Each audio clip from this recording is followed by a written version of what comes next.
In the foreign land of Sinful Island, Muye's family believed he was merely washing dishes to repay debts, enduring endless humiliation. Unbeknownst to them, he had bound himself to the family reimbursement system, allowing him to spend money for his family and receive war rewards in return. He sent red envelopes to his sister for snacks. Ding! 500 T-800 all-purpose assassins returned. He cleared his father's usurious debts. Ding! 6th-generation aerospace fighter production line returned. He transferred funds to his mother for the ancestral home repair. Ding! 300,000-ton nuclear-powered aircraft carrier fleet returned.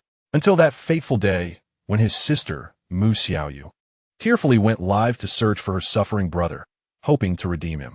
As the drone focused on the island, the internet erupted. There stood Mu Yi, clad in battle armor, seated upon a throne, as nations gathered and colossal ships loomed.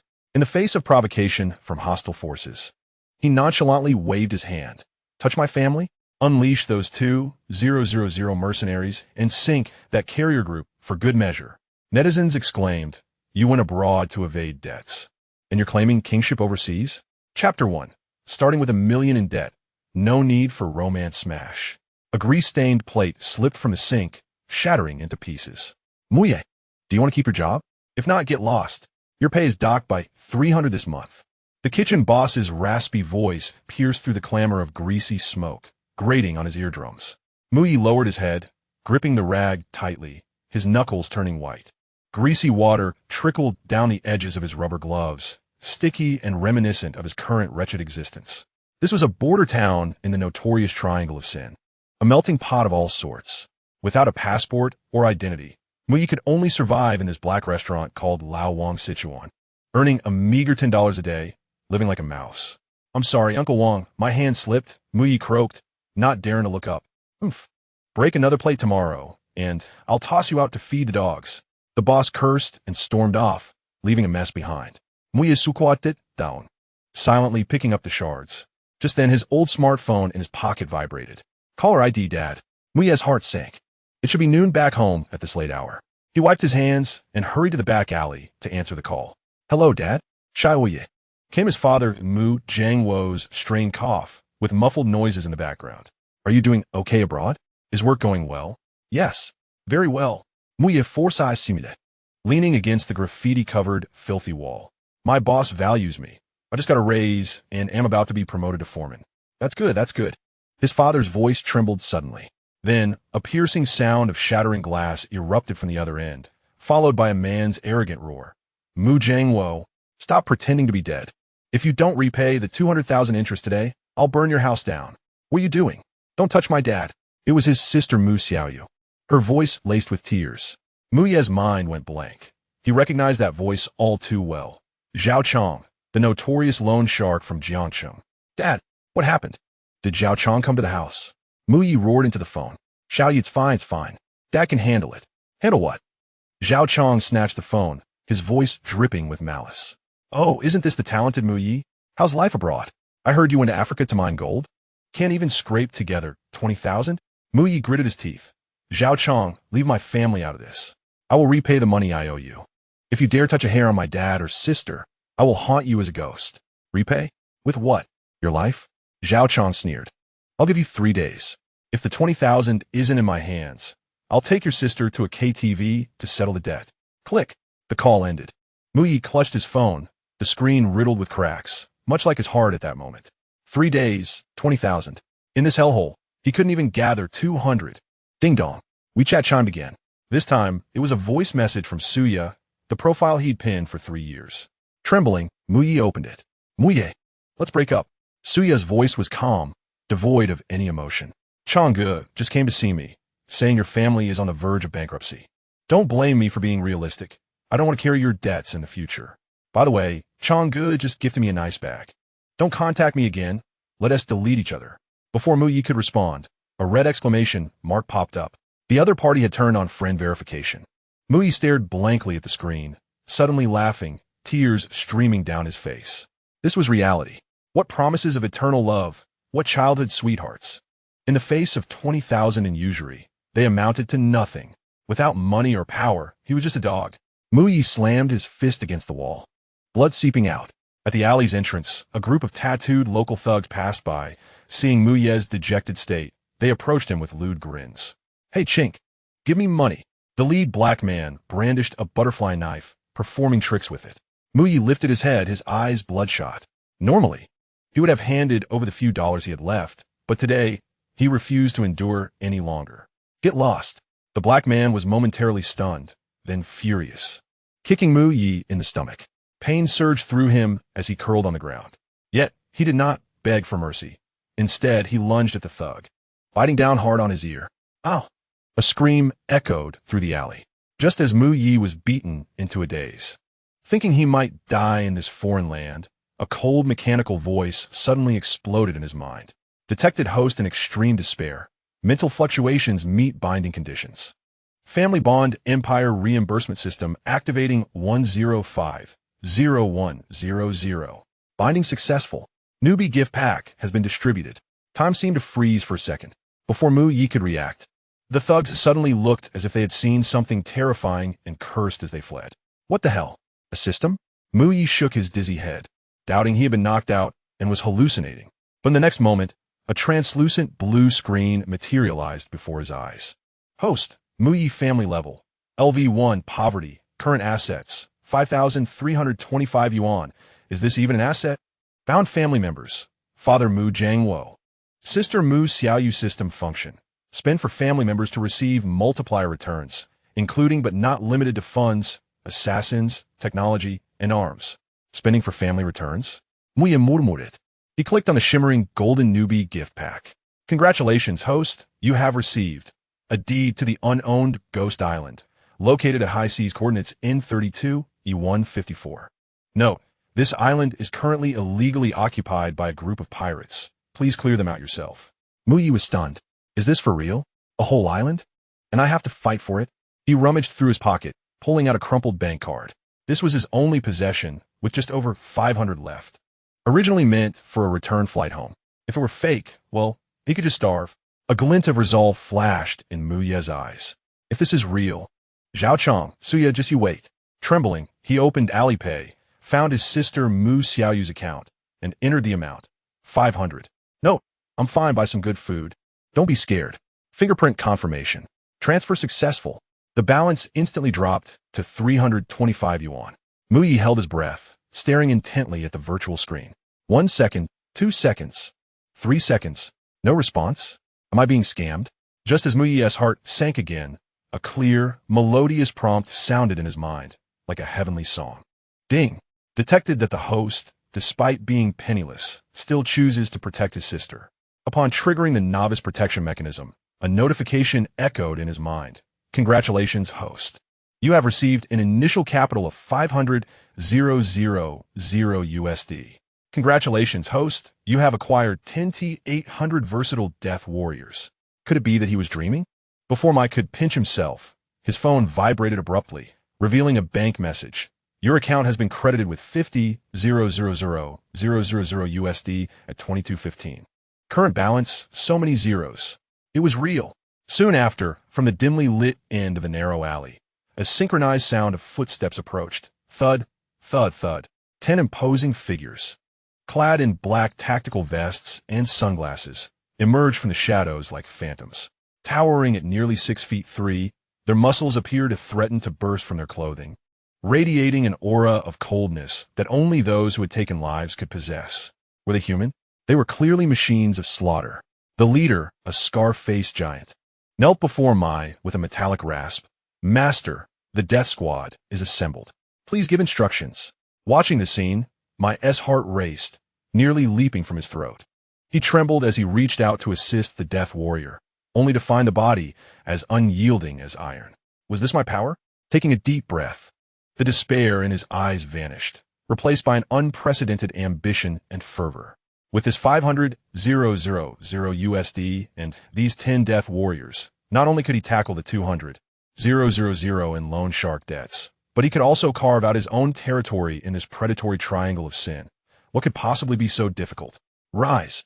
Mai straightened his posture, disregarding the grime and blood on himself, a wicked smile curling on his lips. Since the system was genuine, let's play big. Just then, Hurried footsteps echoed from the alley entrance. "My, you deadbeat, where have you been hiding? Get back here and wash the dishes." It was the boss's grating voice. I turned to the leader of the Death Warriors and commanded, "Go tell the boss I quit. Also, calculate how much he owes me with interest." Chapter 2. Binding the system. Spending money on my sister feels best, boss. You owe me wages with interest. My words were lightly spoken. Yet to the leader of the Death Warriors, they were the highest command. The burly man, codenamed 01, wasted no time, darting out like a cheetah. "Moments latte." A dull thud and the boss's pig-like scream echoed from outside. Stop. I'll pay. I'll pay. Spare my life." I paid no heed to the commotion outside. His heart pounded like a drum. He gazed at the bank notification on his phone. The long string of zeros making him dizzy. 500,000 USD, which converted to over 3 million renminbi. Just half an hour ago, he was a destitute soul fretting over a few $100, and now he had transformed into a wealthy individual. Yet, that was not the most astonishing part. The 10 hulking figures before him, each a muscle-bound behemoth, emanated a menacing aura far scarier than any outlaw he had encountered in the Golden Triangle. System. Do these Death Warriors obey my command? I could not suppress the query in his mind. Absolute loyalty, unwavering until death. The system replied succinctly. I inhaled deeply, striving to steady his exhilaration. He understood that this was merely the beginning. The core mechanism of the system was to provide cash back for spending on family. He had just transferred $500 to his sister, and it had resulted in a windfall of 500,000 USD and 10 Death Warriors. What would happen if he spent this 500,000 on his family?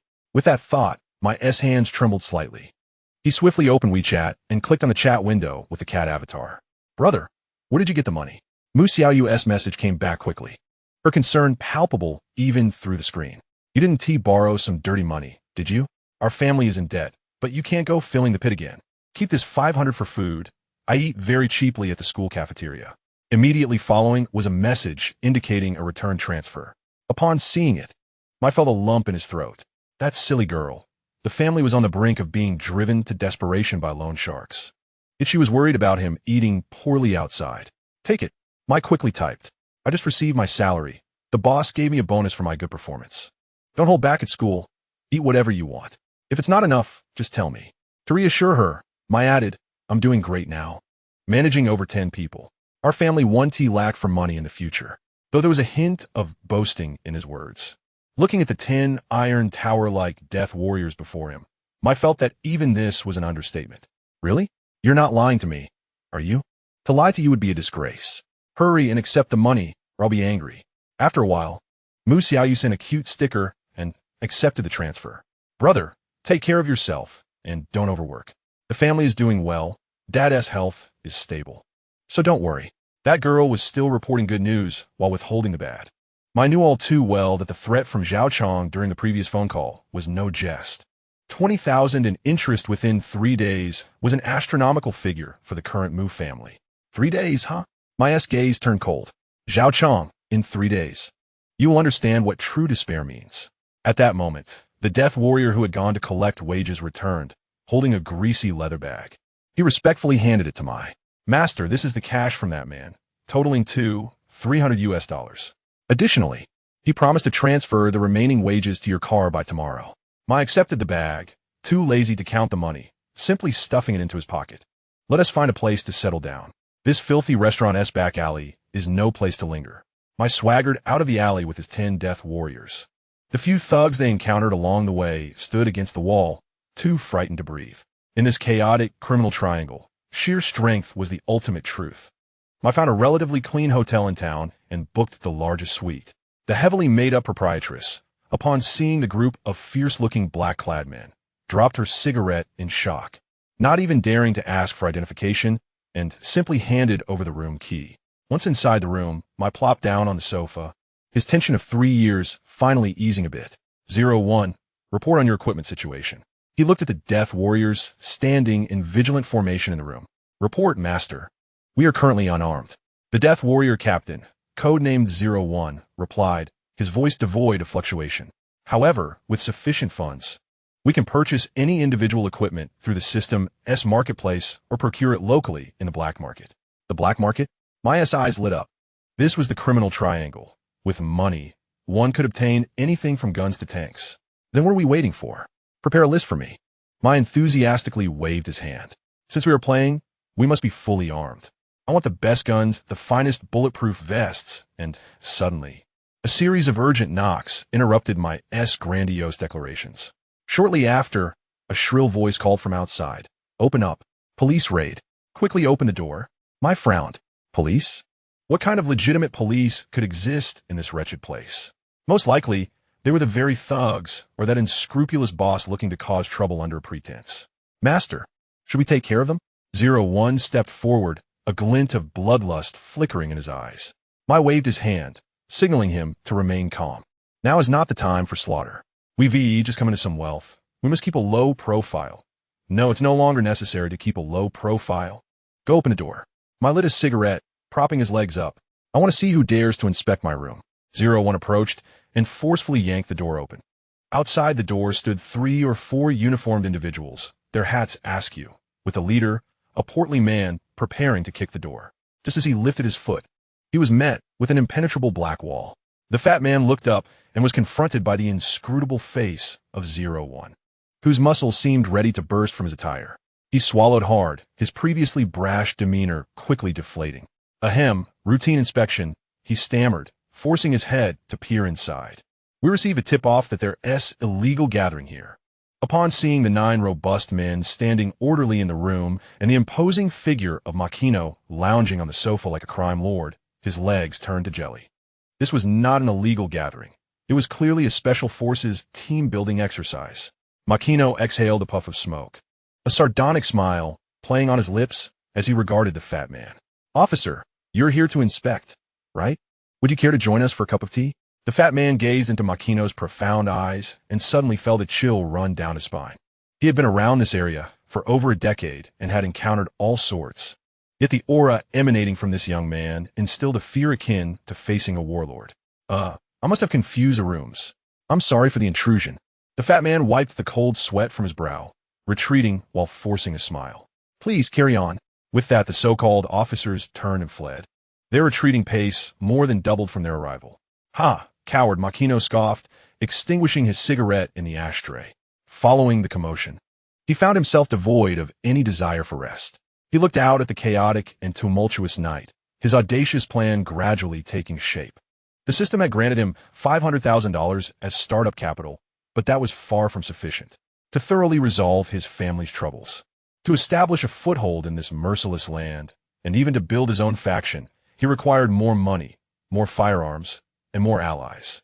01, summon the brothers, Makino commanded, rising with ambition flickering in his eyes. We shall not venture into the black market for firearms tonight. Master, where shall we go? Makino approached the window, pointing towards a distant shadow upon the sea, a vague outline of Ghost Island, the reward just bestowed upon him by the system and his future stronghold. To collect debts. A cruel smile curled at the corners of Makino's mouth. Since it is my island, everything upon it is rightfully mine, including the pirates' weapons and their very lives. Yes, sir. The 10 loyal warriors responded in unison, their voices echoing through the room. Makino turned to this band of fiercely loyal fighters, suddenly recalling something. By the way, since we are heading out to sea, we ought to arm ourselves.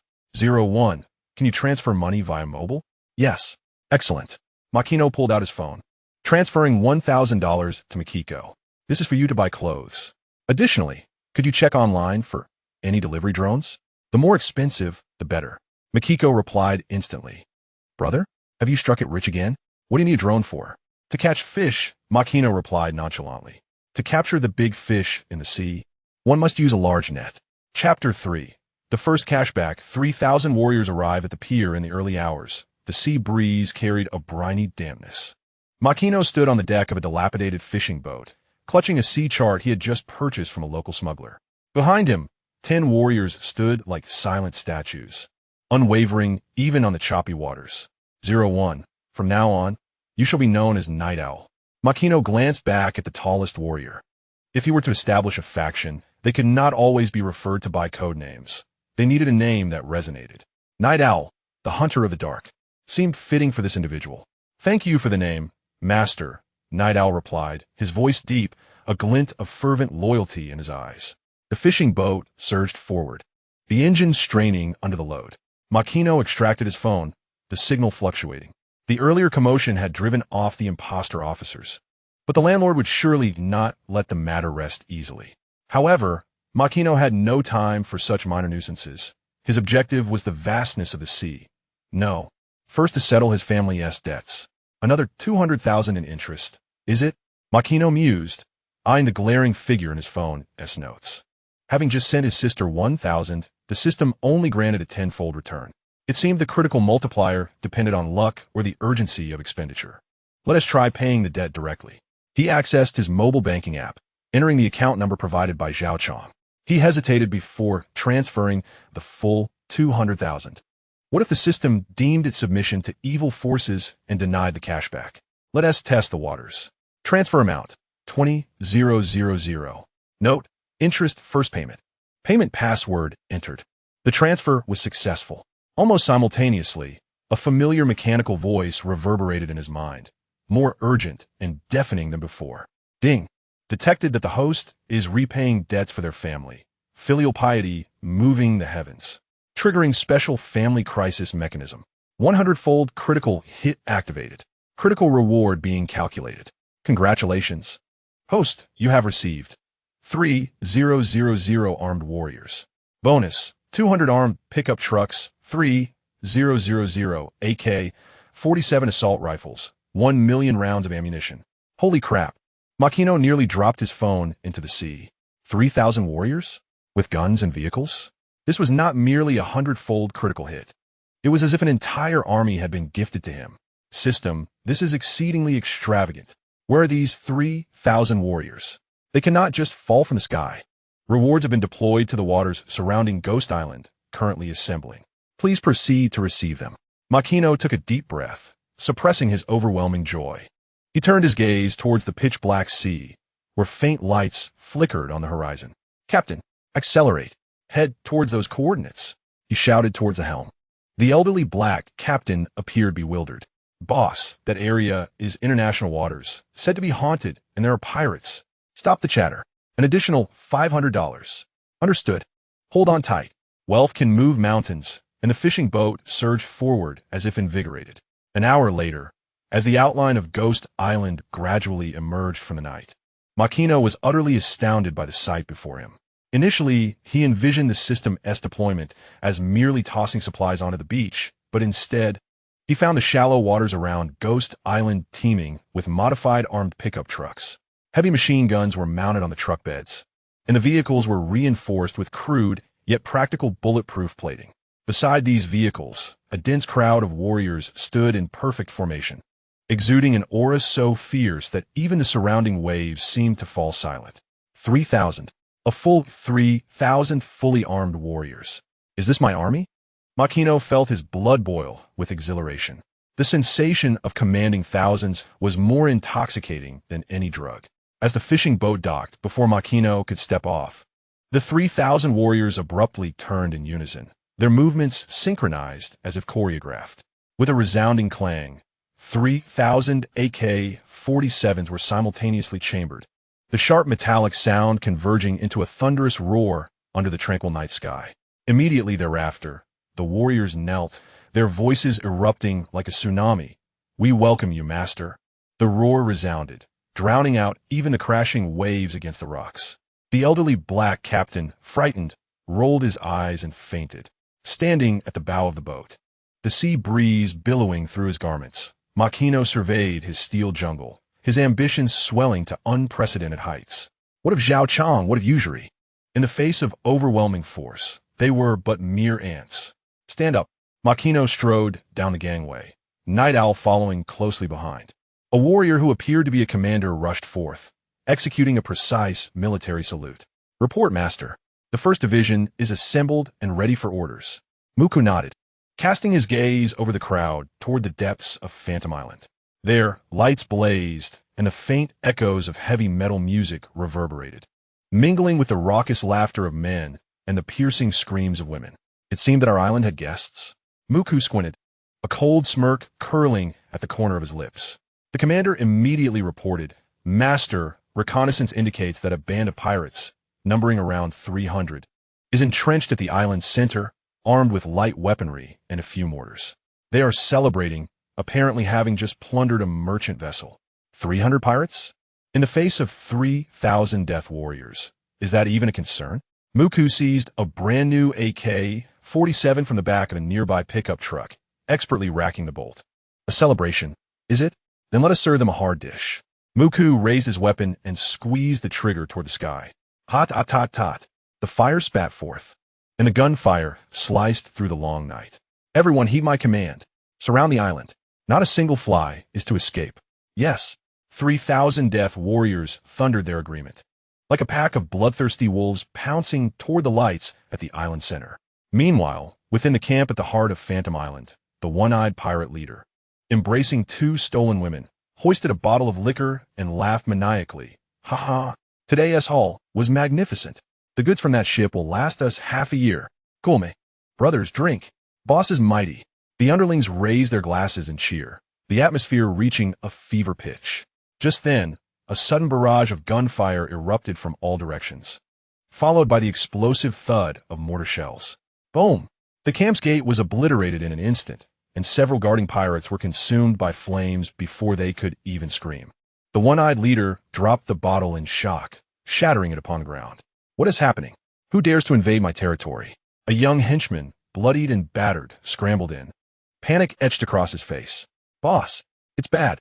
We're surrounded. There are vehicles everywhere." "How many?" The one-eyed leader unsheathed his pistol, bellowing. "Is it that gang of Vietnamese next door?" "And no, it's not." The young henchman, despair evident, pointed outside where countless headlights illuminated the landscape. "There are at least several thousand, all equipped like regular troops." "Several thousand? Regular troops?" The one-eyed leader's mind reeled. His meager crew might bully merchant ships, but against a regular army, they were merely fodder. "Boss, what do we do? Should we surrender?" The one-eyed leader kicked over a table, his eyes ferocious. "Surrender? Nonsense. I still have a few hostages, especially that blonde girl. Her background must be significant. Bring her to me. I refuse to believe they would dare fire upon her." "Bring that blonde girl up. Hurry!" The one-eyed leader screamed hysterically, his gun wildly pointing toward the entrance. His only lifeline was the woman they had captured yesterday, though he had yet to indulge. He recognized the brand on her clothing, a top luxury label from the Eagle Country, indicating a wealthy lineage. 2 henchmen dragged a disheveled blonde beauty with her hands bound behind her back, stumbling into the room. A cloth was stuffed in her mouth, her golden hair cascading like a waterfall over her shoulders. Even with dirt and blood marring her face, her breathtaking beauty could not be concealed. The woman struggled desperately, her eyes filled with terror and fury. "Calm down." The one-eyed leader yanked her hair, pressing the gun's muzzle against her temple, shouting outside, "Listen up. I know you're regular troops. I have hostages. Hostages from the Eagle Country. If you take another step forward, I will pull the trigger." Gunfire abruptly ceased. On the periphery of the camp, Muku sat atop the hood of an armed pickup, idly toying with a bullet shell he had just picked up. Upon hearing the commotion inside, he raised an eyebrow, a hint of amusement dancing at the corners of his mouth. "Hostages from the Eagle Country? How intriguing." Muku turned to his companion. "Night Owl. 01, what do you think? If this hostage were to perish, might we not conveniently shift the blame onto this band of pirates?" Night Owl remained expressionless. "The Master's will is the truth. Should you desire, I would not object to facilitating her departure." Muku chuckled heartily, patting Night Owl's shoulder, which felt as solid as steel. "Let us not resort to violence. We are civilized people." Muku leaped off the vehicle, adjusting his collar. "However, since the one-eyed leader dared to threaten me with a hostage, he clearly underestimated me, the new lord of this island." He seized a megaphone and shouted into the camp. "One-eyed leader, I am a new master of this island. You have 2 choices. First, lay down your weapons and kneel in surrender, thereafter to toil in mining. Second, I shall send you to the depths of the sea to feed the sharks. You have 10 seconds to decide. 10, 9. Muku's countdown echoed like a death knell, leaving no time for the one-eyed leader to react. Surrender to mine? That would mean becoming a slave. He was a notorious pirate leader in these waters. How could he endure such humiliation? Damn it, let us fight. Just as the one-eyed leader prepared to pull the trigger, The blonde woman suddenly seemed to lose her mind, fiercely head-butting his chin. Bang! With a muffled thud, the one-eyed leader yelped in pain, biting his tongue and filling his mouth with blood. You filthy bitch! You're seeking death. Furious, the one-eyed leader swung the butt of his gun toward the woman's head. At that critical moment, a shadow darted like a wraith from the side wall of the camp. Bang! A crisp gunshot rang out, and blood erupted from the one-eyed leader's wrist, sending his pistol flying. Ah! Before he could finish his scream, the shadow lunged forward, delivering a powerful knee strike directly to the one-eyed leader's chest. Crack! The sound of breaking bones echoed, and the one-eyed leader flew back like a rag doll, crashing against the wall, blood gushing from his mouth, unconscious in an instant. The assailant was none other than Night Owl. Everyone, disarm and spare lives. Those who resist shall die. With Night Owl's furious roar, the camp's walls crumbled, and thousands of fully armed warriors surged in like a tidal wave. The pirates, who had contemplated resistance, were so frightened they wet themselves, discarding their weapons and kneeling in surrender. The battle concluded more swiftly than anticipated. Muku strolled leisurely into the chaotic camp, the scattered shell casings and kneeling pirates failing to capture his attention. His gaze fell upon the blonde woman cowering in the corner. It must be said, she was indeed a rare specimen. Tall and elegant, even in a torn evening gown, her astonishing curves were evident. Her striking blue eyes, though filled with fear, also sparkled with defiance and vigilance, reminiscent of a wounded little leopard. Muku approached, reaching to remove the cloth gag from her mouth. The woman, mistaking Muku's intentions, suddenly opened her mouth and bit down fiercely on his finger. Damn! Muku gasped in pain, quickly retracting his hand. Blood began to bead at his fingertip. Was this woman a wild animal? Such ferocity. 01. Restrain her. Night Owl stepped forward, lifting the woman as though she were a mere chick, single-handedly securing her arms. Muku, exasperated, tore away the claw from her mouth, shaking his bitten finger. I came to rescue you, and this is how you treat your savior? Rescue me? The woman gasped. Her piercing blue eyes locked onto Muku's, speaking in fluent, albeit excessively polished, Chinese. What difference is there between you and them? You're another group of pirates. Aren't you? Planning to use me as a ransom? Dream on. Muku was taken aback. Her Chinese was impeccable. Was she of Chinese descent? Who I am is of no concern to you. The woman struggled. Though immobilized by the Night Owl's grip, her spirit remained undiminished. I warn you, I am a legitimate citizen of the Eagle Sauce Nation. If you dare to harm a single hair on my head, the embassy will not let you off easily. At that time, this wretched island will be reduced to rubble by a fleet of aircraft carriers. I found amusement in her fervor. Her demeanor was certainly not that of an ordinary tourist. He leaned in slightly, scrutinizing the woman's exquisite visage and the glimmer of intelligence in her eyes that shone even in dire straits. Such poise was not typical of a mere heiress. The embassy? Aircraft carriers? Moyet's lips curled into a smirk as he gently lifted her chin with a finger.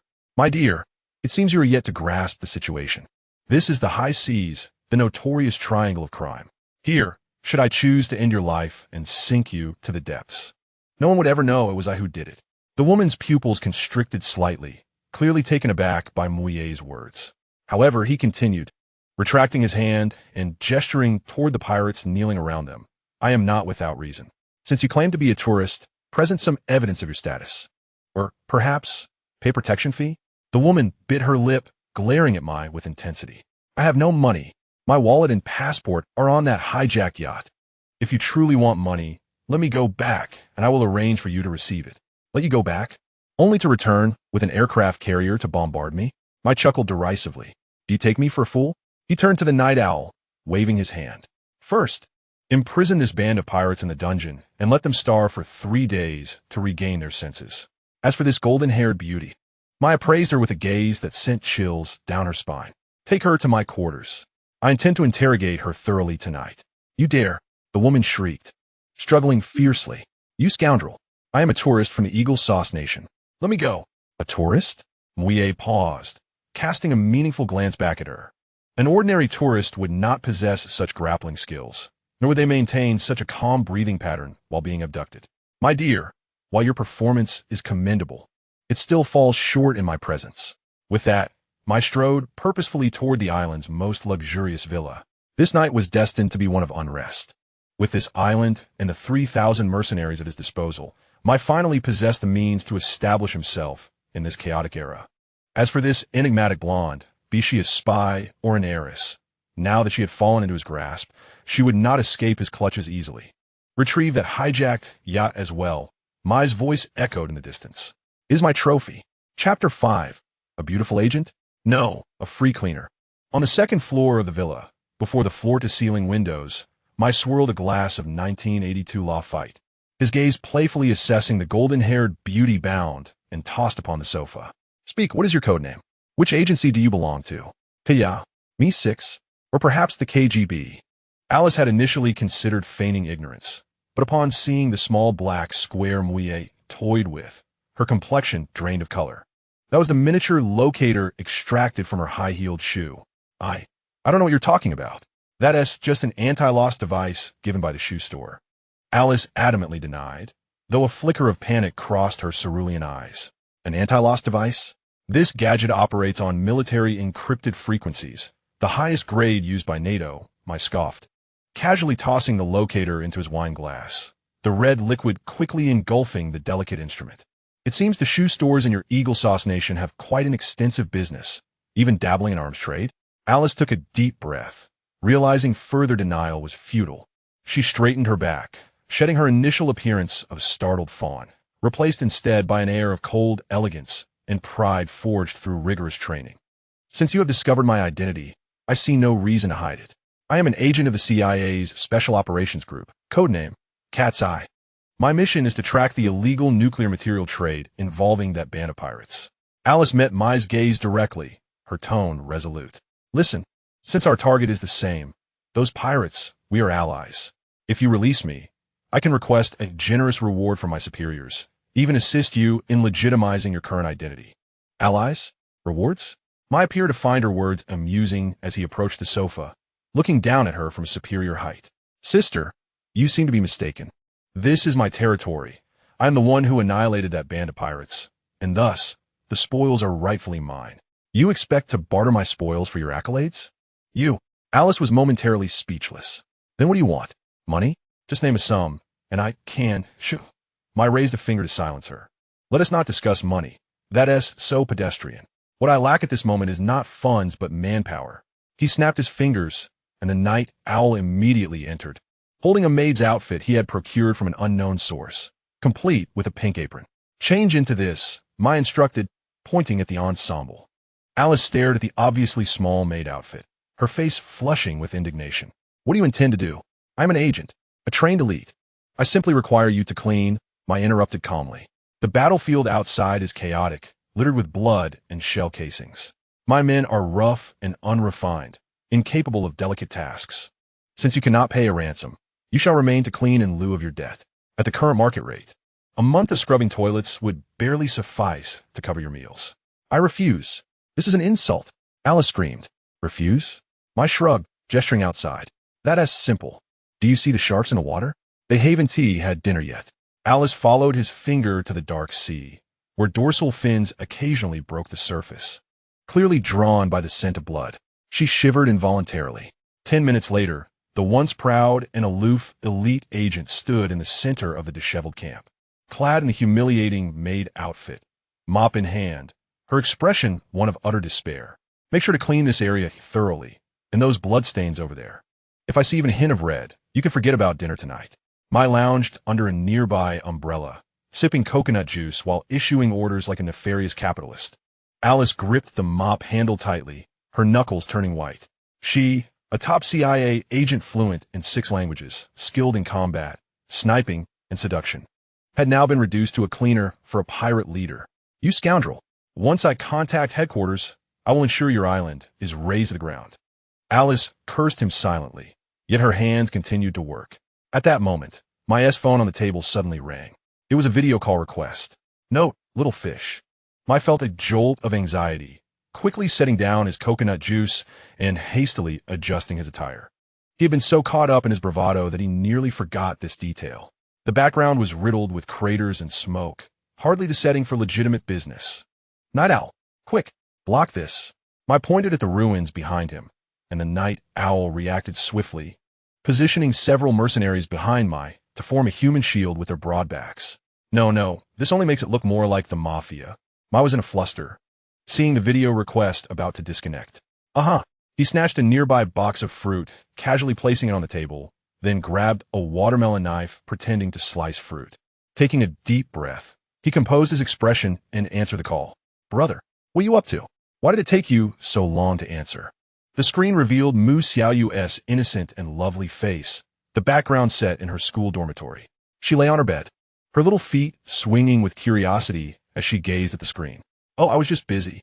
Just finished slicing some fruit. Muyi wore a simple and honest smile on his face, lifting the watermelon knife in his hand to show off. Look, there are plenty of tropical fruits here, and business is particularly good. Just a moment ago, a few big clients placed orders for several £100s. Wow, really? Mu Xiaoyu's eyes brightened. You must be working hard. Brother, I can see you're drenched in sweat. Not at all. Muyi replied nonchalantly as he wiped the sweat from his brow, a result of his earlier exertions. As long as I can pay off the family's debts, a little fatigue is nothing. As Mu Xiaoyu gazed at the screen, her brother, usually so spirited, appeared in a somewhat tattered t-shirt, actually a tactical vest he had stripped off, working diligently in a seemingly chaotic environment. Her eyes suddenly welled up. Brother, don't overexert yourself. As long as we have enough money, I don't want you to be so tired. Foolish girl, why are you crying? Muyi felt a warmth in his heart, ready to offer her some comfort, when an unexpected voice interrupted from behind. Hey, should this shell be thrown in the trash or recycled? Alice, holding a broom, unknowingly entered the frame, having been engrossed in her cleaning. As she looked up, her dust-covered yet still stunning face appeared on camera. The air fell silent for 3 seconds. Who is that woman? Mu Xiaoyu's eyes widened as she pointed at Alice in the corner of the screen. Why is she dressed like that? Is she cleaning for you? Muyi felt a chill run down his spine. How could he explain this? Should he say she was a captured female agent or the pirate's wife? Yes. Muyi's mind raced, beads of cold sweat trickling down his forehead. She is an employee at the store? Yes, a newly hired part-time worker. Don't mind her attire. It's customary here. The cleaning ladies dress like this. Customary? Mu Xiaoyu looked skeptical. That cleaning lady is too beautiful, and she's a foreigner? Oh, the labor here is inexpensive. She is a foreign student working to support herself. Muyi forced a smile. All right, I have customers to attend to. We'll talk later. Without waiting for his sister to ask more questions, he quickly ended the video call. He let out a sigh of relief, turning to glare at Alice. You did that on purpose, didn't you? Alice blinked innocently, a mischievous smile curling at her lips. Boss, I just wanted to inquire about waste classification. After all, I am a professional cleaning lady. Muyi was infuriated but found himself at a loss for words. This woman seemed to have not yet learned her lesson. All right, a professional, huh? You see that big crater over there? He pointed to the largest pit. Fill it in before tonight. If you don't, dinner is canceled. You. Alice was so furious she nearly broke her mop. Just then, Muyi's phone chimed again. It was a WeChat message from Mu Xiaoyu. Brother, you don't need to hide anything from me anymore. I know it's not easy for you abroad. As long as that sister isn't involved in any wrongdoing, I support you. By the way, I made a decision. Starting today, I will also work hard to earn money. I want to do live streaming to help alleviate your burdens. Reading the message, Muyi felt a mix of emotions. Live streaming? If those creditors or ill-intentioned individuals saw her, his expression hardened as he quickly replied, live streaming is fine, but you must protect yourself. Also, if anyone dares to bully you, tell me immediately. I'm quite capable now. After sending the message, Muyi looked out at the distant sea. Since his sister wanted to stream, then let her. With him around, who would dare to lay a finger on her? Night Owl, fix the communication station on the island. Additionally, give me the best live streaming equipment. A glimmer of determination shone in Muyi's eyes. If they were going to play, they would play big. He was eager to see if this so-called online world could handle his influx of viewers. Chapter 6, Sisters Live Streaming. Brother slicing fruits, a broad hurry. Get those broken guns out of sight. And that pickup truck with the heavy machine gun, move it away quickly. Don't let it be seen on camera. Muyi was like a restless ant on a hot pan, darting about in the smoke-filled camp. Just moments ago, Mu Xiaoyu had sent a WeChat message, saying she had started her live stream and had even formed a fan group, wanting to video call him so everyone could see her entrepreneur brother overseas. This was a disaster waiting to happen. What was his current backdrop? Craters, ruins, pirates sprawled on the ground. If his sister and the live stream audience witnessed this, he would surely find himself on the international wanted list tomorrow. Night Owl, where's my apron? Muyi yanked off his tactical vest, revealing his toned physique. Before he could catch his breath, he snatched the pink floral apron Night Owl handed him, which had been taken from the pirate chef, still bearing traces of ketchup, hoping it wouldn't appear like blood on camera. Master, do I really have to wear this? Night Owl, a hardened warrior, couldn't help but twitch at seeing Muyi in this outfit. Enough chatter. For my sister's sake, I'd wear a dress if needed. Muyi swiftly tied the apron, grabbing a dilapidated wooden crate meant for fruit and placing it in front of him. He then picked up several coconuts and mangoes that had fallen from some unfortunate soul and piled them onto the crate. Lights. Give me soft lighting. Don't shine on the bodies behind me. Don't illuminate the workers sleeping. The soldiers scrambled to adjust the spotlights. Everything was finally ready. Muyi took a deep breath, instantly donning a hard-working yet cheerful expression, one that conveyed both his labor and joy, before pressing the connect button. The screen lit up, revealing Xiaoyu's pure and adorable face against the backdrop of her university dorm, surrounded by curious roommates staring at the screen. Brother, we're connected. Xiaoyu exclaimed excitedly, waving her hand. Quickly greet my fans. I'm now a little streamer with 500 fans. Muyi felt a pang in his heart. 500 fans? His sister must have put in a lot of effort to help the family pay off debts. Ahem, hello everyone. Muyi raised the dripping watermelon knife, which he had just washed, with a radiant smile. I'm Xiaoyu's brother, here, doing a fruit business overseas. The livestream chat erupted instantly. Wow, is this Xiaoyu's brother? So handsome. Look at that physique. He is too good for selling fruit. What environment. It looks tropical. Brother, is that a coconut? It looks freshly picked. As Muyi skillfully sliced open a coconut, he explained to the camera, yes, tropical. Direct sales from a source. Business is booming. I just received a large order, which is why I'm sweating so much. As he spoke, he deliberately wiped the beads of sweat from his forehead, casually presenting the cut coconut toward the camera. Come, everyone enjoy some coconut. It's especially sweet. However, as Xiaoyu watched her brother, drenched in sweat and dressed in a floral apron, her initially excited eyes began to dim, and her eyelids turned red. Brother, are you very tired? Her voice quivered. I see those. Are those scars on you? Muyi glanced down and noticed a few red marks on his chest, evidence of the tactical vest's tight fit, and some scratches from shrapnel. Oh, this. Muyi was startled, quickly using the apron to cover it. It's nothing. I just bumped into something while moving the goods. This crate of coconuts weighs dozens of pounds. I'm strong. It's no problem. Deceiving Xiaoyu sniffed, tears streaming down her cheeks. You used to be too lazy to even carry a bucket of water at home, yet now you toil in such a place. I want to continue the live stream. I want to go to school anymore. I will work to earn money. Please come back, all right? Seeing his sister cry, Muyi felt his heart shatter. He desperately wanted to turn the camera around, to show the entire row of armed pickups and the 3,000 fully armed warriors, and loudly proclaim, Sister, I am not suffering. I'm a warlord now. The entire island belongs to us. But he couldn't, at least not now. The shock would be too great. It would terrify her. Don't cry. I'm really not tired. Muy fumblet, tu consoler. Besides, I am a boss now. I manage dozens of people. He sought a witness, but upon turning around, he caught sight of Alice dragging a knocked-out pirate past the camera's edge. The pirate was burly, with a full beard, and at that moment he was being dragged along the ground like a dead pig, his head thumping against the earth. The live stream chat exploded. What the heck is that? Is it a dead person? Call the police. Quick, the host has committed murder. No, that woman is so fierce. She is dragging a 200-pound man with one hand. Xiaoyu was startled, pointing at the screen and exclaiming, Brother, what is that thing? What is that sister doing?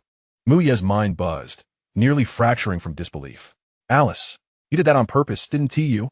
He quickly adjusted the camera angle, forcibly excluding Alice from the frame, while maintaining an awkward yet polite smile. That SA blow-up doll. Muyi said earnestly, yes. A blow-up doll, a model from the store. That sister is just a mover for the models. Look at how realistic the model is. Silicone technology has really advanced. The barrage of comments. Xiaoyu, brother, do you think I'm blind? Xiaoyu was both amused and distressed. Can a blow-up doll have a beer belly? Plus, that head is bleeding. It's ketchup. That was ketchup. Mui adamantly denied it, insisting that the model had accidentally knocked over a ketchup barrel. Oh no, the signal is bad. This wretched place has terrible internet. Xiaoyu, I have to get busy now. I'll send you money later. Without waiting for his sister to inquire further, Mui abruptly cut off the video. As the screen went black, he slumped to the ground like a deflated balloon, gasping for breath. That was incredibly intense.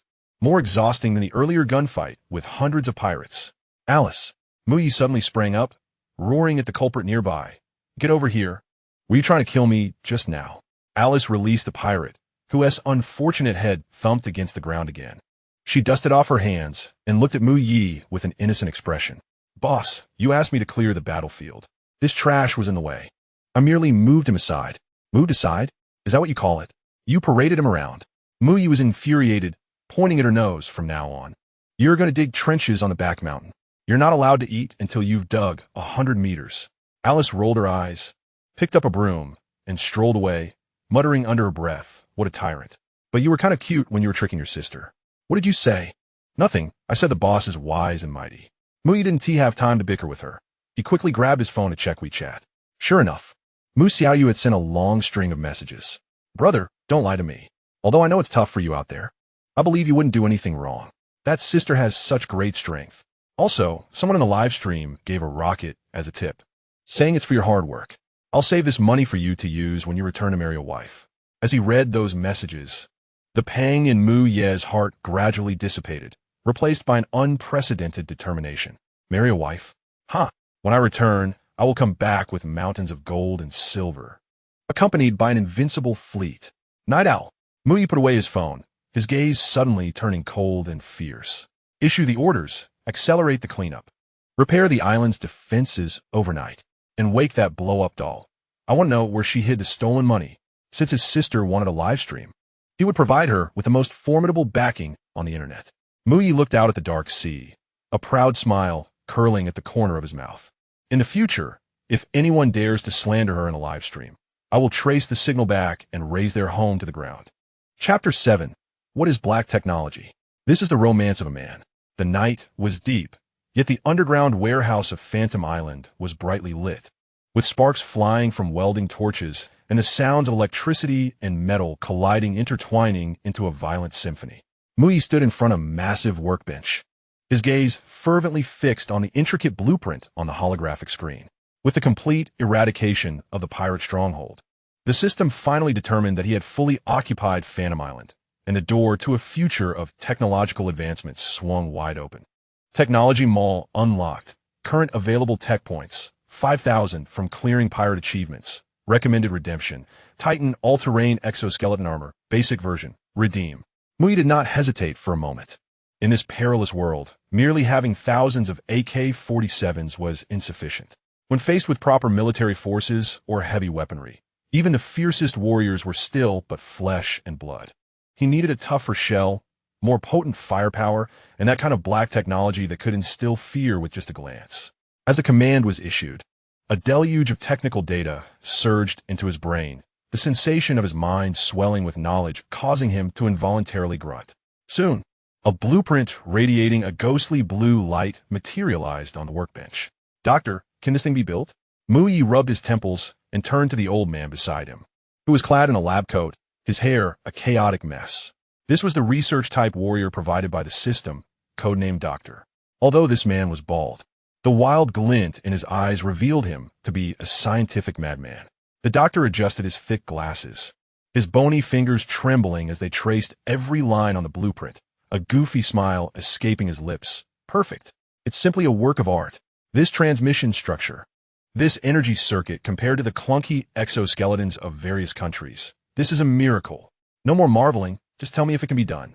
Muy impatiently pidecit. We only have the leftover junk from the pirates. Can we manage? Yes, it must be possible. The doctor shot up, his eyes filled with fervor. As long as there are materials, I will chew it out with my teeth, if I have to. Master, dismantle the engines from those pirate ships, and their bulletproof steel plates. Bring them all over. For the next 24 hours, the underground warehouse transformed into a frenzied machinery workshop. The doctor, along with dozens of mechanically skilled warriors, worked tirelessly, cutting, polishing, and assembling without rest. Muyi was not idle either. He personally helped tighten screws. The feeling of crafting a formidable weapon with his own hands was the ultimate romance for a man. Finally, as the first ray of dawn's light streamed into the warehouse the next morning, a towering black steel behemoth, standing 2.5 meters tall, quietly loomed before them. Its body was entirely black, aerodynamic armor covering every joint, with a micro-Gatling gun mounted on its back, a high-frequency oscillating battle blade as its right arm, and a folding alloy shield as its left arm. The core reactor in its chest, still merely cobbled together with high-performance battery packs, emitted a faint blue glow that exuded an oppressive aura. Is this what we created?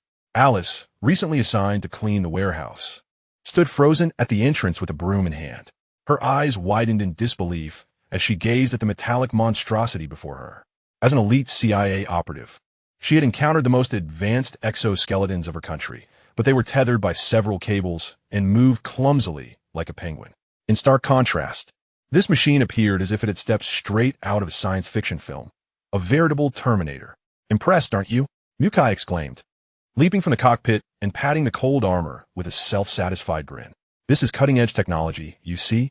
The romance of machinery. Alice swallowed hard, her finger trembling as she pointed at the mech. Where did you pirates acquire such technology? This is impossible. It's at least 20 years ahead of the world. Pirates? Mukai raised an eyebrow, a hint of mockery in his gaze.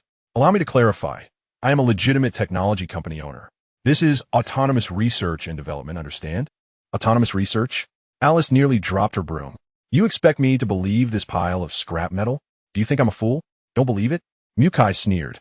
Turning back to the cockpit, a deep hum resonated as the mech's exhaust vent expelled a plume of white steam, and its crimson electronic eyes ignited with a fierce glow. The ground trembled under the weight of heavy footsteps as Mukai maneuvered the mech, resembling a nimble giant, toward an old, derelict T-55 tank, the pirate's ostentatious display. The armor, though antiquated, remained robust.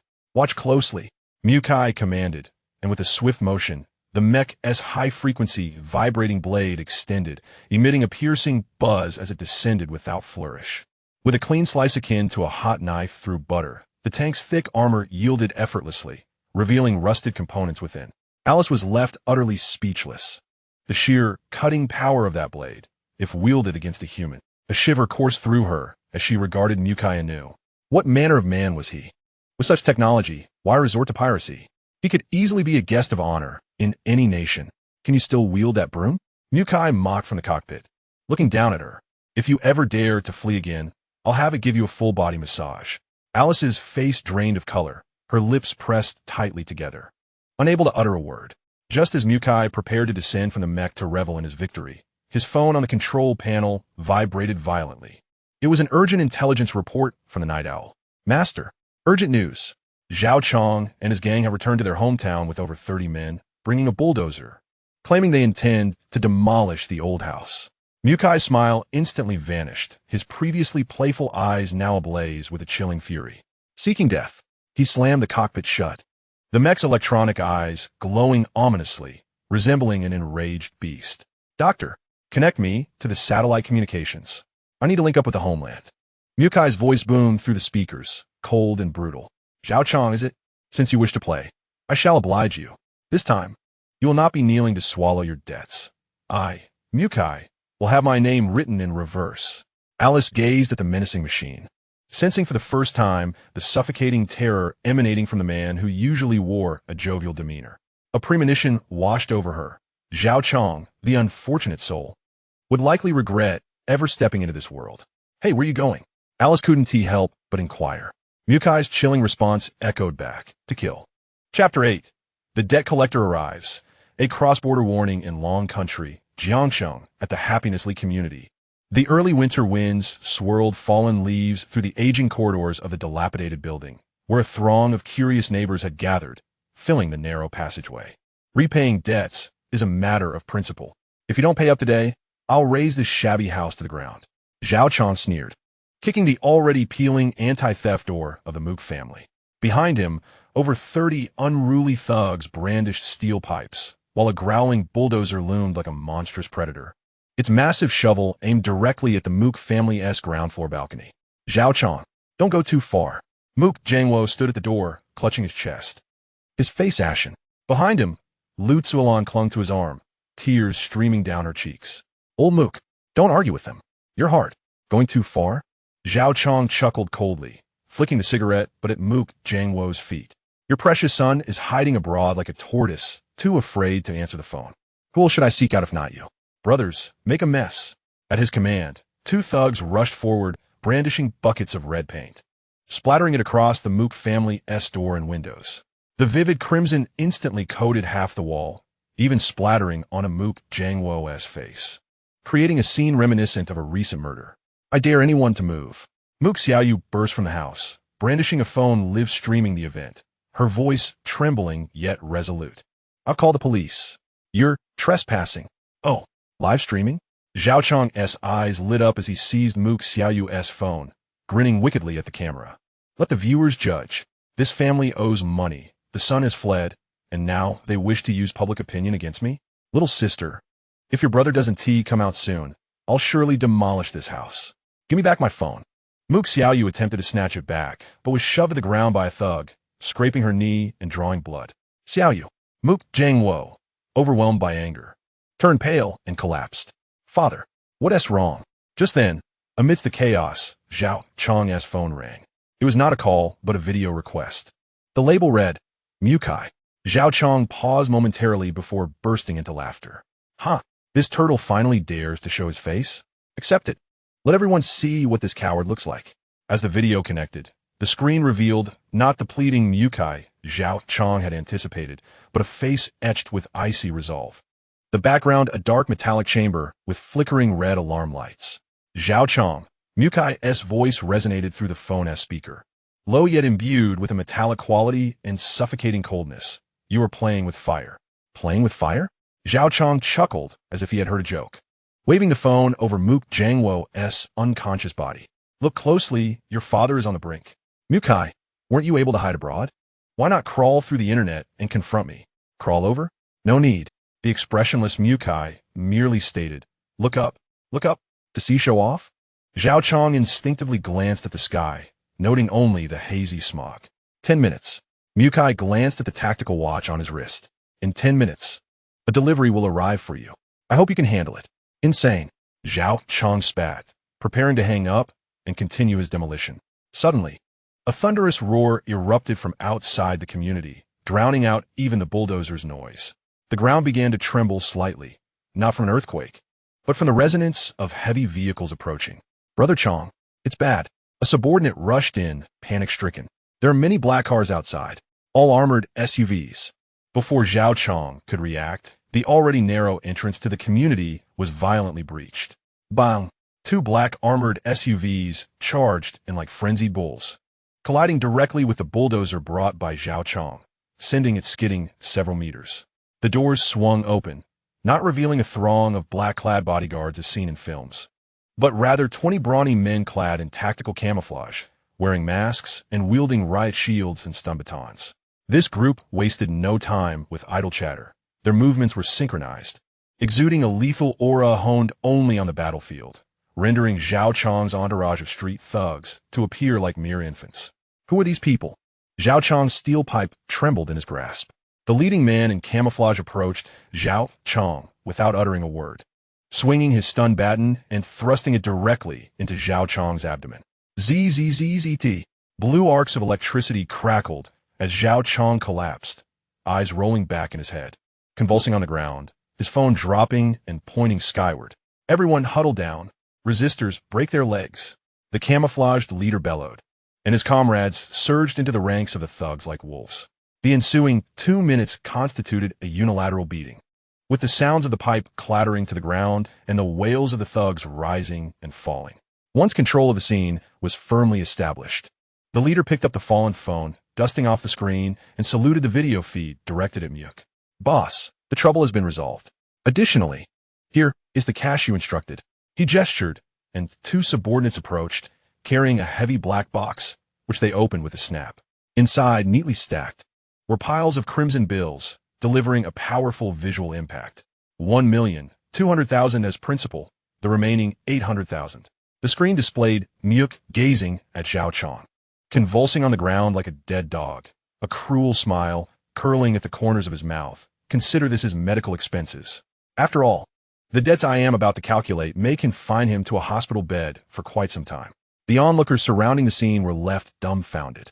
Is this the impoverished lad from the Muyuk family who washed dishes abroad? This is no mere dishwashing. He has evidently become a warlord overseas.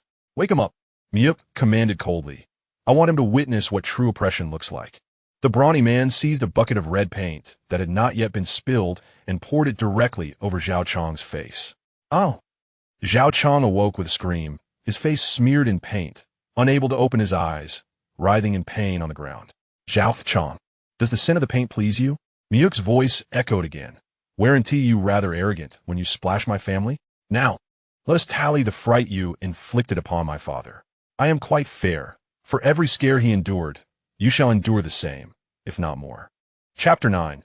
That female pirate, blushing like a teapot, just as Muyuk severed the video connection with his homeland, reveling in his good mood. The air defense alarm on the island suddenly shrieked like a cat whose tail had been stepped on. Report, Master. Radar has detected an unidentified armed fleet rapidly approaching. Night Owl burst into the command room. Speaking at breakneck speed, they have 6 modified gunboats and a light frigate. The flag belongs to the Red Scorpion pirate group. Red Scorpion? Muyuk furrowed his brow in thought. The name rang a bell. Seemingly the dominator of these waters, far superior to the one-eyed dragon he had previously vanquished. It appeared that a few stragglers from the one-eyed dragon had sought reinforcements. Just in time. A sinister smile crept across Muyuk's lips as he pointed to the black mecha he had just calibrated. A new toy freshly crafted by the doctor, perfect for a trial run. Meanwhile, off the coast of Ghost Island, aboard a frigate flying the Red Scorpion flag, a woman clad in tight leather, her figure stunningly voluptuous, stood at the bow with binoculars in hand. The sea breeze tousled her fiery red hair, revealing a face exuding both wildness and breathtaking beauty. She was the Red Scorpion, a name that instilled fear across these seas. Is this the so-called Ghost Island? The Red Scorpion lowered her binoculars, disdainfully curling her lip. That useless one-eyed dragon was actually defeated by a ragtag group that seemingly emerged from nowhere. They claim to have thousands? I suspect he simply drank too much and imagined it. A subordinate quickly chimed in, Boss, you are brilliant. Look how quiet the island is. It must be just a horde of misfits. With our 6 naval guns, we'll surely make them cry for mercy. Indeed, the Red Scorpion toyed with her Desert Eagle, a glint of bloodlust flashing in her eyes. Order full speed ahead. First, obliterate the dock, then storm in, kill all the men. And I hear the one-eyed dragon captured a blonde? She will be mine. Boom, boom, boom. The 6 gunboats lined up, their cannons roaring. Shells landed near the dock, sending up towering columns of water and sand. The Red Scorpion laughed triumphantly, as if victory was already within her grasp. However, in the next moment, her laughter abruptly ceased. As the smoke cleared, instead of the anticipated panicking soldiers, a monstrous figure emerged from the haze. It was a towering iron giant, standing 2.5 meters tall and emanating a suffocating metallic sheen. It simply stood there on the dock, allowing several shells to explode around it without so much as scratching its paint. What on earth is that? A Gundam? The Red Scorpion stared, dumbfounded. Before she could process the sight, the iron giant suddenly sprang into action. With a hum, its thrusters ignited blue flames, and the mecha soared into the air like a black missile, crashing down heavily onto the deck of the foremost gunboat. Crack! The steel deck crumpled as if it were paper, and the gunboat plunged dangerously close to capsizing. Open fire! Quick! Fire at this monster! The pirates aboard the gunboat were driven into a frenzy, unleashing a hail of bullets from their AK-47s and machine guns at the mecha. The bullets struck the armor, sparking and ringing, yet leaving not a single mark. Within the cockpit, Muyuk glanced at the holographic screen displaying a shield integrity of 99 and shook his head in exasperation. Is this it? Can't I get some pressure? He maneuvered the mecha to raise its right arm, a high-frequency vibration blade instantly deploying. Get out of my way. With a low growl from Muyuk, the mecha swung its blade, slicing the main cannon of the gunboat in two with ease. Then, with a sweeping motion, several pirates flew into the sea like bowling pins. This was not combat. It was slaughter. In a mere 5 minutes, all 6 gunboats were rendered incapacitated, either sinking or on the verge of sinking. This is impossible. The Red Scorpion stood on the frigate, her face as pale as a sheet. Having dominated these waters for over a decade, she had witnessed countless scenes, yet this was truly beyond comprehension. Is this truly a weapon crafted by humanity? Retreat. Quickly retreat, she screamed, issuing orders as she turned to flee into the cockpit to escape. Trying to run? Muek's voice boomed through the loudspeaker with a mocking tone. Have you asked about the Gatling gun in my possession? Ah, tot, tot, tot, tot. The Gatling gun, mounted on the back of the mecha, roared, trailing a fiery whip across the water as it precisely severed the frigate's rudder and radar antenna. Immediately after, the iron behemoth leapt again, landing directly atop the command tower of the frigate. Boom! The immense impact caused the entire ship to sway violently, sending the Red Scorpion tumbling to the ground. Before she could regain her footing, a massive steel hand tore away the cockpit roof, lifting her out as if she were a mere chick. Let go of me. Duty monster. Have the guts to fight me one-on-one. The Red Scorpion flailed her legs in midair, her Desert Eagle firing several rounds at the mecha's head until the clicks of empty chambers rang out. One-on-one. Very well, I shall indulge you. With a hissing release of pressure, the cockpit hatch of the mecha slowly opened. As Mai emerged from within, he removed his helmet and shook his slightly disheveled hair, revealing a youthful and handsome face, tinged with a hint of mischief. My dear lady, is it customary to be this fervent upon our first encounter? I remarked. Hong Xiezi was momentarily taken aback. She had anticipated that the formidable machine of destruction would house a brutish figure or a cold, calculating scientist akin to those in films. Yet, the man before her, with his sharp brows and sparkling eyes, wore a devilish grin, especially as his deep-set eyes brazenly roamed over her disheveled collar. Tousled by the sea breeze. This was not the expected scene. Who are you? Hong Xiezi stammered, the earlier bravado evaporating as an inexplicable blush crept across her cheeks. Me? Mai chuckled, gesturing to himself. I'm a new property manager of these waters, here to address various violations and littering. Your vessels are quite bothersome. Having parked without my consent and creating a ruckus, a fine is in order. The flush on Hong Xiezi's face deepened. It was the first time in her life someone had spoken to her in such a teasing manner, and he was uncomfortably close. She could even detect the faint scent of tobacco and a hint of musk emanating from him. See, could you please release the mech? She fidgeted, conscious of the many eyes upon them. Oh, feeling shy? Mai observed her with a curiosity reserved for rare creatures. You were rather fierce when you fired at me just moments ago. Now, your face is as red as a kettle. He continued. Are you here to battle or to court? Who is courting? You or the kettle? Hong Xiezi retorted, her embarrassment morphing into indignation. Yet she recognized the futility of her situation. Her fleet was finished, her crew was lost, and now she herself was at the mercy of this man. If you wish to kill me, then do so swiftly.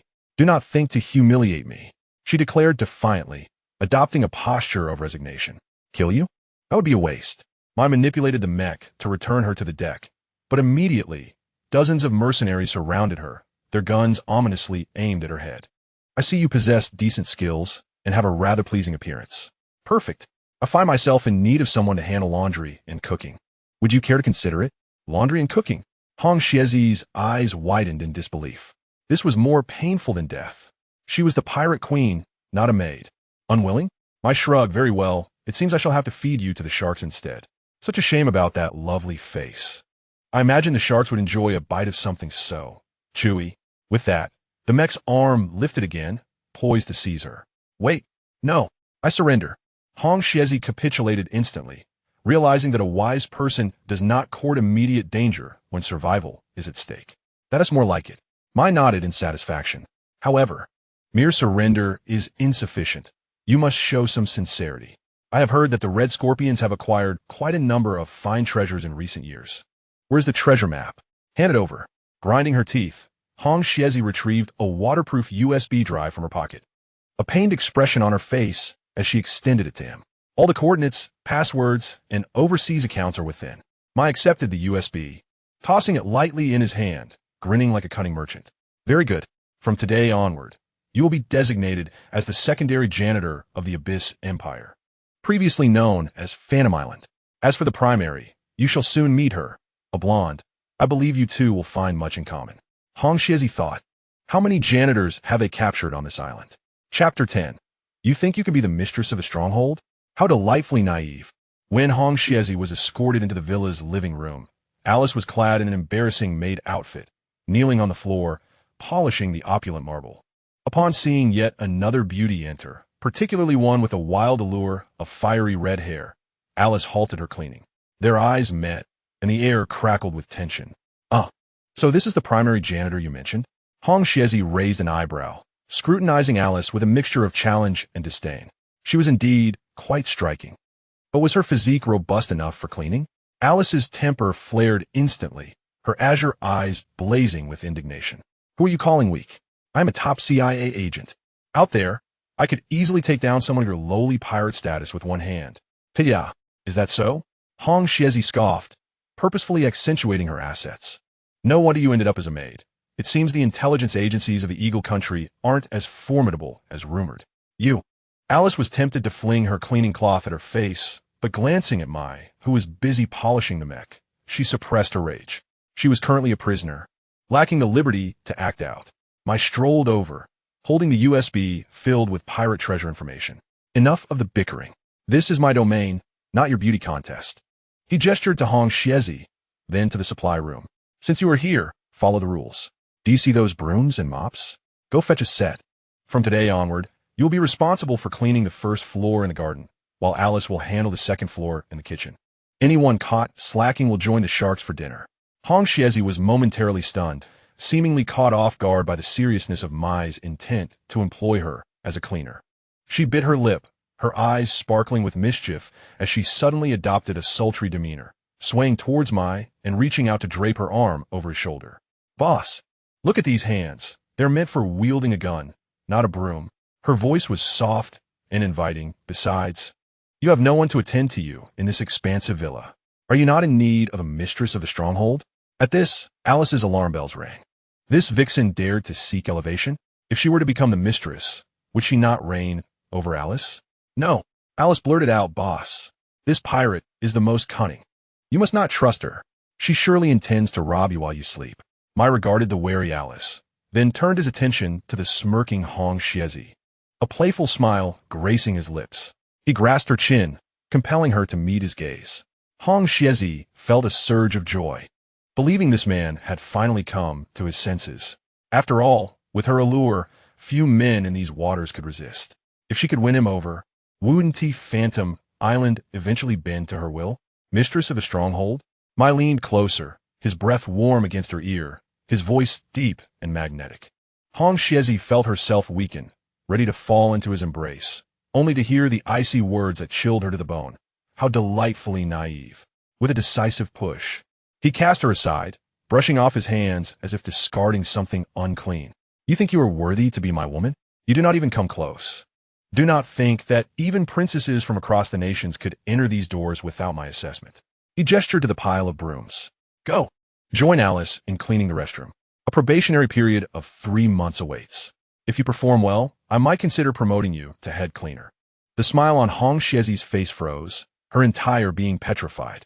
Head cleaner? What kind of ridiculous position was that? A regal pirate queen reduced to scrubbing toilets for a mere janitorial title? Alice could no longer contain herself and burst into laughter. Seeing Hong Xiezi humbled brought her immense satisfaction. Why are you laughing? You're no better. Mai shot her a glare. 3 months of probation. Anyone who fails will be sent to work in the mines. Now immediately go and get to work. The two once mighty women now resembled wilted plants, reluctantly clutching brooms and mops as they trudged toward the restroom. Mai observed their departing figures, nodding in satisfaction. Women? It will only affect his speed in drawing the sword. At this critical juncture of career initiation, who has the time for such romantic entanglements? Keeping them around is merely for amusement and to exploit their remaining value. Night Owl, go count the ships belonging to the Red Scorpions. Mui settled back onto the sofa and lit a cigarette. Those that are usable will be integrated into our fleet. Those that are not will be dismantled for materials. Also, regarding the accounts on that USB drive, have Red Queen transfer all the funds to me. Yes, master. Night Owl replied, departing to fulfill the orders. Mui exhaled a plume of smoke, his spirits soaring. This operation not only resolved the threat of pirates, but also garnered a substantial sum of money and resources, even capturing 2 free laborers. It was a tremendous profit. At that moment, the long-silent mechanical voice in his mind echoed once more. Ding! Detected that the host has successfully resolved the family crisis, repaid debts for his father, and severely punished the bully, Zhao Chong. Father Mu Jiangwo's mood index has skyrocketed, significantly enhancing family happiness. Triggered the special achievement of a filial son and virtuous grandson. 100-fold critical hit activated. 100-fold. Mui nearly dropped his cigarette in shock. Previously, a 1,000-fold critical hit had yielded $300,000 and 3,000 death warriors. What could a 100-fold entail? Calculating rewards. Congratulations, host. You have obtained T-72 Modified Main Battle Tank Regiment, 50 units. Congratulations, host. You have obtained Apache Armed Helicopter Squadron, 10 units. Congratulations, host. You have obtained 5,000 Elite Mechanized Death Warriors. Bonus, complete logistics supply line and an ammunition depot. All units have been deployed to the northern plains of the island. Please proceed to review them. Mui sprang up from the sofa, neglecting to put on shoes, and rushed barefoot to the balcony. At that moment, dawn was just breaking, bathed in the faint morning light. Mui beheld the once desolate expanse on the northern side of the island, now filled with a torrent of steel. An orderly formation of tanks lay like slumbering giants, their barrels aimed skyward, exuding an overwhelming aura of lethality. In the sky, 10 armed helicopters circled down, their massive rotors stirring up clouds of dust. Beside these steel behemoths stood 5,000 fully armed elite death warriors, aligned and awaiting their king. Good heavens! Just emerging from the restroom, Red Scorpion and Alice happened upon this scene. The brooms in their hands fell to the ground once more. If the previous match had shocked them, this armored legion now instilled a sense of despair. What was this, if not a national defense force? Who on earth are you, boss? Alice stammered. Muyaturnet, observing the 2 women who were utterly stunned, a proud smile curling at the corners of his mouth. Me? I am simply an ordinary brother who wishes for his family to live well. Chapter 11. The first surge of troops. My army lacks emotion as dawn broke.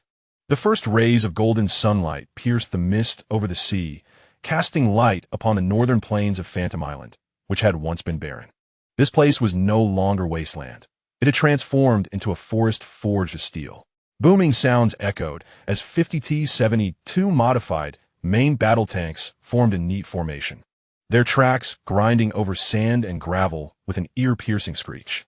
The robust 125mm smoothbore cannons pointed skyward like silent reapers, emanating a chilling aura of death. Above the tank formation, 10 Apache-armed helicopters hovered low, their massive rotors stirring up clouds of dust, causing Muyi's garments to flutter. This is truly magnificent. Muyi stood on a makeshift review platform, surveying the army that belonged solely to him, feeling the blood within him boil. This was not mere virtual data from a game. It was a tangible war machine. At his command, this torrent of steel could effortlessly flatten any small nation. Report, Master. Armor Division 1 is assembled. A burly armored commander, as solid as a tower, rushed to the platform, saluted sharply, and declared in a voice like thunder. The division consists of 50 tanks, 30 infantry fighting vehicles, 10 armed helicopters, and 5,000 combat personnel. Please give your orders. Excellent. Very good. Muyi clapped the commander's shoulder, feeling the iron-like muscle beneath his hand. From today onward, you shall be the spearhead of the Abyss Empire. Whoever dares to threaten my family or my territory shall be crushed. Crush, crush, crush. 5,000 elite death warriors roared in unison, their voices rising like a tsunami, shaking the very island. In the distance, Alice and Red Scorpion were rendered speechless by the terrifying display. Alice still clutched the broom, yet she seemed rooted to the ground. As a top CIA agent, she understood all too well what this army represented. It was not merely a matter of superior equipment. What was even more frightening was the discipline that ensured unwavering obedience. 5,000 individuals stood there, and, aside from the sounds of breathing and commands, not a single extraneous noise could be heard. Such terrifying execution was unparalleled, even among the most elite Navy SEALs. This is impossible. This cannot be, Alice murmured, her complexion pale. The intelligence network of the Eagle Nation spanned the globe. How could such a formidable armed force go unnoticed? Who exactly was Mu Yi? Was he an agent of superpower? She had to relay this intelligence. If this force was allowed to grow unchecked, the entire Southeast Asia, or even the global landscape, could be rewritten. Alice discreetly touched the backup microtransmitter hidden in her shoe, her last card. Though the previous locator had been discovered by Mu Yi, this one was concealed more securely and should remain undisclosed. She must seize the opportunity, even if it cost her life, to send this message. Alice bit her lip, a spark of determination flickering in her azure eyes. Just then, Mu Yi's phone rang unexpectedly. It was a video call. Mu Yi glanced down and felt a jolt of alarm. Note, little fish. What on earth? Why is she calling so early? Mu Yi checked the time. It was only 6 in the morning. It should be even back home. He quickly waved to the warriors below. Scatter. Quickly scatter. Get down. Hide those tanks. Helicopters, take off. Don't obstruct the camera. Though the 5,000 warriors were baffled, the master's orders were absolute. With a crash, 5,000 individuals dropped instantly, their movements synchronized like a line of dominoes. The tank drivers hurriedly maneuvered their tanks into the woods, while the helicopters ascended to hide within the clouds. In a mere 10 seconds, the once menacing review ground transformed into an empty expanse, dotted only with tracks and lingering dust. Mu Yi took a deep breath, adjusted his expression, and answered the video call. Brother, where are you? Why is it so noisy? Mu Xiaoyu's small face appeared on the screen, the background revealing her home living room, indicating she had just returned from school. Oh well, I'm out here exercising in the morning. Mu Yi hastily fabricated a reason, holding the phone up to show a panoramic view. Look, the air is so fresh, and the sea breeze feels delightful. However, he had overlooked a detail. Although the tanks and helicopters were concealed, the 5,000 warriors still lay flat on the ground. Despite their camouflage uniforms, under the morning sun, the dense cluster of heads was conspicuously visible. Brother, Mu Xiaoyu's eyes widened. Pointing at the seemingly endless carpet of camouflage behind him, what are those things? Why are there so many heads? It looks so scary. Mu Yi turned around and nearly spat blood in shock. These warriors were far too earnest. When told to lie down, they remained perfectly still, not even bothering to find a hole to hide in. It looked like a mass grave. As Mu Yi's mind raced, cold sweat trickled down his brow. That's a watermelon. Yes, a watermelon field. Watermelon? Mu Xiaoyu looked skeptical. How can a watermelon wear camouflage? And it even moves? Moments ago, a death warrior had perhaps shifted uncomfortably, causing a slight movement. That's just a sunshade net. Mu Yi asserted earnestly. Here, the watermelon variety is unique and sensitive to sunlight. Hence, each watermelon must be covered with a camouflage net. This is what we call scientific planting. Do you understand? Scientific planting? Although Mu Xiaoyu sensed something amiss, she felt compelled to remain silent in the face of her brother's conviction. By the way, brother, I wanted to tell you something. She hesitated, seemingly gathering her thoughts. We had a lot of visitors at our house just now. Mu Yi's heart tightened. Is it Zhao Chong and his gang causing trouble again? No, it's not. Mu Xiaoyu shook her head, a peculiar expression crossing her face. It's our second uncle and many relatives we've never contacted before, suddenly arriving with large bags of gifts, claiming they came to see Dad. Second uncle? Mu Yi scoffed. He knew that second uncle all too well, a typical sycophant who had distanced himself when the family faced hardships, fearful of lending money. Now, suddenly appearing with gifts? What did they say? They said. Mu Xiaoyu glanced at Mu Jiangwo, who was surrounded by relatives in the living room, then lowered her voice. They said they heard you made a fortune abroad and specifically came to congratulate you. Moreover, the second uncle kept asking what exactly you're doing abroad, wondering if you were involved in something illicit. Mu Yi narrowed his eyes. It seemed the disturbances from the previous confrontation had indeed spread. Although Zhao Chong had been dealt with, the spectacle of 100,000 in cash and 2 armor vehicles was enough to attract these opportunists. Illicit? Mu Yi smiled coldly at the screen, a chill in his expression. Just tell them I have indeed made a bit of money abroad, but it's not illicit. It's legitimate business. As for what kind of business? He glanced back at the watermelon field, still ominous despite their prone position. In due time, when the opportunity arises, I shall invite them to the island for a tour, and they shall understand. Chapter 12. Sister S. Shock. Brother, you really have struck it rich. After hanging up the video call, Mu Yi breathed a sigh of relief, feeling the cold sweat soaking his clothes. In these times, maintaining a low profile as a wealthy individual was even more exhausting than engaging in battle. He wiped the sweat from his forehead and turned to the 5,000 motionless watermelons, shaking his head with a wry smile. All right, get up. No more lying down. It's rather unsettling. With a rustle, the 5,000 death warriors instantly stood up in unison, kicking up a cloud of dust that nearly choked Mu Yi. Cough, cough. Night Owl, from now on, let us refrain from assigning such unskilled tasks to the elite forces. Mu Yi dusted himself off. We are, after all, a regular army now. We must maintain some decorum. Night Owl nodded solemnly. Understood, Master. I will arrange targeted training for them, so that next time they can disguise themselves more convincingly as watermelons. Mu Yi retorted, more like watermelons? I just meant for them to stop lying down. It was futile trying to explain to this group that simply followed orders. Shaking his head, Mu Yi picked up his phone and glanced at a few unread WeChat messages from Xiaoyu. Brother, you just said that was a sunshade net. But why does it look like something is moving? In that vast expanse of green, could it really be a watermelon field? I heard on the news that there are pirates on that island. This girl, though innocent, was not foolish. Mu Yi understood that such an excuse for growing watermelons would not hold up for long. He needed to concoct a more convincing narrative. Dear sister, you're overthinking it. Mu Yi quickly typed back. In fact, those are just extras. Yes, crowd actors. I'm no longer selling fruit.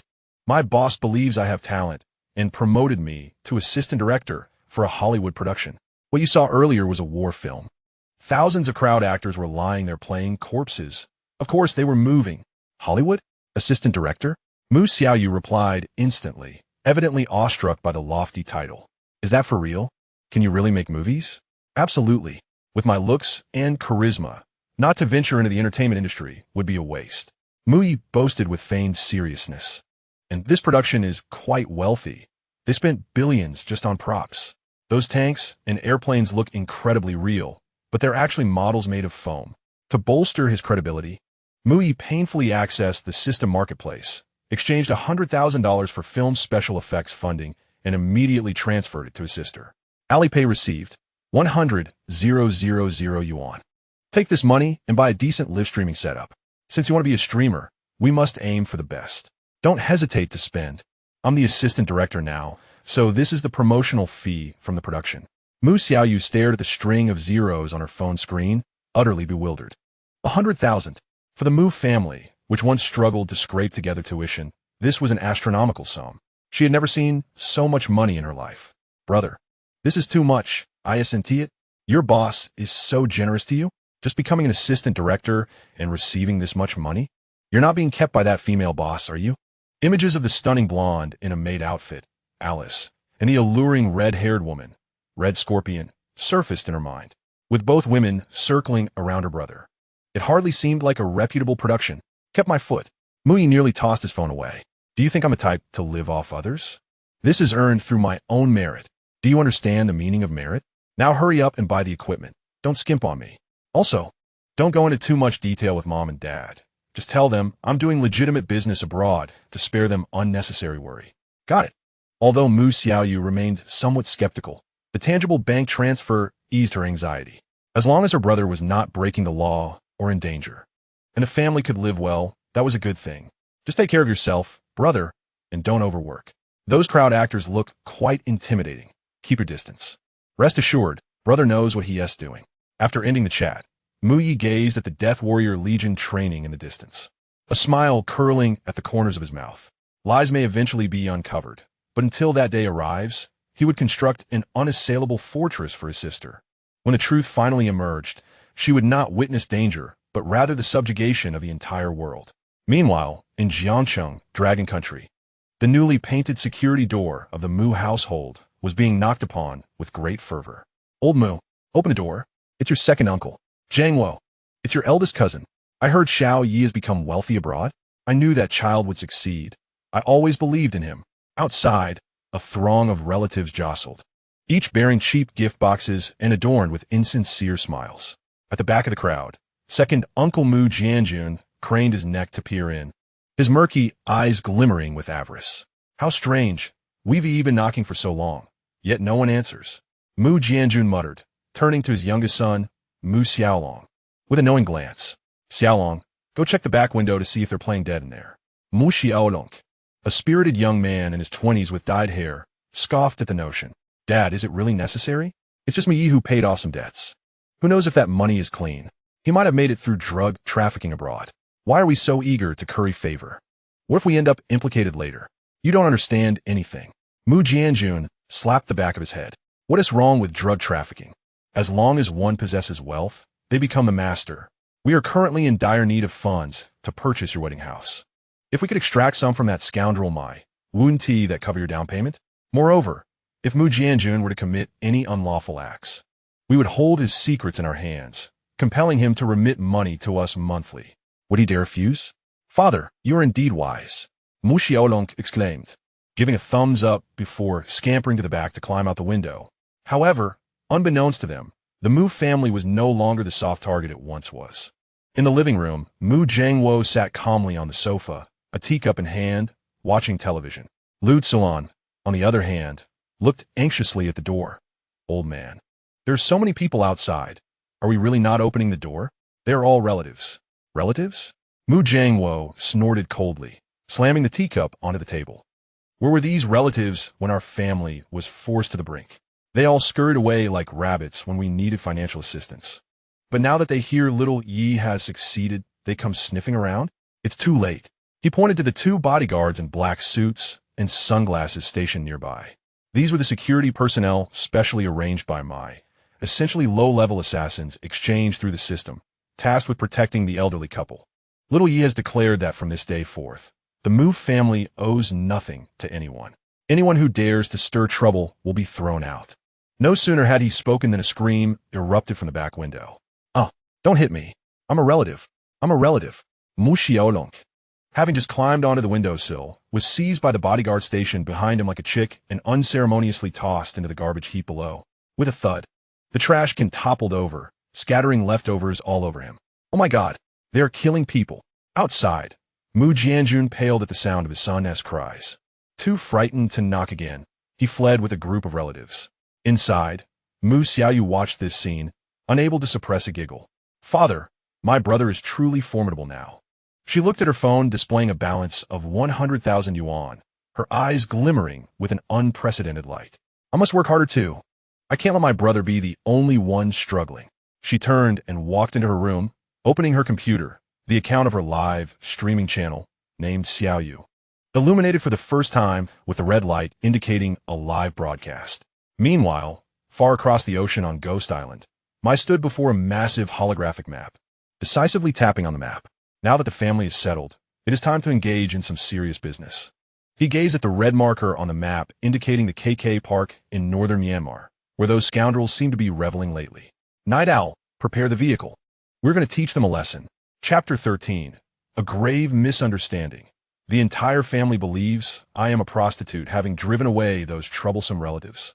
The Mu family's battered security door finally closed, yet the atmosphere in the living room remained far from relaxed. The air was thick with tension, reminiscent of the oppressive calm before storm. Mu Jiangwo sat on a sofa draped with an old bedsheet, holding a porcelain teacup that had gone cold without a single sip. Lu Tsulan sat beside him, her eyes reddened, occasionally wiping tears with her sleeve, murmuring, "Old man, how did little Yi come by this money?" Her voice trembled, clutching the old phone that had just notified her of a money transfer, akin to holding a hot potato. That sum was in the hundreds of thousands. Furthermore, those two bodyguards in black suits were clearly not ordinary men. How could our little Yi, who once wouldn't dare to harm a chicken, return from a year abroad, transformed into someone entirely different? Mu Jiangwo sighed, slamming the teacup onto the coffee table. I am pondering this matter as well. His brow furrowed, worry etched across his face. Did you not hear the second one mumbling in the hallway? He said little Yi had neither education nor skills abroad, and even amidst riches, he had no share. Unless what? Mu Xiaoyu leaned closer, her face filled with anxiety. Unless he took a crooked path. Mu Jiangwo gritted his teeth, as if summoning great resolve to utter the words. The second one mentioned that some wealthy foreign women fancy our delicate Eastern lads. Little Yi resembles me. He is renowned for his good looks. What if he took that route to repay his debts? What? A prostitute? Mu Xiaoyu gasped, her eyes wide as saucers. Impossible. Absolutely impossible. My brother is a man of steel. He blushes at a mere conversation with a girl. How could he possibly do that? How can it be impossible? Lu Zuolan burst into tears, overwhelmed. In desperate circumstances, what can a person do? Think about it. He has hundreds of thousands of dollars, bodyguards, and sends money home. What other profession could yield such swift returns? The more Lu Zuolan contemplated, the more convinced she became, envisioning her son suffering under the whip of a wealthy woman. Counting money through tears, her heart aching painfully. No, we cannot spend that money. That is the blood and sweat little Yi exchanged for his dignity. Lu Zuolan seized the phone, ready to call Mai. I must bring him back, even if he has to work on a construction site. We will not serve those foreign women. On the other side of the ocean, on Ghost Island, Mai sat in a convertible SUV, casually chewing on a blade of grass, energetically directing the assassins to load ammunition boxes onto the vehicle. Night Owl, this time we must keep a low profile in northern Myanmar. Mai patted the newly mounted Gatling gun beside him, his expression serious. Let us try to avoid heavy weaponry, so as not to frighten the pigs. We are there to rescue, not to demolish. Yes, master. I will instruct them to bring only rocket launchers, no missiles, Night Owl replied earnestly. Just then, Mai's phone vibrated. Mom? Mai answered the call, feeling quite cheerful. What is up? Did my uncle and the others cause trouble again? Don't worry.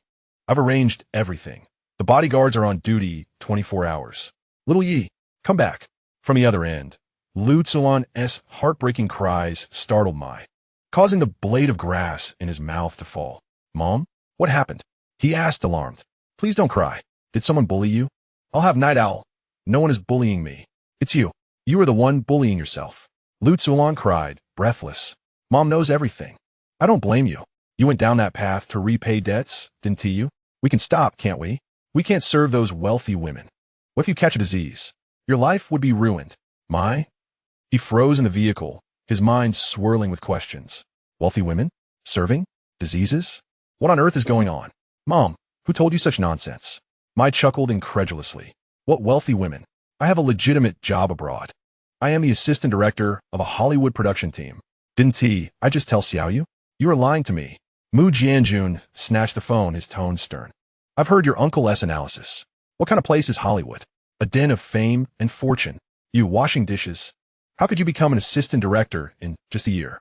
Unless you've caught the eye of a female director or producer. Mu Jianyun paused, his voice filled with sorrow. Son, I know you are filial, but one must have dignity. Our Mu family cannot live off others. You need to return that money immediately and cut ties with that wealthy woman. Mai's lips twitched uncontrollably. His uncle is such a fool. Such imagination should be put to writing novels. Father, it's not what you think. Mai rubbed his temples helplessly. The more he explained, the more convoluted it became. The reality of his situation was even more absurd than being a prostitute, and he couldn't possibly articulate it. All right, I have a boss, but she appreciates my talent. Talent? Dignity? Mu Jianyun scoffed. You have no talent whatsoever. What do you possess apart from your good looks? Admit it, female boss. You are indeed attracted to him. On the other end of the line, Lu Zuolan's desperate wail echoed.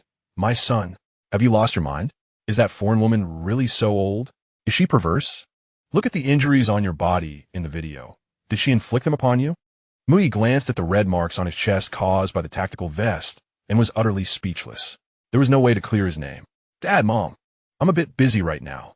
The female boss is calling me for a meeting. Mui could only resort to evasion. You can trust me with the money. It's absolutely clean. I'll hang up now and explain later. After saying that, he hurriedly ended the call, fearing that if he delayed even a second, his parents would conjure an entire melodrama of family ethics.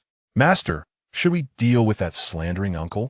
Night Owl, seated in the driver's seat, turned back coldly, a flicker of murderous intent in his eyes. I can arrange for an accident. No. That as family, though he is a bit of a scoundrel. He doesn't deserve death. Mui quickly waved his hands. This group of mercenaries had a penchant for silencing others, but a scare would suffice. However, he stroked his chin, a glint of cold light flashing in his eyes. The one leading the slander isn't just the uncle, is it? In the Happiness Lane community. After the call ended, the atmosphere in the Mu household grew even more tense. It seemed to be true. Mu Jiangwo collapsed onto the sofa, appearing a decade older in an instant. This child has sacrificed himself for the family. Just then, a sharp, loud voice resonated from downstairs, penetrating through 2 floors. Oh, you have no idea. That son of the Mu family is a gigolo abroad. It was the neighbor, Zhang Lan. This woman loved to gossip and had harbored resentment since she was embarrassed in a live broadcast last time. Coincidentally, she encountered the uncle who was slinking down the stairs, and the two quickly collaborated, giving instant credibility to the rumor. I heard it straight from his uncle. That money is all from the rich women's alimony. TSK. No wonder he has bodyguards and is in debt. It turns out it's dirty money from selling himself. The Mu couple, who usually pretended to be high-minded, ended up raising such a shameless son. How laughable. A group of gossiping aunties had gathered downstairs, eagerly listening and pointing fingers. I told you. Washing dishes can't earn that much. Oh dear, the Mu family has lost all face. Inside, Mu Xiaoyu clenched her fists tightly, her nails digging into her flesh. She looked at her parents' haggard faces, listened to the vile words from outside, and tears welled up in her eyes, yet her gaze turned ferociously fierce. This is too much. Mu Xiaoyu suddenly stood up, grabbing the professional live-streaming equipment stand that she had just bought. Xiaoyu, what are you doing? Lu Tsuelan exclaimed in alarm. I'm going to tear her apart. Mu Xiaoyu gritted her teeth, inserting her phone into the stand and directly opening the live-streaming app. Not only will I tear her apart, but I will also clarify this matter before the entire internet. My brother is not a gigolo. I will not allow anyone to tarnish his name. Ding! The live stream commenced. The title was simple, just 5 words, yet it exuded an air of resolute defiance. Who dares slander my brother? I will fight them. Chapter 14. The Neighboring Aunt's Mockery. A resounding slap in the face outside the Happiness Lane community, the cold wind blew. Zhang Lan stood at the entrance, a handful of sunflower seeds in her grasp, cracking them and spitting the shells onto the ground. Surrounding her were 3 or 4 elderly ladies, all leaning in with rapt attention. Oh, you haven't seen those 2 bodyguards. They look just like gangsters. Zhang Lan rolled her eyes. What kind of respectable family hires bodyguards? If you ask me, they are probably afraid the rich women abroad will come knocking for debts. The Mu couple thinks they have a treasure. If I had a son like that, I would have already smashed my head against a wall. Laughter erupted around her. Zhang Lan, shut your mouth. A furious shout rang out. Mu Xiaoyu, Confronting, rushed to the front of the crowd, her face flushed and tears welling in her eyes, yet her expression resembled that of an enraged beast. Oh, isn't this little fish? Zhang Lan was startled, but quickly smirked with a mocking tone. What's wrong? Feeling guilty? Don't want anyone to speak? You are spreading rumors. You are slandering. Mu Xiaoyu gritted her teeth, jabbing the phone stand toward the ground, the camera aimed directly at Zhang Lan. I am live streaming. Since you're so eager to talk, say it again for the whole internet to hear. Let everyone see your true colors. On the phone screen, the number of viewers in the live stream began to surge.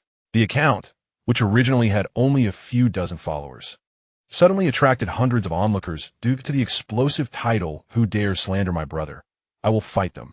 Live stream? Zhang Lan was momentarily taken aback, but then straightened her posture, fixing her hair in front of the camera. Let's broadcast. A clear conscience fears no accusation. Everyone, judge for yourselves. The Mu family's son is misbehaving abroad, engaging in disgraceful activities, and he doesn't even want the neighbors to talk about it. The comments section exploded. What is this gossip? So intense. This aunt doesn't he look like a good person, but where there is smoke, there is fire? The streamer is so beautiful. The brother must be handsome too. Could he really be a gigolo? Selling sunflower seeds, peanuts, and mineral water in the front row. Seeing the screen filled with skepticism and mockery, Mu Xiaoyu panicked. No, my brother earns money through his own talent. He is an assistant director. He is in the business. Assistant director? Uffed. Zhang Lan spat a shell onto the ground, her face filled with disdain. With your brother's demeanor? An assistant director? Only your foolish parents would believe that. Little fish, let me give you a piece of advice from someone with experience. Filthy money will shorten your life. You're talking nonsense. Mu Xiaoyu trembled with rage, wanting to retort, but found herself unable to outshout the woman. The atmosphere in the live stream began to turn against her, with many trolls flooding the comments, berating the gigolo-esque sister. Feeling wronged, angry, and helpless, Mu Xiaoyu's tears finally fell. At that moment, across the ocean on Ghost Island, Muyi sat on a genuine leather sofa, watching the tear-streaked face of his sister on the phone screen, alongside that loathsome old woman with her incessant chatter. A surge of violent coldness welled up in his heart. Red, activate. Yes, master. Funding has been arranged. Muyi's voice was as cold as ice shards. Open the recharge channel for this live stream platform. I want that woman to be silenced. Understood. Overseas contingency funds have been accessed. The next moment, in the live stream, Zhang was still rambling. Let me tell you, the last time I saw his video, the background looked as messy as a garbage dump. He must have been discarded after being played by the rich women. Before she could finish her sentence, the screen, initially peppered with a few comments, was suddenly torn apart by a blinding golden light. User Mugad sends out Carnival 1. A gigantic pink castle effect exploded in the center of the screen, instantly obscuring Zhang Lan's detestable face. The live stream fell silent for a second. What the hell? A carnival? $3,000 each. Where did this tycoon come from? But this was just the beginning. Following that, the user named Mugad seemed to have gone mad, launching into a frenzy. User Mugad sends out Carnival 2. User Mugad sends out Carnival 10. User Mugad sends out Carnival 50.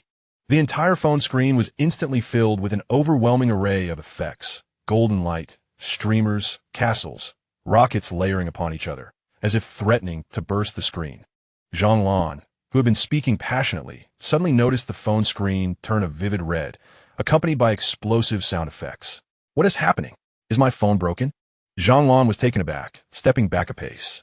Xiaoyu, is your broken phone about to explode? Xiaoyu was equally stunned. She stared blankly at the frenzied numbers in the upper right corner of the screen. Carnival 100. 100 carnivals. That amounts to a staggering 300,000 RMB. In less than a minute. 300,000? The barrage in the live stream, after a brief pause, erupted into chaos. I kneel before the big boss. This is the arrival of a godly tycoon. 100 carnivals? Am I seeing things? Who is this deity? Did they just throw down 300,000 to support the streamer? That slap in the face hurts just to listen to. The special effects gradually faded. A line of gleaming golden text floated across the screen from the mysterious Mushan. Keep talking. Why have you stopped? Are these 100 carnivals enough to buy your coffin? A profound silence engulfed the audience. Although Zhang Lan was unfamiliar with live streaming, she noticed those words and heard the gasps of the young onlookers nearby. Andy, stop talking. That guy just spent 300,000. 300,000. An excited young neighbor's face turned crimson. Have you ever seen so much money in your life? 300,000? Zhang Lan's legs weakened, and the sunflower seeds in her hands scattered across the floor. She glanced at Xiaoyu, then at the phone screen, her expressions shifting dramatically from disdain to shock, then to fear, ultimately turning a shade resembling pig liver. 300,000. In this third-tier city, that was several years' worth of her family's income. Is this from that Duck King? Zhang Lan stammered, her voice trembling. Slap. Although no physical blow was struck, this invisible slap resonated louder than any real hit. Who says it's the Duck King? Looking at the dominating barrage, Xiaoyu felt a newfound sense of strength. Wiping her tears, she declared loudly, "This is my brother's friend. Did you see that? This is my brother's power. What Duck King has friends like this? Who can casually throw down 300,000 to crush you?" The live stream erupted in cheers. Exactly. If you were a Duck King, I'd immediately become a duck. Annie, hurry and leave. Don't embarrass yourself here. Mushan is amazing. Mushan is formidable. Zhang Lan was left speechless, her face flushing purple. She could no longer endure the mocking and amused gazes of her neighbors, covering her face and, with a cry of despair, pushed through the crowd and fled, not even daring to pick up the scattered sunflower seed shells. Victory. Xiaoyu clutched her phone, gazing at the avatar named Mushan. Although she had no idea who he was, the familiar sense of security filled her with warmth. Thank you, Brother Mushan. She bowed deeply to the camera. Meanwhile, the live stream's popularity surged to the top of the platform's hourly rankings. In a certain large guild operations department, the supervisor exclaimed, "Quick, look! A new account just spent 300,000 in a minute. That live stream has exploded." The supervisor leaped from his chair. Investigate. Immediately trace this Mu Shun's IP. And that streamer, what's her name? Xiaoyu? No matter the cost, we must sign her. There is definitely a true deity behind this. Chapter 15. That princess? Please do not knock on my door at midnight. Having settled the issues with the live stream, Muyi was in high spirits, feeling as though he was walking on air. Night Owl, prepare the boat. Let us set sail for a breeze. After a week focused on infrastructure, subduing pirates, and dealing with various relatives, Muyi felt his bones were almost rusting. Now that he had a territory, it was essential to patrol it and see if he could catch some seafood to improve the meals. Off the coast of Phantom Island, the azure waves stretched endlessly. Muyi piloted a high-speed boat seized from the Red Scorpion, leaving trails of white foam across the surface. The sea breeze howled, infused with a salty tang. This was the essence of a man's freedom. What is that? Muyi squinted, pointing towards a wisp of black smoke on the distant horizon. Who is grilling out there? That fire looks enormous. Night Owl raised the binoculars for a closer look, his expression darkening. Master, a yacht is on fire. It looks like there has been an explosion, and it's sinking. A yacht? Muyi's eyes lit up. Wealthy people. Let us go check if we can salvage it. Let us demonstrate some humanitarian spirit. The speedboat shot forward like an arrow. As they approached, they discovered the yacht was extravagantly luxurious, emblazoned with an incomprehensible intricate emblem. Unfortunately, much of the vessel was already submerged, flames engulfing the deck, and at the stern, a precarious figure dangled from the railing. It was a woman. She wore a long dress imbued with exotic charm, soaked through, yet the fabric still shimmered with interwoven gold threads. Help! The woman spotted Muyi's speedboat and, summoning her last ounce of strength, waved her hand. Then she lost her grip, plunging into the sea like a broken kite. What a hassle. Muyi feigned annoyance, yet his actions were swift. He shed his shirt and dove into the water. Minutes later, Muyi dragged the woman onto the boat. Phew, she looks slender but feels quite heavy. Wiping the water from his face, he looked down at his prize. Unable to suppress a whistle, he marveled at her beauty. She had deep-set eyes, a high-nosed bridge, lashes that fanned out like tiny fans, and skin the color of healthy wheat, yet as delicate as satin. Most crucially, she wore a necklace of blue sapphires, the centerpiece larger than a pigeon's egg. He had truly struck gold. Muyi's eyes sparkled as he checked her breathing. Thankfully, she had merely inhaled water and fainted. At Phantom Island, in the main villa's guest room, Fatima slowly opened her eyes to an unfamiliar ceiling and a luxurious crystal chandelier. Awake? A man's voice came from nearby. Fatima jolted upright, instinctively clutching her chest, staring in terror at the young man, lounging on the sofa, casually playing with a fruit knife while peeling an apple. Who are you? Where's this? Fatima asked in halting Chinese. I am your savior. This is my island. Muyi bit into the apple with a crisp crunch. You seem well-dressed, and that stone around your neck looks quite valuable. So tell me, which young lady are you? What is your family's phone number? I'll have someone go collect you, report your safety. Fatima was momentarily stunned. She gazed at the handsome, yet slightly roguish man before her. Memories flooding back of the powerful hands that had rescued her and his silhouette breaking through the waves. Could he be the legendary Eastern Knight? I am Fatima. She lowered her head, her long lashes quivering. I have no home. I escaped from my family. Escaped from a marriage? Familiar with such melodramatic plots. Running away for love? Not a love affair, but a matter of survival. A flicker of hatred crossed Fatima's eyes. My father wants to marry me off to a 70-year-old oil tycoon as his fourth wife. I refused and stole a yacht to escape. I never expected someone would tamper with the ship halfway through. At this, she lifted her gaze, her eyes, like obsidian, glistening with unshed tears, looking pitifully at Muyi. Please, do not send me back. If I am caught, I will be doomed. Muyi chewed on the apple, contemplating. A princess from an oil-rich Middle Eastern country? Escaping a marriage? This script sounded eerily familiar. However, judging by her demeanor and attire, she didn't seem like a fraud. You can stay, but my island does not accommodate idlers. He appraised her. Can you sweep the floor or cook? Fatima was taken aback. She was a princess who had never touched the water of spring. I can learn. Fatima bit her lip, determined not to be sent back at any cost. All right, let the Red Scorpion guide you later. I waved his hand dismissively, standing up.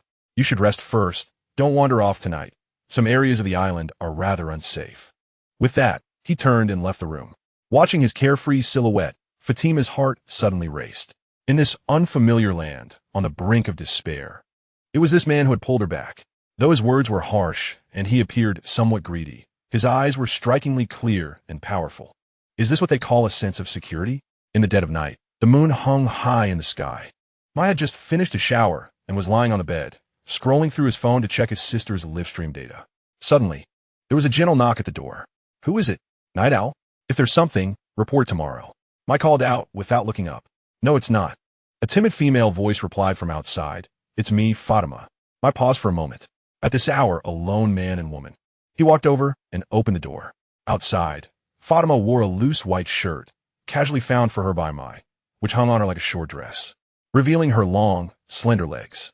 Her damp hair cascaded over her shoulders, and her exotic features appeared especially alluring under the dim corridor light. Is there something you need? Mai leaned against the doorframe, his gaze respectfully avoiding certain areas. Fatima's cheeks flushed crimson, her hands tightly clutching the hem of her shirt, gathering her courage. She looked up at Mai. Benefactor, I am penniless and have no way to repay your life-saving kindness. She took a step forward, the delightful scent of her shower gel wafting into Mai's nose. If you don't mind, Stop. Mai suddenly raised his hand, making a gesture to halt, his expression turning extremely serious. What do you intend to do? Borrow money? Fatima was taken aback. Huh? Let me tell you, I've seen this trick many times. Mai took a wary step back, even pressing his hand against the doorknob. First, it's a midnight knock to sell a sob story, claiming no way to repay, and next. Are you going to ask for a bit of money for fare, promising to repay later? I don't fall for that. Fatima's mouth fell open, completely bewildered. She had intended to offer herself in gratitude. This man must be calculating, right? No, I don't want to borrow money. Fatima's eyes were brimming with tears. I just want to. If you don't want to borrow money, then go back to sleep. Mai sighed in relief, his expression softening a bit. Remember, you must get up at 6 in the morning. Alice will teach you how to use a mop. If you don't work, you won't eat tomorrow. Also, don't knock on my door at midnight again. I'm a light sleeper and often have nightmares. With that, he closed the door with a bang, locking it twice, leaving Fatima standing in the corridor, staring at the firmly shut door, feeling the chill of a steel-hearted man seep through the cracks, deeply questioning her allure for the first time in her life. Am I not beautiful enough? In the room, Mai lay back on the bed, patting his chest. That scared me. There are too many scammers these days. Even princesses are learning to pull scams.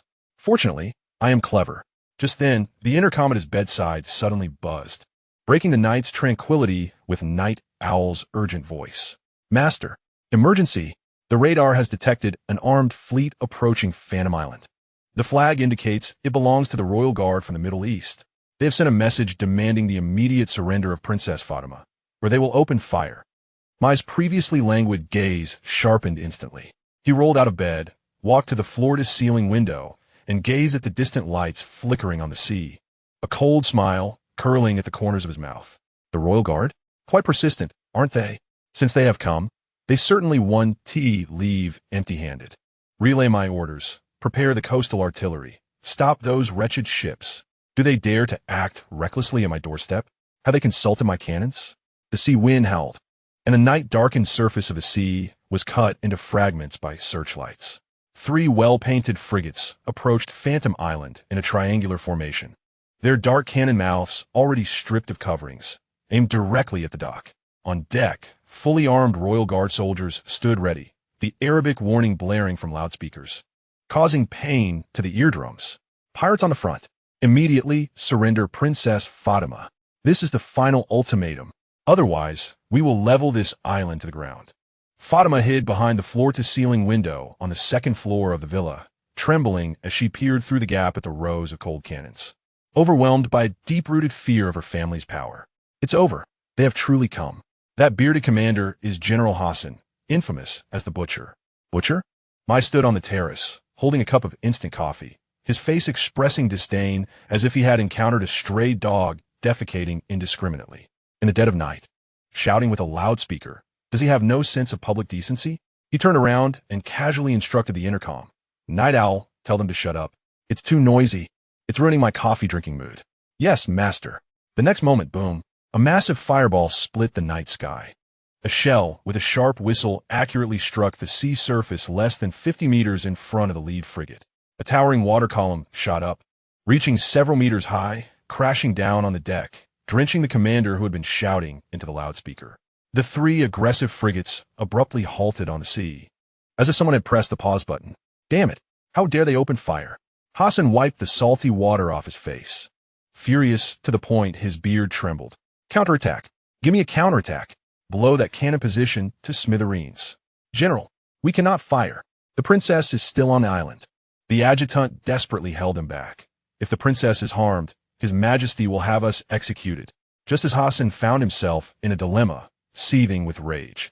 The large screen on the bridge flickered, and Mai's face, adorned with a hint of laziness and mockery, appeared on the screen. Good evening, esteemed benefactors from afar. Mai sat on a leather sofa, flanked by two assassins serving as backdrop, exuding a dominating aura. You scoundrel! I am Commander Hassan of the Royal Guard. Hassan roared at the screen. You lowly pirate! Release the princess at once, or what? Mike dug in his ear, interrupting him. Are you going to fire? Come on, go ahead and shoot. I intentionally had Fatima tied to the rooftop of the villa. If you fire, whether you can blow me up is uncertain. But your princess will surely become fireworks. You shameless cur. Hassan was nearly driven to apoplexy. Thank you for the compliment. Mike grinned. Enough with your impotent rage. Since you're here to collect someone, let us discuss business. Business? Hassan was taken aback. What business? What a ridiculous question. Of course, it's a ransom.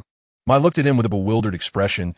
Your princess has been eating my food, living in my place, using my things, and even broke my door. Not really. And frightened my employees. Shouldn't we settle this account? Now not only Hassan, but even Fatima, who was eavesdropping upstairs, was dumbfounded. She was a princess of a wealthy oil nation, worth billions. In this man's eyes, she seemed to be worth only a bit of meal money and the cost of a door handle. How much do you want? Hassan gritted his teeth. $1 million? Or 2 million? Just let her go. Money is not a problem. For a wealthy oil nation, any problem that can be solved with money is no problem at all. $1 million? Mai scoffed, raising a finger in front of the camera. Uncle, are you trying to dismiss a beggar? Who do you look down upon? Is your princess truly worth only this much? How much do you demand? Name your price. Mai's gaze sharpened, declaring boldly, 1 billion. What? Hassan gasped, his eyes nearly popping out. 1 billion? Is that in US dollars? Have you lost your mind? That sum could purchase an entire aircraft carrier fleet. That's your concern, Mai shrugged nonchalantly. I'm not unreasonable. This billion includes the princess's accommodation, meals, compensation for emotional distress, trauma fees, and my security costs. Security costs? Indeed. Mai pointed towards the pitch-black sea outside. As you can see, this area is rife with pirates. It is perilous. With your princess under my care, I must deploy thousands of men to guard her day and night. Is that labor free of charge? Should she lose even a single hair? Wouldn't you come after me with fury? Impossible. Absolutely impossible. Hassan vehemently rejected the notion. His Majesty the King would never consent to such an outrageous demand. You are declaring war on the entire royal family. Is that so? Mai remained unperturbed, simply stating, you'd best consult your king. A word of caution, my patience is finite. If the funds do not arrive within 10 minutes, I shall deliver Princess Fatima to the neighboring Red Scorpion pirate group. I hear their leader has a penchant for tormenting delicate young maidens. With that, Mai abruptly severed communication. Madman, utterly deranged, Hassan paced frantically in the command center. Though he commanded a fleet, he was reluctant to launch an attack due to the potential consequences. The precision of the earlier cannon fire indicated that the opposing force possessed heavy artillery, and engaging in conflict might not yield favorable outcomes. In desperation, he dialed the encrypted royal line. 5 minutes later, communication with Ghost Island was re-established. This time, the figure on the screen was not the irascible commander, but an elderly man in a white robe, the king of the oil-rich nation, exuding an air of authority. Young man, you possess considerable audacity. The old king's voice was steady and powerful, embodying the weight of his status. No one has ever dared to extort the royal family. You're the first. Flattery, Mai replied with confidence, even reclining casually. In this world, fortune favors the bold and starves the timid. Your Majesty, let us discuss finances directly. I dislike beating around the bush. The old king scrutinized Mai intently, as if attempting to pierce through the screen to discern the young man's true nature. After a prolonged silence, he spoke slowly. I can offer you $1 billion. His words astonished Hassan, and his aide were taken aback. His Majesty actually agreed? This is a blatant slap in the face. However, The old king raised two fingers. I have two conditions. First, you must ensure Fatima's absolute safety on the island. She must not suffer any harm, nor can the royal family's honor be sullied. His gaze turned particularly fierce at this juncture. I rolled his eyes. Rest assured, I have no interest in a washboard figure. Fatima, overhearing this, furiously hurled a pillow against the door. Who has a washboard? I possess ample assets. Secondly, the old king continued, his tone taking on a more significant weight. This $1 billion is not a ransom. It is an investment. An investment? My eyes narrowed. Precisely. Your ability to establish such power on the high seas and challenge the royal guard demonstrates your capability. This sum serves as my fee for hiring you to protect Fatima. Until the familial alliance controversy subsides, she will reside with you. The old king was as shrewd as a seasoned fox. Of course, should anything happen to her, you are aware of the consequences. Though I am elderly, I am far from incapable. My pause then chuckled. This old fellow was intriguing. On the surface, it appeared to be a ransom, yet in reality, it was a hot potato handed to him, accompanied by the prospect of a formidable bodyguard. The cunning plan echoed across the ocean.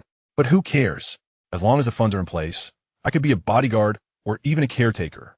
Deal. I snapped his fingers. Transfer the funds. Once they arrive, as long as I am present for a day, no one shall lay a finger on her. Excellent. The old king nodded before terminating the connection. In under a minute, Mai's phone vibrated again. Your overseas anonymous account has received a deposit of 1,000,000 at 3:15. Staring at the dizzying array of zeros, Mai inhaled deeply, feeling his heart race. 1 billion. With this capital, he could finally launch his steel wall project. Night Owl. Mai sprang to his feet, his eyes shimmering with fervor. Issue orders. Activate all engineering robots to full capacity. I will transform this island into the world's most impregnable fortress. Just then, a rapid knocking sounded at the door. Open up, you scoundrel. Who are you calling a washboard?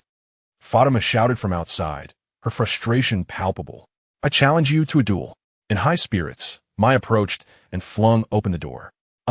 Is this not our billion-dollar princess? Leaning against the doorframe, he beamed. What this? Have you come to your senses? Ready to pay that billion in security fees? Fatima, noticing the mocking grin on his face, was about to unleash her fury when she caught sight of the massive sea chart behind him, filled with dense annotations of various defensive structures. It was a grand blueprint she had never seen before. What are you planning? Fatima instinctively asked. What am I planning? Mai turned, his fingers gliding over the maps every inch, his voice low and infused with ambition. I intend to establish a nation here. Chapter 17. Would you give me 10 billion? Better than bowing before me. At the Ghost Island dock, the sea breeze carried a briny scent, stinging the cheeks. General Hassan strode down from the warship, his expression grim. Behind him followed a squadron of fully armed royal guards, carrying several specially crafted metal cases, gifts prepared by the royal family to silence Mai. The money has been transferred. Hassan approached Mai, barely sparing him a glance, his nostrils flaring as he let out a cold huff. $1 billion, every cent accounted for. Now, hand over the princess. Mai leaned against the jeep, glancing at the bank notification on his phone. The lengthy string of zeros was indeed pleasing to the eye. Efficient, I must say. Putting his phone away, Mai whistled. I enjoy doing business with straightforward individuals. Go. Please bring out Miss Fatima. Night Owl nodded and spoke into the intercom. Before long, Fatima emerged, escorted by a group of female assassins. She had changed into fresh attire, and while still somewhat shaken, she appeared unharmed. Hassan uncle. Upon seeing the familiar royal guards, Fatima's eyes welled with tears, nearly bursting into sobs. She attempted to run forward, but was halted by Hassan's icy glare. Your Highness, please maintain your composure. Hassan's tone was rigid as he turned to Mai, his disdain evident. We are taking her, but let me remind you, yellow-skinned monkey. He emphasized the last 4 words with a sneer. Having taken the money, it would be wise to find a hole to hide in. Some money can be earned with your life, but it doesn't guarantee you can spend it. A lowly pirate will never rise to prominence. With a derisive spit at Mai's feet, he concluded, Pa. The atmosphere turned tense. Fatima gasped, covering her mouth in horror. She knew all too well how dangerous the man who saved her was. Mai's smile gradually faded, replaced by an unsettling calm. Wait. As Hassan turned to lead his men away, Mai's voice resonated behind him, neither soft nor harsh, yet imbued with a chilling intensity. Hassan halted, impatience flickering across his face as he turned back. What now? Is the money insufficient? Greedy swine. The funds are adequate, Mai replied languidly, approaching the spittle on the ground, glancing down before raising his gaze to meet Hassan's eyes. But your foul breath is suffocating me. He gestured toward the ground beneath them. Clean it up and then bow in apology. Otherwise, the money stays, and you shall not take your men with you. What did you say? Hassan, incredulous as if hearing a fantastical tale, laughed in fury, his hand instinctively reaching for the pistol at his waist. You dare demand I bow? I am the commander of the royal guard. Were you but a mere insect? Do you believe I won't end your life right here and now?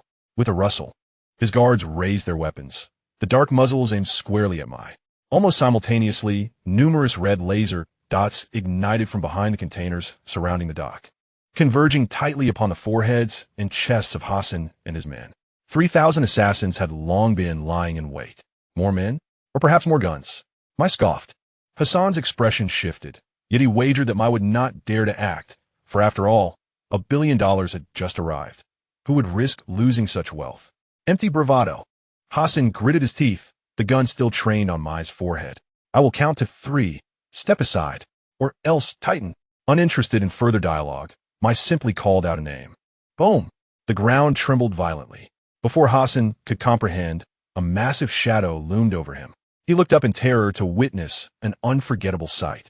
A towering black mech, standing at 2.5 meters, had silently appeared behind him. Beneath its cold metallic visor, crimson electronic eyes bored down on him like a demon from hell. It was the Titan prototype, a rudimentary exoskeleton controlled by the Red Queen. What kind of monster is this?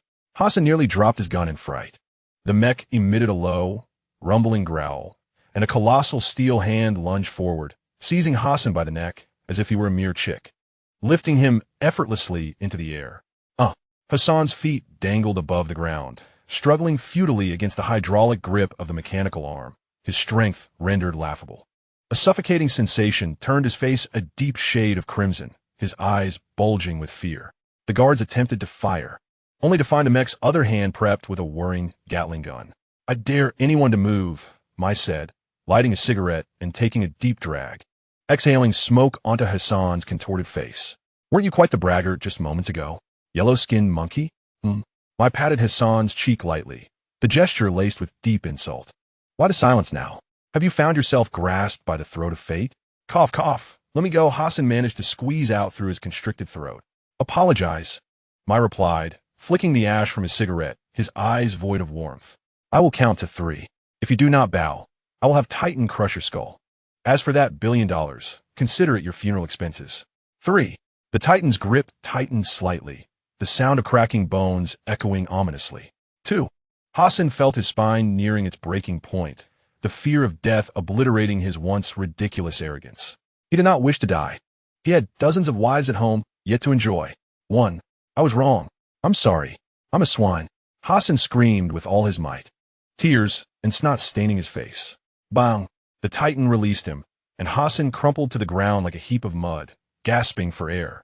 But it's not over yet, Mai instructed, pointing at the ground. Bow. 3 loud knocks, not 1 less. It must be audible. Silence does not count. Hassan, humiliated, gritted his teeth as the cold gaze of the assassins surrounded him, the terrifying pressure of the mech looming above him, utterly shattered. Trembling, he knelt before Mai and bowed heavily. Thud, thud, thud. 3 resounding knocks, his forehead cracking open, blood seeping out. Now leave. Mai waved his hand dismissively, as if shooing away a fly. If you dare speak foully again, I shall cut out your tongue and feed it to the dogs. Hassan, feeling as if a weight had been lifted, crawled aboard the ship in haste, not daring to utter a word, fleeing with his fleet in panic. Fatima stood on the shore, gazing at the man whose back was turned to the sea, standing upon the dignity of a general, her expression somewhat entranced. How domineering. What are you staring at? Haven't had enough? Mai turned back, glaring at her. You should hurry and leave. Don't linger here. Fatima bit her lip, casting a lingering glance at him before turning and boarding another speedboat sent for her. The dock finally fell silent. Mai glanced at the balance of $1 billion on his phone, his heart racing once more. With this sum, this forsaken island would no longer be desolate, but rather his true land of opportunity. Night Owl, Doctor, my world around, his eyes ablaze with ambition, his voice trembling with excitement. Send the orders. Assemble all engineering teams. I intend to use this billion to encircle this island. Initiate the Iron Wall project. I want this place to become an absolute forbidden zone, so impenetrable that not even a fly can enter. Yes, the roars of the assassins echoed to the heavens, shattering the darkness before dawn. Master, what shall we construct first? Night Owl inquired. My gaze at the tumultuous sea in the distance, a manic smile curling his lips. First, we will build a nuclear power plant. Chapter 18. Constructing the Iron Wall. The female spy stupefied $8 billion, a figure that sounded astronomical. Yet, in the hands of Mai, equipped with a system, this sum was merely a drop in the bucket. System all in. Mai stood atop the villa's terrace, fingers frantically tapping on the holographic panel in the air. His grand demeanor akin to a local tycoon purchasing wholesale cabbage at a market. Ding. Consumed funds of $300 million. Exchanged for a Hercules automated construction robot core, 500 units. Ding. Consumed funds of $500 million. Exchanged for the basic components of the Sky Dome defense system, including high-energy laser towers and phased array radar stations. Ding. Consumed funds of $200 million. Exchanged for high-strength alloy wall material packages. As his account balance plummeted to zero, the surface of Ghost Island began to tremble violently. Down in the garden, Alice, holding pruning shears, was nearly thrown off balance by the sudden quake. Is it an earthquake? She panicked, dropping her shears and attempting to flee to an open area. But upon looking up, she froze in astonishment. What had once been an empty coastline suddenly boiled like a cauldron. Moments later, towering silver metal beasts, each 10 meters high, erupted from the water. Each bore 8 massive mechanical arms, equipped with drills, welding torches, shovels, and other heavy-duty tools, glinting with the cold light of industrial might under the sun. What kind of monsters are these? Are Transformers invading Earth? Alice rubbed her eyes, questioning her own wakefulness. Before she could collect herself, the 500 Hercules robots surged onto the shore. They moved without pause, their actions synchronized as if controlled by a single mind, swiftly dispersing to various corners of the island. The cacophony was deafening. Alice watched in awe as one robot approached the edge of a cliff, its 8 mechanical arms swinging in unison, cleaving the hard granite as if it were mere tofu, smashing and reassembling it. In mere minutes, a solid foundation for a hidden fortress took shape. Meanwhile, countless drones swarmed the skies like a horde of bees, spraying quick-drying, high-strength concrete. A 20-meter-high black alloy wall was rising along the island's coastline at an astonishing pace. It is utterly impossible. The broom in Alice's hand clattered to the ground. As a highly trained intelligence officer, she possessed an intimate understanding of the infrastructural capabilities of various nations. Even the so-called construction behemoth, the Dragon Country, would require years to erect such a defensive structure. But now, this was measured in seconds. How is that for efficiency? Much to her surprise, Mai had appeared behind her, cradling an unfinished cup of instant coffee, a smug expression plastered on his face. I told you, as long as the funds are in place, we can shatter glass with ease. Alice spun around abruptly, her azure eyes filled with terror and confusion, her voice quivering. Who are you? These technologies should not exist on Earth. Even Area 51 in Eagle Sauce Country lacks such robots. Area 51? Mai scoffed, moving to the railing to overlook the bustling construction site. Don't compare that backward place with my abyssal empire. While they're still pondering how to construct airplanes, I have begun contemplating how to make islands run. You are insane. Alice felt as if her worldview was collapsing. The technology she had once proudly associated with Eagle Sauce Country now appeared as primitive as a caveman's stone axe in light of the mere tip of the iceberg this man had displayed. What terrified her most was that an organization with such formidable power was a complete enigma within the CIA's database. What on earth are those incompetent intelligence officers doing? Are they merely lounging in their offices, sipping coffee with taxpayers' money? Do not be so astonished. Basic etiquette, please. Mai gestured toward the massive laser tower, slowly rising in the distance. Do you see that? The Sky Shield defense system. Once it is activated, not even a missile, or a fly, for that matter, would dare to enter without its consent. Alice followed his finger and gazed at the tower, its tip flickering with a menacing red light. Although it was not yet completed, the aura of destruction emanating from it was suffocating. She suddenly realized something. She could not escape. Even if she destroyed the transmitter beneath her shoe, even if the naval fleet from Eagle Sauce Country were to arrive, facing such a level of defensive construction would likely lead to her demise. You built such a high wall to imprison yourself as an emperor? Alice gritted her teeth and asked, attempting to mask her inner despair. Being an emperor is exhausting. My stretched lazily, his gaze turning somewhat profound. I merely desire a place within this unreasonable world where I can assert my rationale. Or rather, a haven where my family can be utterly safe. Family? Alice was momentarily taken aback. This merciless killer, this extortionist of royalty, this possessor of advanced technology was motivated by a desire to protect his family? Enough of your dawdling. Mai withdrew his gaze, reverting to his malevolent capitalist persona. Hurry and clean up this mess. There's so much dust. I'm fine. But it would be unfortunate for the flowers and plants. Alice, she felt an urge to shove the broom down this man's throat. To stand the cold. Electronic voice of Hong Ho suddenly echoed through the villa's broadcasting system, shattering the brief calm. Warning. Master, abnormal network fluctuations detected. Target locked. A certain major live-streaming platform within the country. Monitoring result. Miss Mu Xiaoyu's live stream is under severe malicious attack, and public sentiment is deteriorating rapidly. The smile on Mai's face vanished in an instant, replaced by a chilling aura of malevolence. What was happening? He pulled out his phone and swiftly accessed the live stream he had been particularly monitoring. On the screen, chaos reigned. The once cozy live stream was now inundated with bold red messages. What are you pretending to be pure for? Your brother is a gigolo. A family of fraudsters, lavishing dirty money without fear of retribution. I have solid evidence.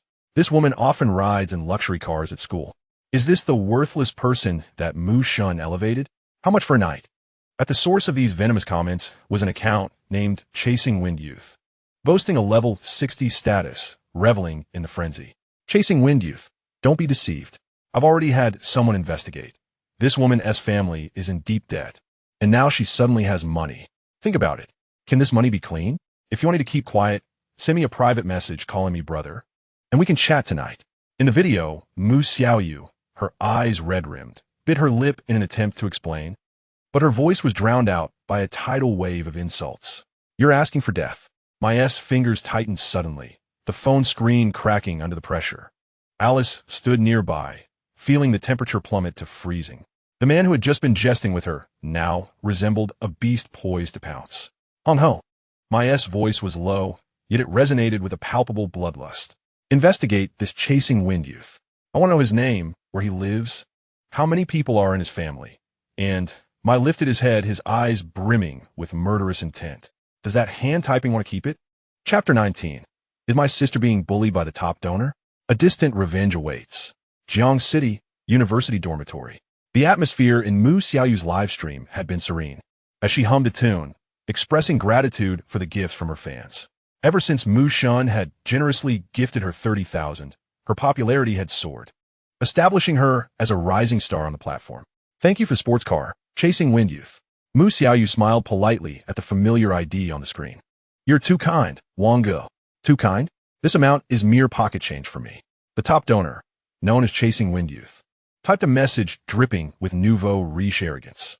Xiaoyu, I've spent nearly 50,000 here. When will you join me for a meal? I'll take you for a ride in my new Ferrari. Mu Xiaoyu's smile faltered, and she politely declined. Sorry, Wang Yi. But the school has regulations about going out at night, and I have exams to prepare for. Exams? What exams? Come out with me. I'll make you a star. Why bother with that useless education? His dismissive tone indicated he had taken her refusal lightly, becoming increasingly aggressive. Don't be ungrateful. It's a blessing that I'm interested in you. What? Is it that you think the money isn't enough? Or is it that your brother, the gigolo, won't he let you go out? As soon as those words were typed, the atmosphere in the live stream froze. Mu Xiaoyu's face turned pale, her ukulele almost slipping from her grasp. Wang Kai, how dare you say that? She recognized him. Wang Kai, a notorious rich heir in Jiang City, infamous for his playboy antics, who had harassed her at school before, and now he had tracked her down to her live stream.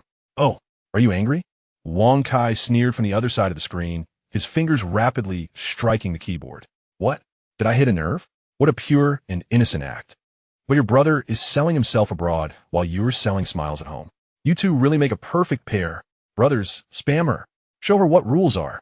As soon as he finished, thousands of level 1 accounts surged into the live stream.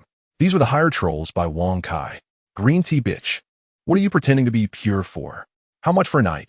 Price list, please. Your entire family is filthy and disgusting. Is this the sister of the gigolo? She's decent looking, but who knows how many have had her? Vile words cascaded like a flood, instantly drowning out the previously normal comments. The moderators struggled to mute the offenders, but it was futile. You all shut up. Xiaoyu trembled as she gazed at the screen filled with venomous curses. She wanted to end the live stream, but her hands shook so violently she could not accurately click the red X.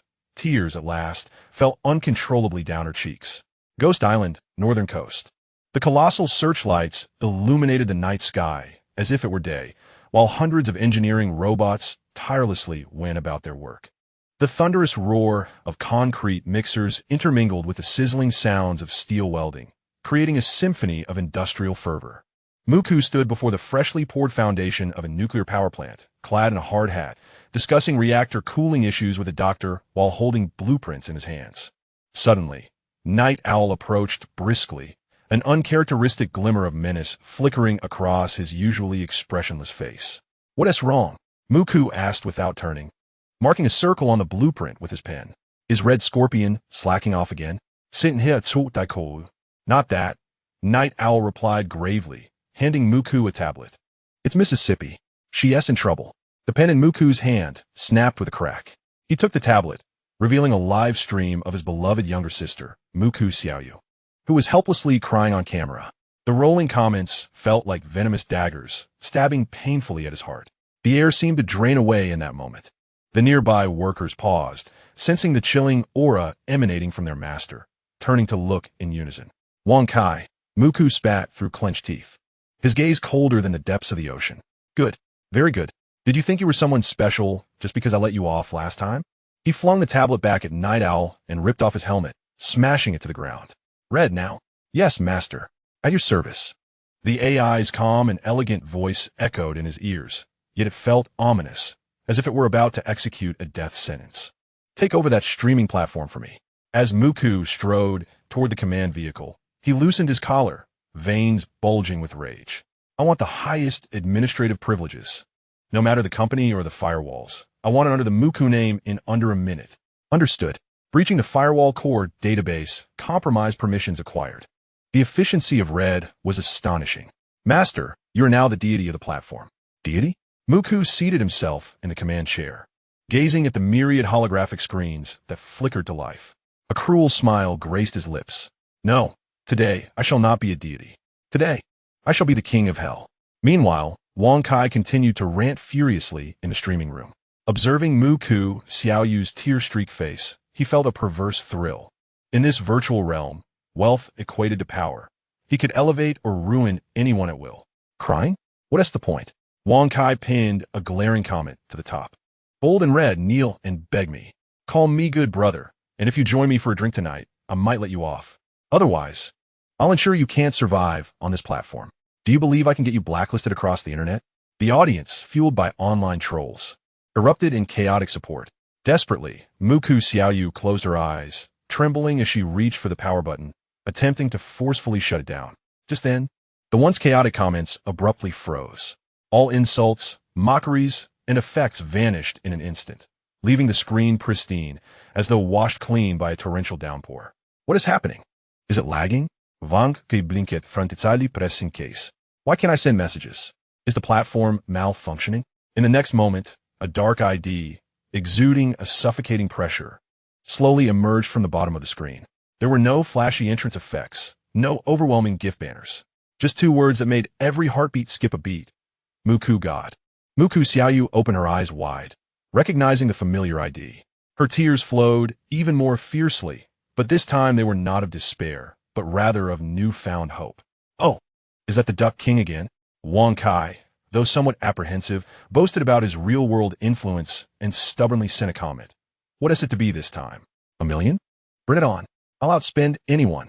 He genuinely felt unperturbed. Although last time he'd spent 30,000, he could manage that. Plus, he had checked. And this Muku god had no certification, likely just a nouveau riche trying to show off. However, to his surprise, Muku god did not shower the stream with gifts as before. Not even a single heart. The dark avatar lingered on the screen, resembling a predator watching its prey. Moments later, a line of blood-red system announcements abruptly overlaid the entire livestream, regardless of whether viewers were watching dance or gaming content. Only one phrase remained. User Muku god has logged in. Then, Wang Kai's horror escalated as he realized his phone screen was now out of his control. The account, named Chasing Wind, Youth inexplicably opened the back-end settings before the eyes of countless viewers. What the hell? What is happening? Is my phone infected? Wang Kai frantically tapped the screen, attempting to exit, but it was as unresponsive as a brick. In the live stream, tens of thousands of viewers gaped at the bizarre scene unfolding. The account of the so-called top spender, Chasing Wind Youth, suddenly navigated to the nickname modification interface. The cursor blinked as the original name was systematically erased. Then, a new line of text was painstakingly typed out, each letter appearing slowly, as if to humiliate and announce a sentence. I am Wang Kai. I am a mad dog that bites indiscriminately. Modification confirmed. The audience erupted in chaos. Before Wang Kai could react, his account automatically opened the donation interface, revealing a balance of over 500,000. Selecting all, he clicked to donate to a charity project. Donation successful. Thank you, I am Wang Kai. I am a mad dog that bites indiscriminately, for donating 520,000 yuan for children in the mountainous regions. No. My money. In reality, Wang Kai emitted a scream akin to a slaughtered pig, hurling his phone to the ground. Yet, the performance in the live stream was far from over. The Black Muku God ID finally posted its first and only comment of the night. The message, simple yet profound, carried a chilling intent that seemed to crawl through the wires. I warned you, you are playing with fire. Chapter 20. Who is the top spender? I am the ancestor of the top spender. On the other side of the screen, Wang Kai stared at the inky comment, his heart constricting as a primal fear coursed through him. He wanted to shut off the computer, to smash the camera, but his hands felt paralyzed, unable to respond. The small window in the bottom right corner displayed his face, twisted in terror, exposed to hundreds of thousands of viewers. The comment section that had just been a frenzy of insults towards Muku Xiaoyu fell into a brief silence before erupting into an even more intense tsunami of mockery. Wow, is this the Chasing Wind Youth? He looks so peculiar. Guarantee they just saying he was a rich guy driving a Ferrari? Who is this greasy man picking his toes? Is this supposed to be the top spender? I'm gonna puke. Shame, anger, fear. Wang Kai's face turned a deep shade of crimson as he watched the mocking comments, and he frantically screamed into the microphone. Hacker. You're a hacker. I'm calling the police to arrest you. This is an invasion of privacy. I have money. My father is Wang Gang of Wang's Real Estate. I'll make sure you rot in prison. Wang's Real Estate. In the command center of Phantom Island, my gaze at the man on the screen, whose antics resembled that of a jester, a cruel smile curling at the corners of his lips. His slender fingers danced lightly upon the virtual keyboard, as if composing a morbid symphony. Since you revel in your father's influence, let me unveil the unsavory deeds of your esteemed progenitor. Red Queen, dispatch. With Mai's command, the public screen in the live stream was abruptly cleared. Following this, a flurry of high-definition screenshots, transaction records, and chat logs cascaded like snowflakes, capturing the attention of all. The first image displayed Wang Kai's chat history in a group dubbed Hunting for Pleasure. He boasted shamelessly about coercing female streamers into submission through financial means and hired trolls. His words reeking of depravity, accompanied by a few distasteful, candid photographs. The second image was a detailed transfer list, meticulously documenting the entire scheme of hiring trolls to defame Mu Xiaoyu, each transaction and directive serving as irrefutable evidence. The third, a damning internal financial statement from Wang's Real Estate, highlighted in red the staggering records of tax evasion and several bribes to officials. The internet erupted. Onlookers, who had previously held a neutral stance, were now incensed. Those who had been incited to disparage Mu Xiaoyu felt like fools, used as pawns. Scum. Utterly despicable. This transcends mere morality. It is criminal. Tax evasion and bribery? The Wang family is finished. My heart aches for Xiaoyu. It was all orchestrated by this beast. Is this the true face of the wealthy? Disgusting. Wang Kai, staring at the previously confidential evidence displayed on the screen, slumped in his chair, his gaze vacant, mechanically repeating, "Impossible, this cannot be. How could you possess such evidence? Who I am is irrelevant. What matters is that your downfall is imminent." Mai's voice, altered to a metallic timbre, reverberated through every corner of the live stream. "I have compiled this evidence and forwarded it to the Tax Bureau, the Public Security Bureau, and major media outlets. Unless unforeseen circumstances arise, police vehicles will arrive on site in 30 seconds. As if to corroborate Mai's words, a sudden, urgent knocking echoed in the live stream. "Open up, police." Wang Kai trembled. Before he could react, the door was forcefully breached. Several uniformed officers stormed in, without hesitation, pinning him to the ground. The cold clink of handcuffs snapping around his wrists. "Wang Kai, you are suspected of multiple offenses, including public disturbance and tax evasion. Come with us." This scene was broadcast live through the unyielding camera, as the once arrogant top-tier patron was dragged away like a defeated animal, causing an uproar of cheers in the chat. "Well done. Justice served. The light of righteousness shines. Tea for the Great One. This counterattack is magnificent." As Wang Kai was led away, a black ID flickered once more. The previously chaotic live stream suddenly transformed with an unprecedented special effects rain. Not rockets, not sports cars, but a black meteor shower, seemingly from the future. Each meteor streaking across the screen carried away a malicious comet, cleansing the public chat in mere seconds. Finally, a line of golden text with lightning effects emerged at the center of the screen, domineering and audacious, yet exuding a sense of security. "Who dares to harm Xiaoyu? This is your fate." Mai muted his microphone, leaning back in his chair, watching his sister's astonished expression on the screen, a flicker of tenderness in his eyes. He could not reveal his identity, but that did not hinder him from conveying to all the formidable presence standing behind Xiaoyu. In the live stream, Xiaoyu stared blankly at the now grayed-out black ID, a name so simple yet painfully conspicuous. "Mai," she murmured, her heart racing as if struck by a sudden force. This name mirrored that of her brother, though reason told her that her brother was merely an assistant director abroad, incapable of such extraordinary hacking skills or the ability to summon evidence of Wang's real estate's crimes. The tone, the unreasonable protectiveness, and the instant sense of security in her despair felt all too familiar. "Is it you, brother?" Xiaoyu wiped her tears and quietly asked the now tranquil live stream. No one answered. Only the still black ID avatar on the screen remained, like a silent eye, watching over her. "Thank you. No matter who you are, thank you." Xiaoyu bowed deeply to the camera, her eyes shimmering with an unprecedented determination. "I will be all right. I won't let anyone bully me again. Because I know someone is watching over me." In the command center of Phantom Island, the voice of the Red Queen resonated. "Master, the stock price of Wang's real estate has begun to plummet. Relevant departments have already initiated an investigation. The Wang family cannot recover from this." Mai nodded, casually shutting down the holographic screen before him, the cold demeanor dissipating, reverting to a languid appearance. "Recover? Once they enter my blacklist, if they manage to bounce back, then my system is truly useless."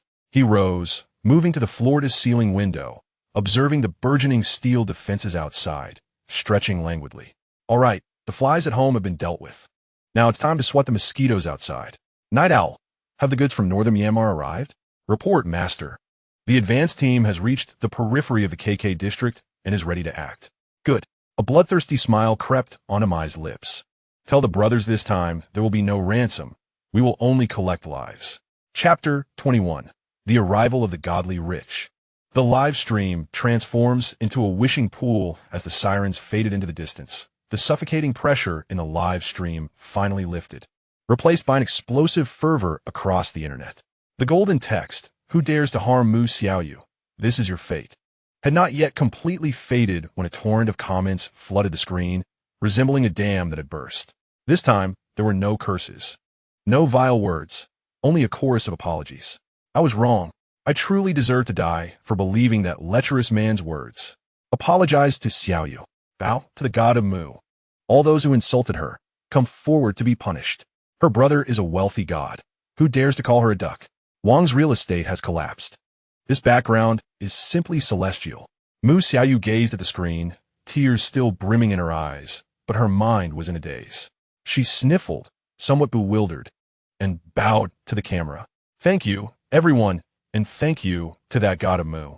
She did not know who was on the other side of the screen, but that familiar sense of security warmed her heart. In the command center of Phantom Island, Mai observed his sister's transformation from tears to laughter. A hint of indulgence gracing his features. Is that all? No, not enough. If we were to create momentum, let it be grand, so that everyone knows behind Mu Xiaoyu stands an unshakable mountain of gold. Red Queen, prepare to distribute red envelopes. Mai's fingers tapped the desk lightly, his gaze playful. But this time, it's not about money. Let's offer something interesting. In the next moment, the live stream illuminated once more with that iconic black and gold effect. User God of Mu has issued a universal command red envelope. The entire audience fell silent, all fingers poised above their keyboards, fixated on the screen. Then, a line of text emerged. Feeling good today, I have commandeered this live stream, turning it into a wishing pool. The rules are simple. Flood the screen with wishes. And I will randomly select 3. Whatever you desire, as long as it exists on Earth, I shall procure it for you. Arrogant, brazen. But this is the confidence of the wealthy. The live broadcast transformed into a chaotic frenzy. Wow, a wishing pool? Is this for real? Mighty God, I want to clear my shopping cart. It's filled with AJs and graphics cards. I want to find love. I want the campus beauty to fall for me. I want to be rich. I want to quit my job.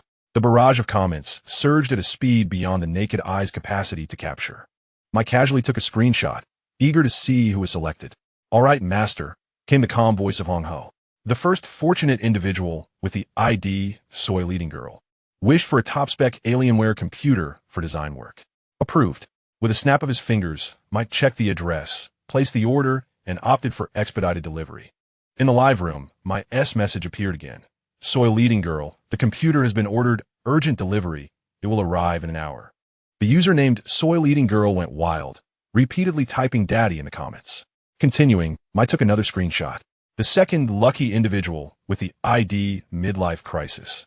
Wished for a job that wouldn't mind hiring a 35-year-old after being unemployed for 6 months to support his family. I paused for a moment. This wish felt heavy, yet was easily resolvable. Hong Ho, check his resume. The search yielded results. A seasoned civil engineer with an impressive background, dismissed for offending his superior. All right. Send his resume to the HR director of Tian Sheng Group, a competitor of Wang's real estate. Just say it's my recommendation. Double his annual salary. Within 3 minutes, a bold, colorful comment flashed across the screen. Midlife crisis. Oh my God. I just received a call from Tian Sheng Group. They want me to start tomorrow. An annual salary of $1 million. Mighty God, you are my benefactor. The internet erupted. While gifting a computer might indicate wealth, arranging $1 million salary job showcased terrifying connections and power. At that moment, the title Mighty God was firmly established. The popularity of Mu Xiaoyu's live stream surged past 5 million, nearly crashing the platform's servers. For the final wish, Mai stretched and captured one last image. This time, it was an odd request. The ID was I want to go to heaven, and the wish was I want to see outer space at 4 in the morning.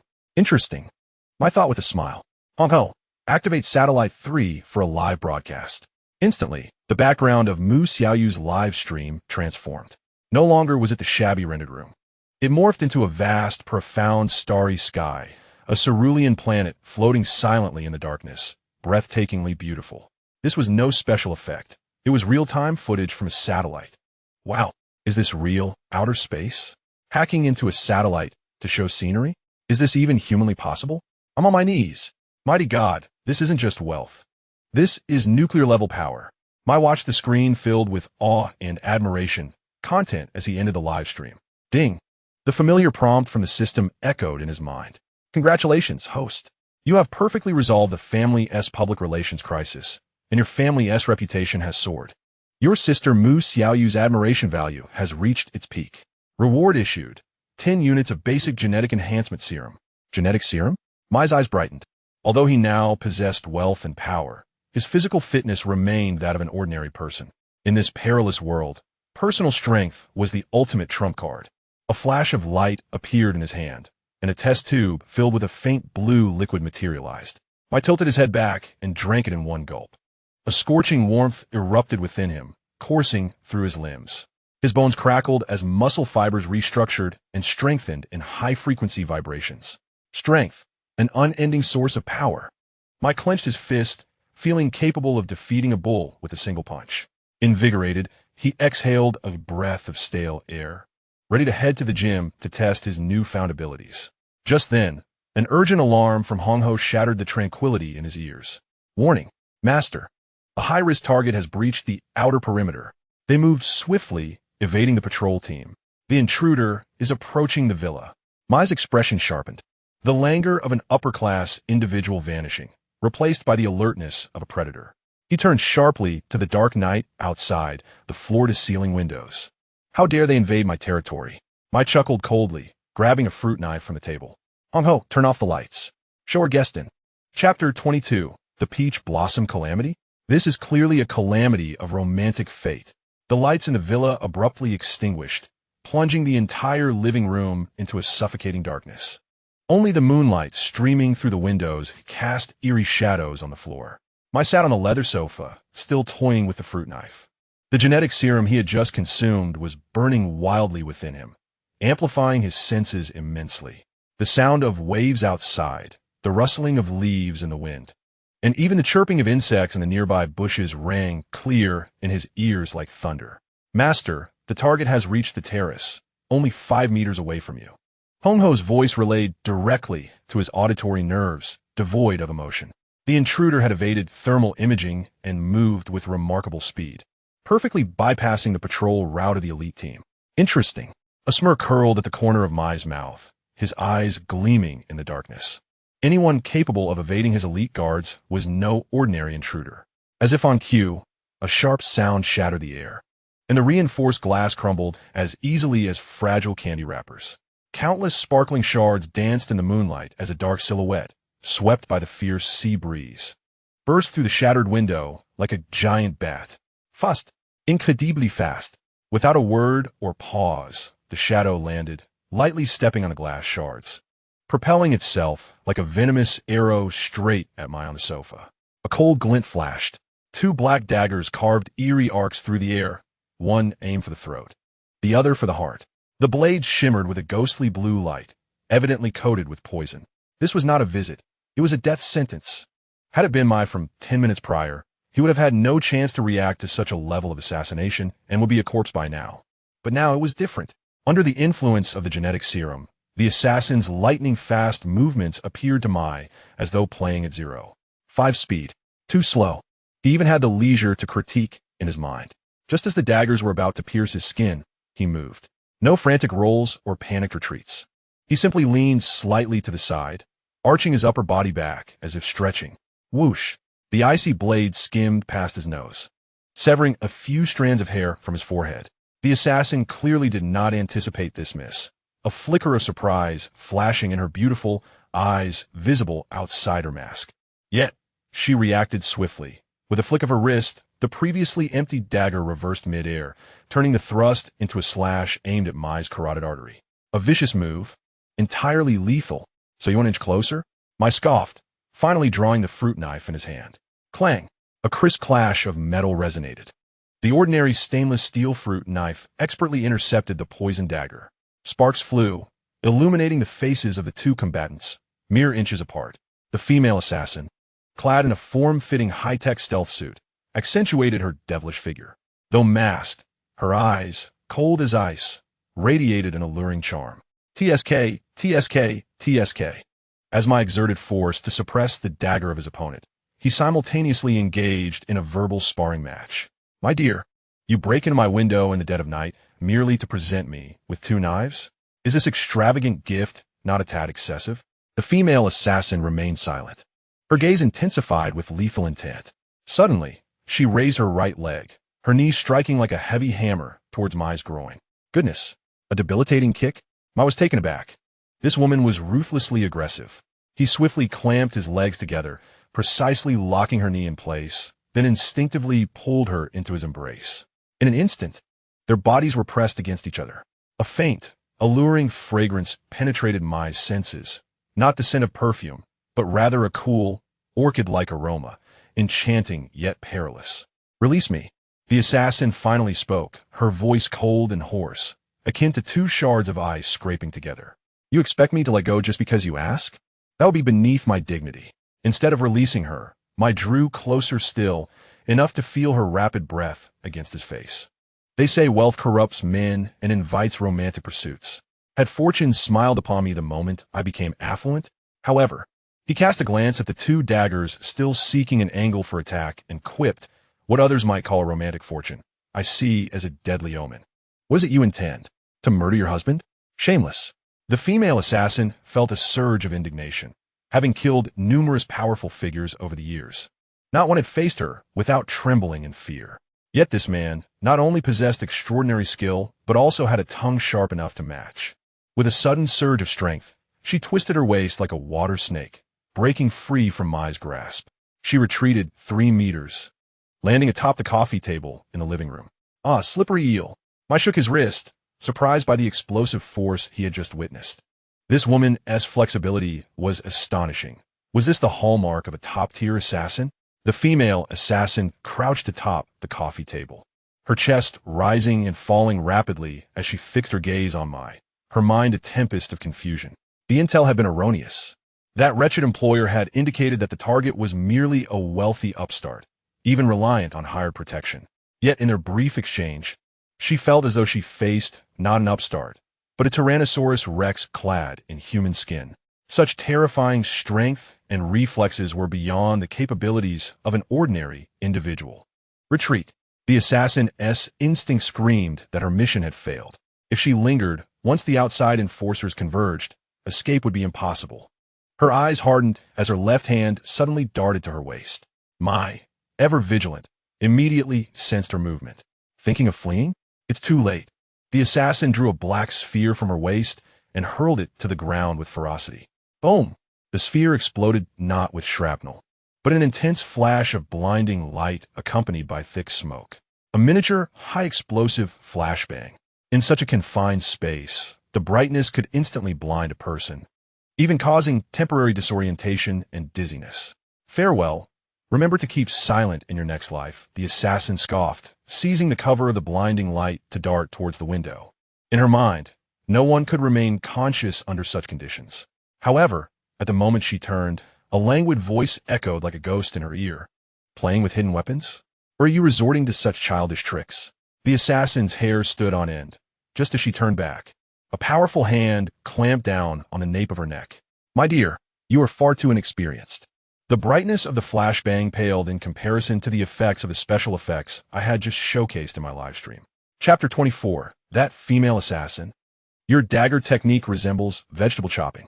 The blinding light erupted like a miniature sun in the center of the living room, instantaneously consuming all shadows. For an ordinary person, this was not merely blindness, but a physiological assault capable of dismantling one's sense of balance. Even with her eyes closed, the assassin felt the searing white light penetrating her eyelids. She was confident in her escape plan. Just 1 second. A mere second's advantage would allow her to shatter the window and vanish into the night, concealed by the distant sound of waves. Yet that hand gripping her nape was an insurmountable barrier, mercilessly severing all her avenues of retreat. How could this be? A storm of disbelief surged within the assassin. This was a military-grade stun grenade. Even a special forces soldier wearing goggles would experience disorientation at such close quarters. Why was this man unaffected? Unbeknownst to her, just a tenth of a second before the flashbang detonated, the AI system named Red Queen had seized control of the villa's security, utilizing holographic projection and thermal imaging technology to render a real-time dynamic capture on Mai's retina. In Mai's view, the world was not a white void, but a vivid battlefield composed of red lines and thermal blobs. "Get down," he commanded, his fingers exerting force as the terrifying power, enhanced by genetic agents, erupted forth. The assassin felt a sharp pain at her nape as if caught in a hydraulic clamp. Her body involuntarily propelled backward. Bang! A dull thud resounded as she was violently thrown onto an expensive Italian leather sofa, the immense impact causing her insides to churn. Just as she attempted to rise, a knee pressed firmly against her abdomen. The assassin let out a muffled groan of pain, instinctively curling up. Yet her instincts as a killer urged her to retaliate even in despair. With a flick of her wrist, her remaining dagger lunged like a venomous snake, aiming at Mai's armpit artery from an astoundingly tricky angle. This move, her signature technique, had claimed the lives of countless skilled opponents. Again, Mai scoffed, barely lowering his head, his left hand swatting away her attack, as if brushing aside a fly. Crack! The sound of her wrist dislocating echoed painfully in the silent living room. The assassin screamed, her dagger slipping from her grasp and clattering to the floor. The outcome was now evident. Mai seized her wrists, twisting them behind her back and firmly pressing them against the back of the sofa, his body looming over her in a position that was both suggestive and dangerously oppressive. As the blinding light finally dissipated, the air was thick with the acrid scent of gunpowder. "Is this your trump card?" Mai leaned close to her ear, disappointment and mockery lacing his tone. "Your movements were too rigid, your points of force too obvious. Aside from a slight increase in speed, you were utterly lacking." The assassin gritted her teeth, her body trembling with humiliation. She was a top assassin, the queen of the night. No one had ever dared to humiliate her so. Not satisfied, Mai observed her fiery gaze, even hidden behind a mask, shaking his head. "That last strike aimed for my armpit artery, didn't it? An admirable intention. But you missed the angle by 3 centimeters. If my chef were to execute that cut, he would at least ensure a smooth incision, sparing the surrounding muscle tissue." "Scoundrel!" The assassin could no longer contain her anger, her voice hoarse, embodying the spirit that one could kill but could not be humiliated. "If you have the guts, kill me." "Kill you? How boring would that be?" A wicked grin crept across Mai's face. "Besides, with your technique, I'd rather have you in the kitchen chopping vegetables. You're too slow for a clean kill, and disposing of your body would be such a hassle." At that moment, boom, the villa's front door was violently burst open. Night owls, accompanied by a squad of fully armed enforcers, stormed in like wolves, their assault rifles ready, the red laser sights instantly zeroing in on the female assassin. "Master," as the night owl surveyed the scene in the living room, his pupils constricted sharply. Shattered glass littered the floor, the ground charred black, and an assassin lay pinned beneath her master. "Alert! Secure the area," he bellowed, prompting dozens of elite warriors to swiftly encircle the room, sealing off any escape.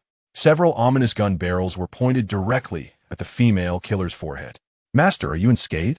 My tardiness warrants the gravest punishment." The night owl knelt, his face a mask of fear and remorse. Enough with the theatrics. Mai waved his hand dismissively, signaling for them to lower their weapons. "This petty thief cannot harm me.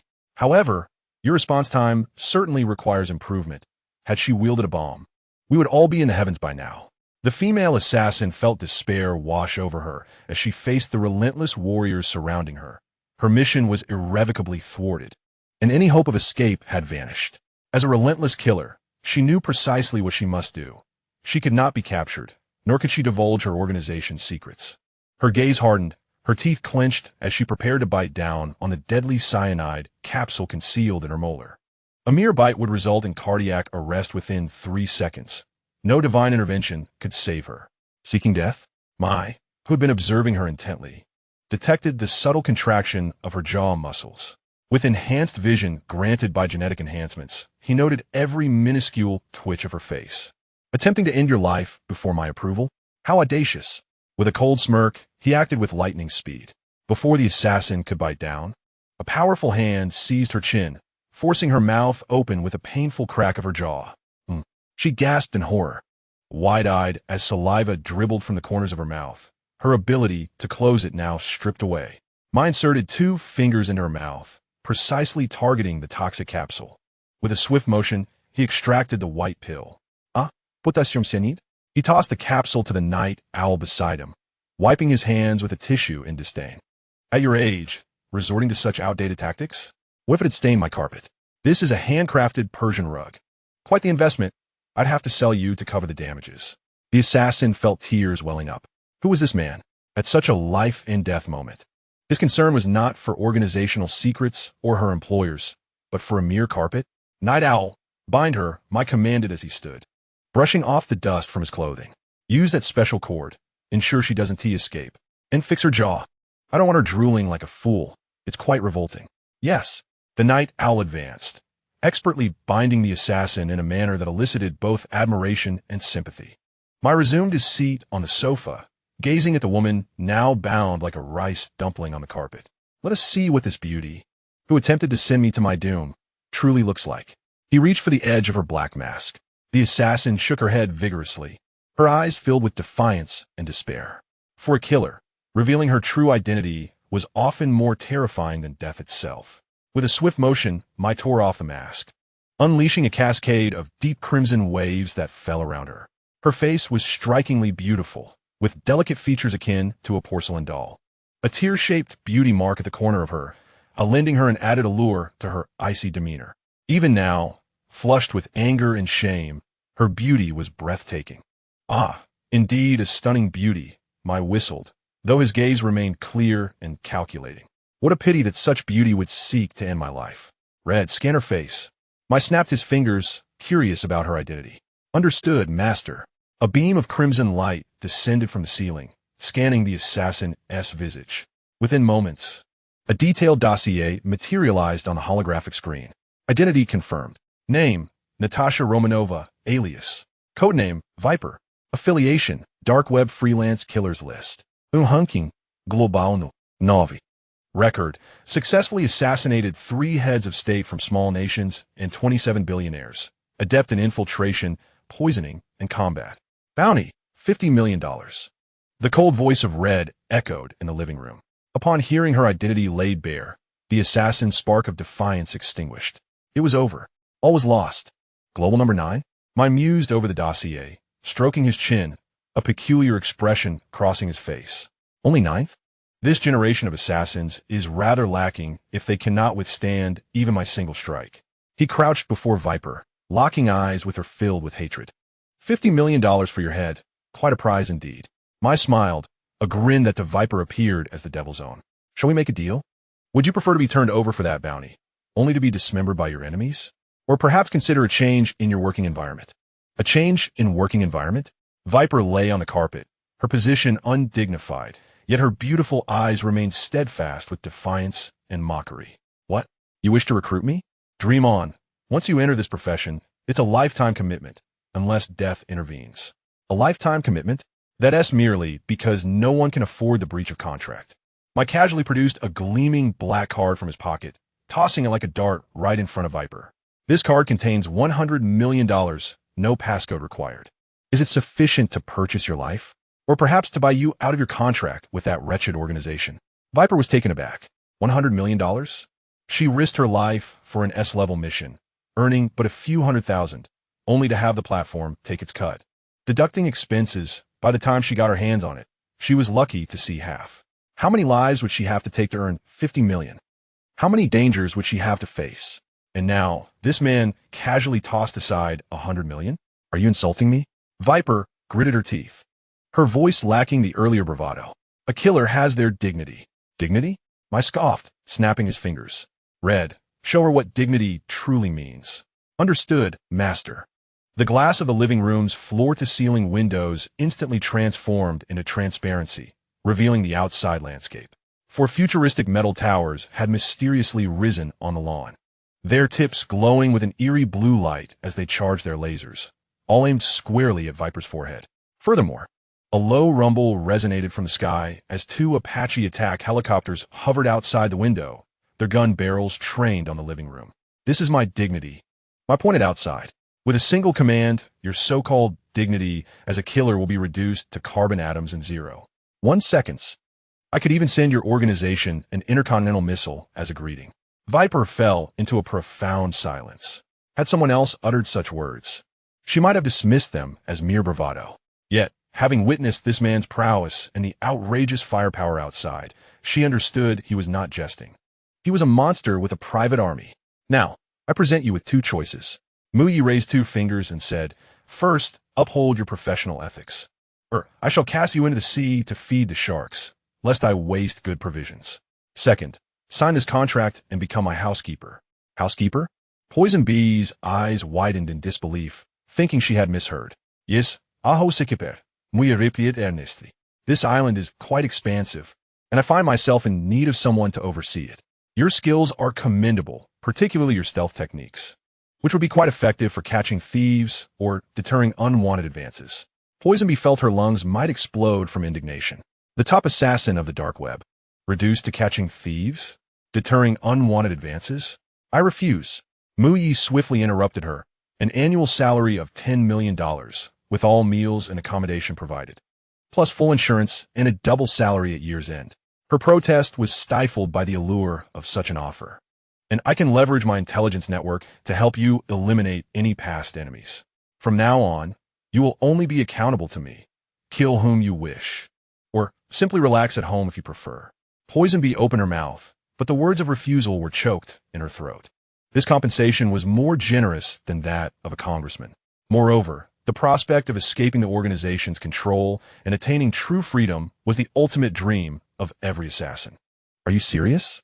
She inquired, her eyes glimmering with uncertainty. I never jest with beautiful women, Mu Yi said, waving his hand.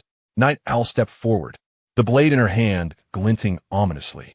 Instinctively, Poisonbee closed her eyes, bracing for death, only to feel the ropes around her loosen. She was free. Gazing at the black heart on the ground and then at the indifferent man before her, she took a deep breath and knelt on one knee. This was the highest gesture of respect in the assassin community, signifying submission. Natasha Romanova, at your service, boss. That's more like it.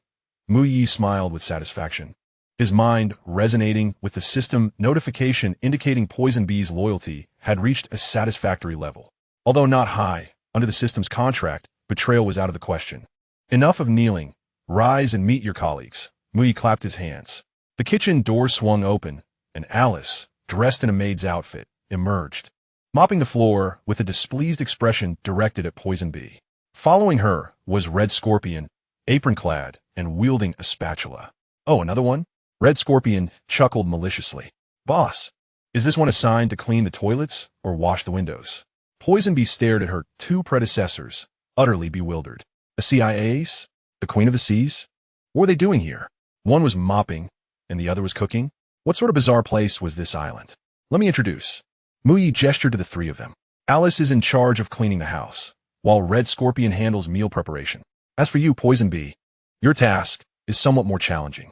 Poisonbee straightened her back, her gaze sharp. Am I to assassinate a head of state, or infiltrate the Pentagon to steal secrets? She was ready for anything. You will oversee the security patrol of the villa, Mu Yi stated casually, especially to prevent any random women from climbing through my windows at night or knocking on my door.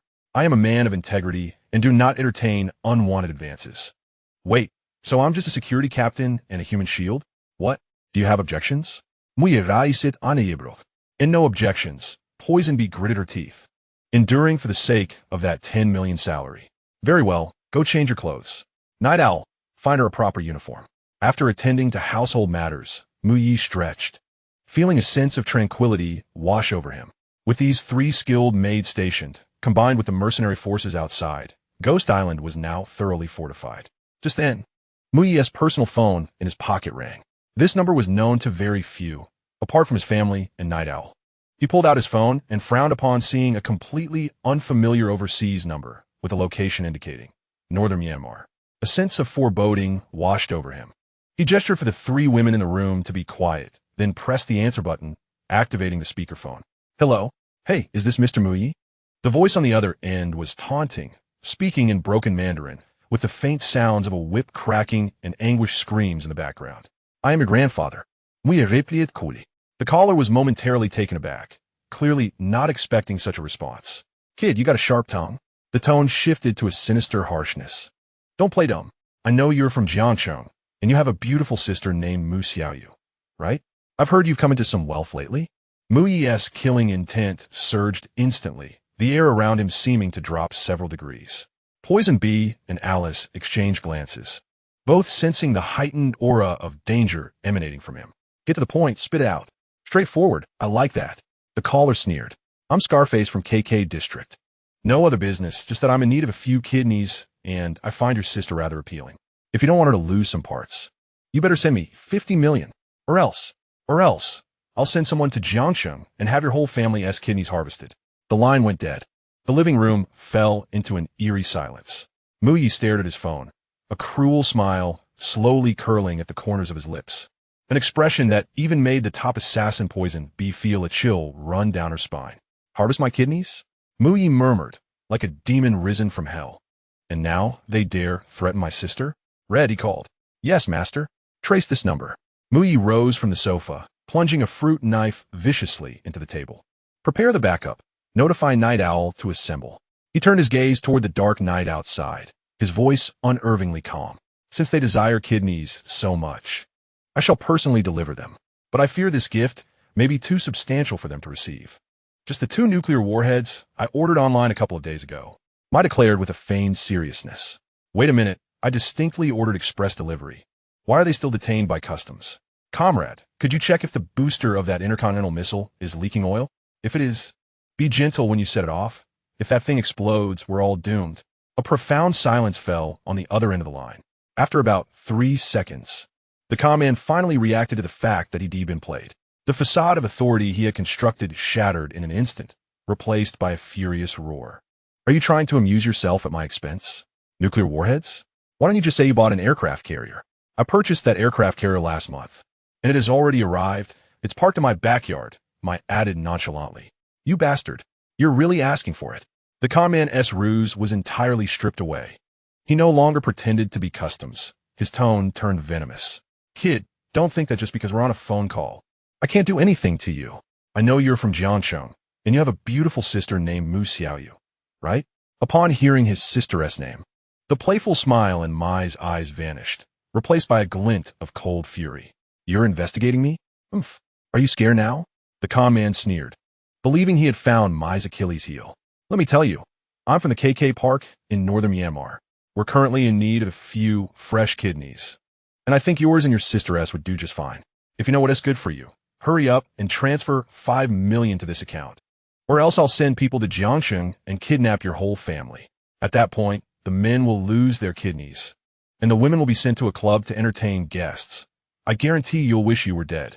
As these words fell, the temperature in the living room plummeted. Poison Bee instinctively reached for her waist, where there was only a feather duster at the moment. Red Scorpion, who was wiping the table, halted her actions, a flicker of cruelty flashing in her eyes. How dare he threaten this formidable figure? These fraudsters certainly have a death wish. At that moment, a crisp system notification echoed in Mai's mind. Ding! Host detected an active provocation from the malicious forces of KK Park, posing a severe threat to family safety. Side quest released. Eliminate the tumor. Quest objective. Completely destroy KK Park in northern Myanmar. Rescue trapped compatriots. And uphold national dignity. Quest reward. 1 intermediate technology blueprint. Random. Family prestige value of 5,000. A quest. A cruel smile crept onto Mai's lips. This system is indeed considerate. I was just lamenting the lack of a reason to cause a ruckus, and here it has conveniently provided me with an excuse. 5 million. You say? Mai's voice was impassive, as tranquil as still water. I have the money, and quite a lot of it. However, transferring it is too cumbersome. Not to mention the service fees. The conman was momentarily taken aback, clearly unprepared for the opponent's sudden compliance. What do you want? Don't want to pay the fees? All right, how much will you transfer first? No, what I mean is Ma interrupted, his fingers gently tapping on the tabletop, producing a rhythmic sound that resonated like a heartbeat. Since you're so eager for my kidneys and my money, why don't we meet in person? Meet? The conman became wary. What do you want? I'm quite straightforward. I prefer face-to-face transactions. Ma rose, walking to the floor-to-ceiling window. Outside, dozens of Apache helicopters freshly repaired were poised for takeoff, their rotors glimmering with a cold metallic sheen under the moonlight. Send me a location. Ma instructed over the phone, enunciating each word with a chilling excitement. I will personally bring the money, my kidneys, and my brothers to deliver them to you. Just hope that by the time this gift is too heavy for you to swallow, and it ends up choking you instead. The conman, clearly bewildered by this unusual demeanor, remained silent for a while before cursing furiously. Damn it, you crazy fool. If you have the guts, come on. Whoever doesn't show up is a coward. I've sent you the location, KK Park in northern Myanmar. I'll be waiting for you. Beep, beep, beep. The call ended. Soon, a message containing the coordinates arrived on my phone. He gazed at the red pinpoint, as if it were a gravestone. Red here. Locking coordinates, plotting the route. Ma tossed his phone to Poison Bee, unbuttoning his shirt collar as he strode toward the exit to notify the night owl to assemble the team. Tell them this is not merely a rescue operation. It is a hunt. A hunt? Poisonbee took the phone, a flicker of confusion in her gaze. Boss, how many people are we taking? I halted, glancing back at her, his eyes ablaze with fervor. Since they claim to be from KK Park, we ought to show them proper respect. Bring the entire squadron of armed helicopters, along with 100 elite fighters. Oh, and tell Red Scorpion to skip cooking and bring her rocket launcher with me. Tonight, we're heading to northern Myanmar for a barbecue. Chapter 26. Since we VE arrived, there is no way to leave completely intact. On the helipad of Ghost Island, the wind howled fiercely. Massive rotors tore through the air, producing a heart-stopping roar. 10 Apache helicopters, like colossal steel beasts, prepared for takeoff amidst the night. I strode confidently out of the villa, with 2 buttons of his shirt undone and sleeves rolled up to his elbows, revealing his muscular forearms. Behind him followed 2 women, each with a strikingly different demeanor. Poisonbee donned a black tactical bodysuit that accentuated her stunning curves, with 2 tactical daggers strapped to her thighs and a modified 416 Hong Kong dollars assault rifle in hand. Her gaze as cold as ice. Meanwhile, Red Scorpion appeared even more wild. She wore a camouflage vest and cargo pants, actually shouldering a single-person rocket launcher, her excited expression resembling that of a rebellious girl heading to a raucous party. Boss, ISNT this operation a bit over the top? Poisonbee observed the rows of fully armed fighters, unable to suppress a gulp. Is it really necessary to deploy such an aerial assault team just to rescue 1 person and clear out a few scammers? Over the top? I paused, turned back to her with a playful smile. For a few petty thieves, perhaps it is excessive. But for those who dare to threaten my family and toy with my sister, this level of firepower is merely an appetizer. He leaped into the co-pilot's seat of 1 helicopter, donning noise-canceling headphones. Red, activate optical camouflage and silent mode. I don't want to scare off the prey before we even arrive. Understood, Master. Go Squadron, take off. With Red's command, the 10 helicopters simultaneously ascended, their surface coatings shifting under electrical stimulation, seamlessly blending into the night sky, even the roar of their engines muffled by some special sonic technology. 2 hours later, at the northern Myanmar border, in a primitive jungle known for being lawless, a makeshift checkpoint lay 5 kilometers from KK Park. This was a toll booth established by a local warlord, primarily extorting vehicles and pedestrians. Although referred to as a warlord, they were merely a group of bandits armed with outdated AKs and wearing flip-flops. At this moment, several sentries were gathered around a fire, playing cards, with empty bottles scattered nearby. Damn it, what a bad night. Not even a passing fat sheep in sight. A skinny man resembling a small leader cursed as he tossed aside his bad hand and took a swig from a bottle. If they didn't get a customer soon, they'd be dining on the wind tomorrow. Just as he finished speaking, a strange sound of airflow suddenly echoed from above. It resembled the sound of fierce wind sweeping through the treetops or a massive bird gliding at low altitude. What is that sound? The small leader, alert, raised his head and squinted at the pitch-black sky. Before he could discern anything, 10 enormous shadows suddenly descended from above the treetops without warning. The violent gusts of wind instantly blew away the campfire on the ground, scattering sparks everywhere. An attack helicopter? Startled, the small leader fell to the ground, shattering the bottle in his hand. The 10 Apache helicopters did not hover, but instead landed directly in the open space in front of the outpost. The doors opened, and 100 fully armed elite soldiers surged forth like a tide of darkness, swiftly occupying all advantageous terrain. Mu Yi jumped from the aircraft, his feet landing on the soft red earth as he lit a cigarette. Hong Scorpion and Poisonbee followed closely behind, one carrying a rocket launcher and the other wielding a rifle, standing guard like 2 imposing sentinels. What part of this is? The small leader stared at the well-equipped soldiers before him, his mind in a daze. They did not appear to be government troops, nor did they resemble the forces of the major warlords. They looked more like futuristic warriors from American blockbuster. Could they be a lost special forces unit from some country? Greed overcame fear, and the small leader's eyes darted as he observed Mu Ye's casual attire, which was not military garb. A plan began to form in his mind. Hey, you there, smoking. The small leader mustered his courage and approached with a dozen subordinates. Although they did not dare to point their guns directly at the elite soldiers, their attitude remained arrogant. This was the territory of the Tiger Brigade. No matter who you are, you must understand the rules here. Leave behind those weapons and those 2 women, and I will let you pass. He fixated on Hong's scorpion and poison bee, nearly drooling at the sight of such exquisite prize horses, a rarity in this desolate part of northern Myanmar. Poison bee's gaze turned icy, her finger already resting on the trigger. Hong's scorpion, more direct, hoisted the rocket launcher onto her shoulder. Excitement evident on her face as she asked, "Boss, can I blow this idiot up? He has too much of an eyesore." Mu Yi exhaled a puff of smoke, not even glancing at the small leader. Tiger Brigade? Never heard of it. He flicked the ash from his cigarette. His tone is flat, as if he were asking for directions. "I'm in a hurry and don't want to hear barking. Night Owl, make him quiet." "Who the hell are you calling a dog?" The small leader roared in fury. Just as he was about to pull the trigger when he noticed the tall man standing behind Mu Yi suddenly move. Night Owl wasted no words, lifting his hand and firing a single individual cloud explosive. Boom! A deep, thunderous sound erupted as an orange fireball detonated on the wooden lookout tower of the outpost, the heat and shockwave sweeping through the surrounding area in an instant. The small leader could not even let out a scream as he was hurled away by the blast, crashing heavily into a muddy pit at Mu Ye's feet, his AK-47 reduced to a charred stick. The surrounding bandits were knocked unconscious by the shockwave, some rolling on the ground, scorched by the intense heat. As smoke filled the air, carrying the acrid scent of charred flesh, Mu Yi stepped forward, his expensive tactical boots pressing directly onto the bloodied face of the small leader. Cough, cough, cough. The small leader coughed painfully, feeling as if his head might burst under the pressure. Fear finally seized his mind. "Don't kill me. I'm Scar's man. KK Park is just ahead." "Oh, Scar's man?" Mu Yi smiled, applying a slight pressure with his foot, grinding it down. "How fortunate. He is exactly who I'm looking for."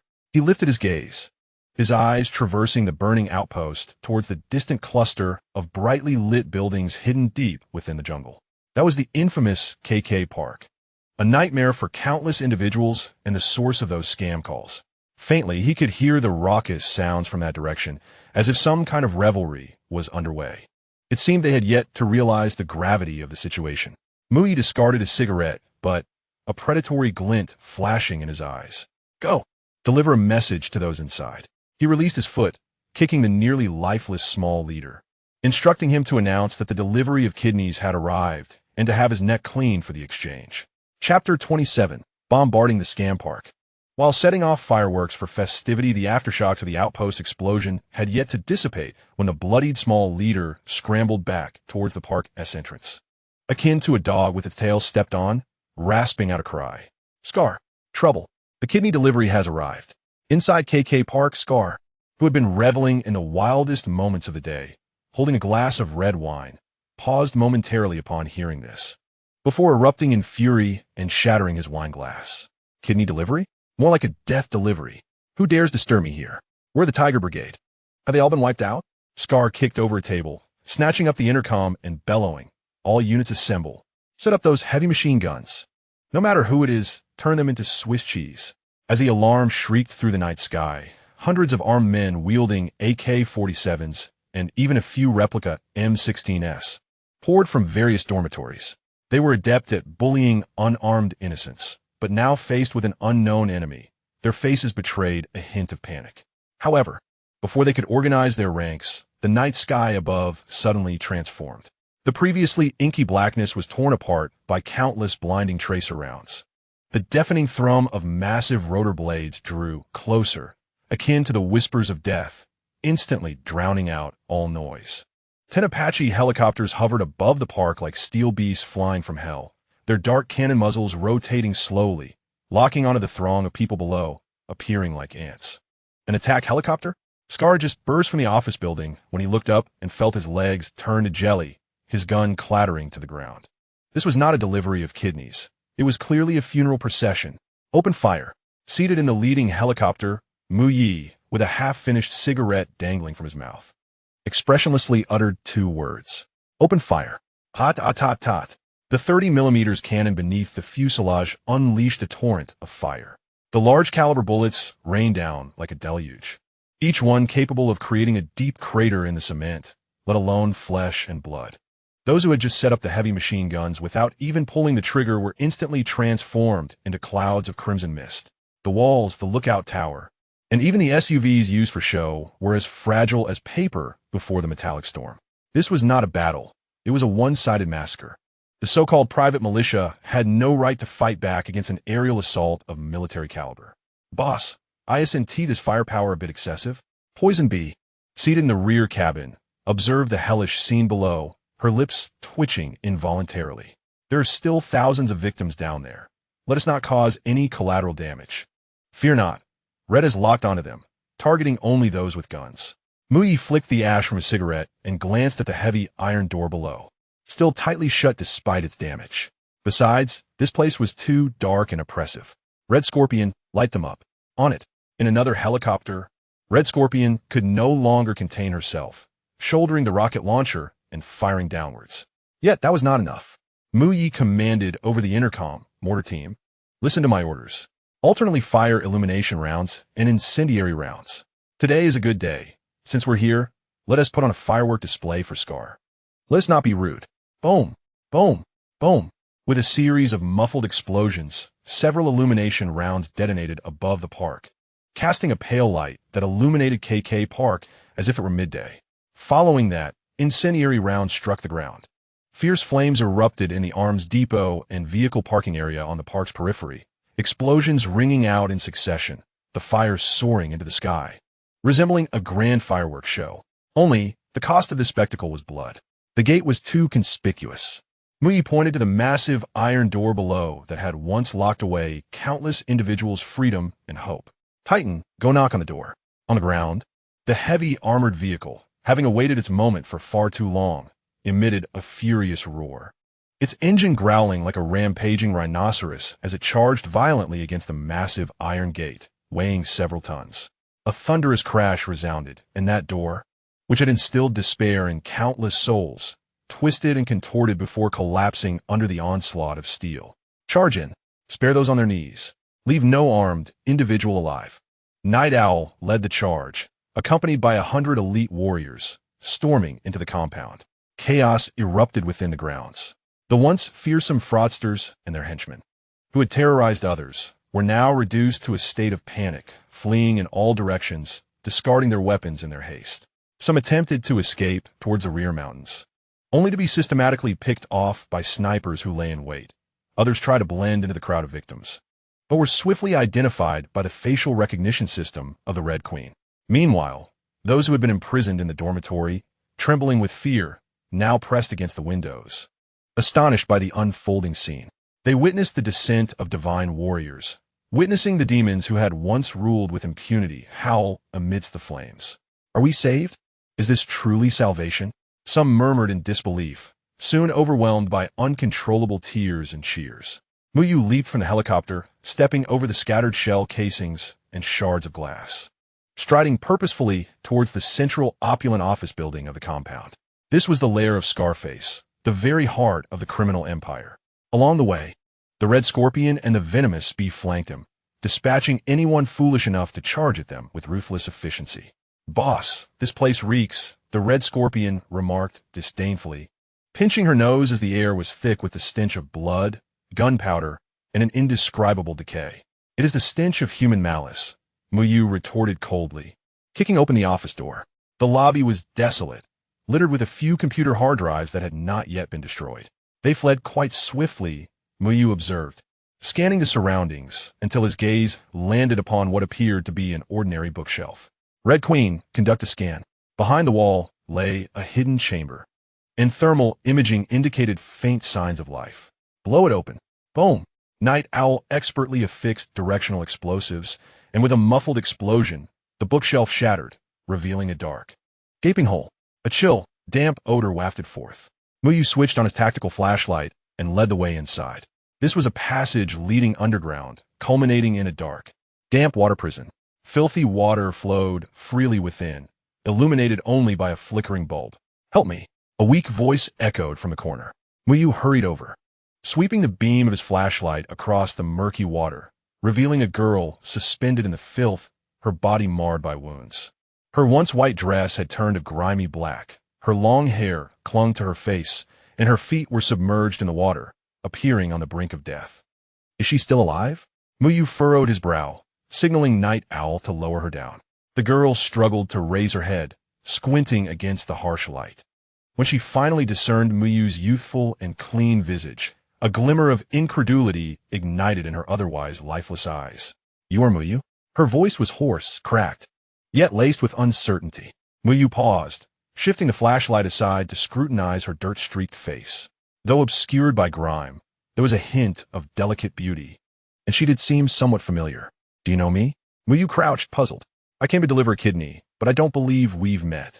The girl, on the verge of unconsciousness, suddenly found her spirit rekindled by his words. I am Lin Xiaoyu. We are alumni from Jiangsu No. 1 High School. She cried, disregarding her filth as she clutched Muyu's pant leg. I was the class flower in the adjacent class. You don't remember? Lin Xiaoyu? Muyu rummaged through his memories and finally unearthed a recollection of that name. Indeed, she had been somewhat famous in high school. He had heard she made a fortune abroad as a purchasing agent, yet here she was, deceived into this nightmare. Oh, it's you, he said, realization dawning. It's been a while. Your entrance is quite unique. Muyu, I knew you would come to rescue me. Lin Xiaoyu wept, clinging desperately to his leg. They said a fool named Muyu would come bearing gifts, and I knew it had to be you. You came specifically for me, didn't you? I'm so touched. Miss, I believe you have misconstrued something. I am here to silence you. Saving you was merely incidental. Muyu coughed, attempting to extricate his leg, but her grip was surprisingly strong. The stench in this water prison is overwhelming. I can barely endure it. I won't let go. I fear that if I do, you will vanish. Lin Xiaoyu was evidently terrified, viewing Muyu as her sole lifeline, her eyes reflecting both gratitude and an unexpected hint of longing. Muyu, you saved me. I have no way to repay you, she declared, lifting her head, her dirty little face resolute. If you bring me home, I shall offer myself to you. The air around them seemed to freeze in that moment. Behind them, the venomous bee and the red scorpion exchanged glances, rolling their eyes in unison, their laughter echoing with disdain. Man. Chapter 28. Rescuing the beautiful hometown girl who insisted on offering herself. Offering oneself? The very utterance hung in the air, the only sound being the splattering of murky water droplets hitting the ground. The venomous bee, arms crossed, wore a smirk that suggested amusement. Her eyes seemed to say, Boss, seems you are quite skilled. Another one fooled? The red scorpion was even less discreet, rolling her eyes while toying with a rocket launcher, contemplating whether to disrupt the charged atmosphere with a physical intervention. Muyu felt a chill run down his spine, especially as he sensed Lin Xiaoyu's grip tightening around his leg, her form clinging to him like an octopus, her filthy face rubbing against his expensive tactical pants. Ahem, could you perhaps loosen your hold? He awkwardly suggested, pulling at his leg. We can discuss this civilly. Your current behavior makes it rather difficult for me. I will not relent. Not unless you promise to take me with you. Lin Xiaoyu insisted, her eyes tightly shut, trembling with fear and excitement. Confined in this lightless water prison for 2 weeks, facing nothing but beatings and despair, Muyu's arrival felt like a beam of light breaking through a shattered sky. She clung to him, her sole hope, unwilling to release her grasp. I can certainly take you away. I'm not here on a leisure trip. Muyu sighed helplessly, signaling behind him, Ghost Doctor. Where have you been? Hurry up and check this person. Is her brain damaged for being submerged? A figure clad in a tactical mask, carrying a first aid kit, swiftly emerged from the shadows. Cold and mechanical, Ghost Doctor's voice lacked any inflection. Master, step aside. He reached for Lin Xiaoyu's wrist, applying pressure to her pulse. And with a gentle squeeze, she winced in pain. Ouch! Lin Xiaoyu instinctively released her grip. Before she could react, a light blue tranquilizer was administered to her neck. Severe dehydration, multiple soft tissue contusions, extreme psychological distress, Ghost Doctor assessed, stowing the syringe and hoisting Lin Xiaoyu over his shoulder. Immediate transfer to a ventilated area for intravenous fluids is advised. Otherwise, there is a risk of shock. All right, take her away. Hurry and get the others out as well. The stench in here is unbearable and making my head ache, Muyu urged, relieved. A group of individuals swiftly evacuated from the underground water prison.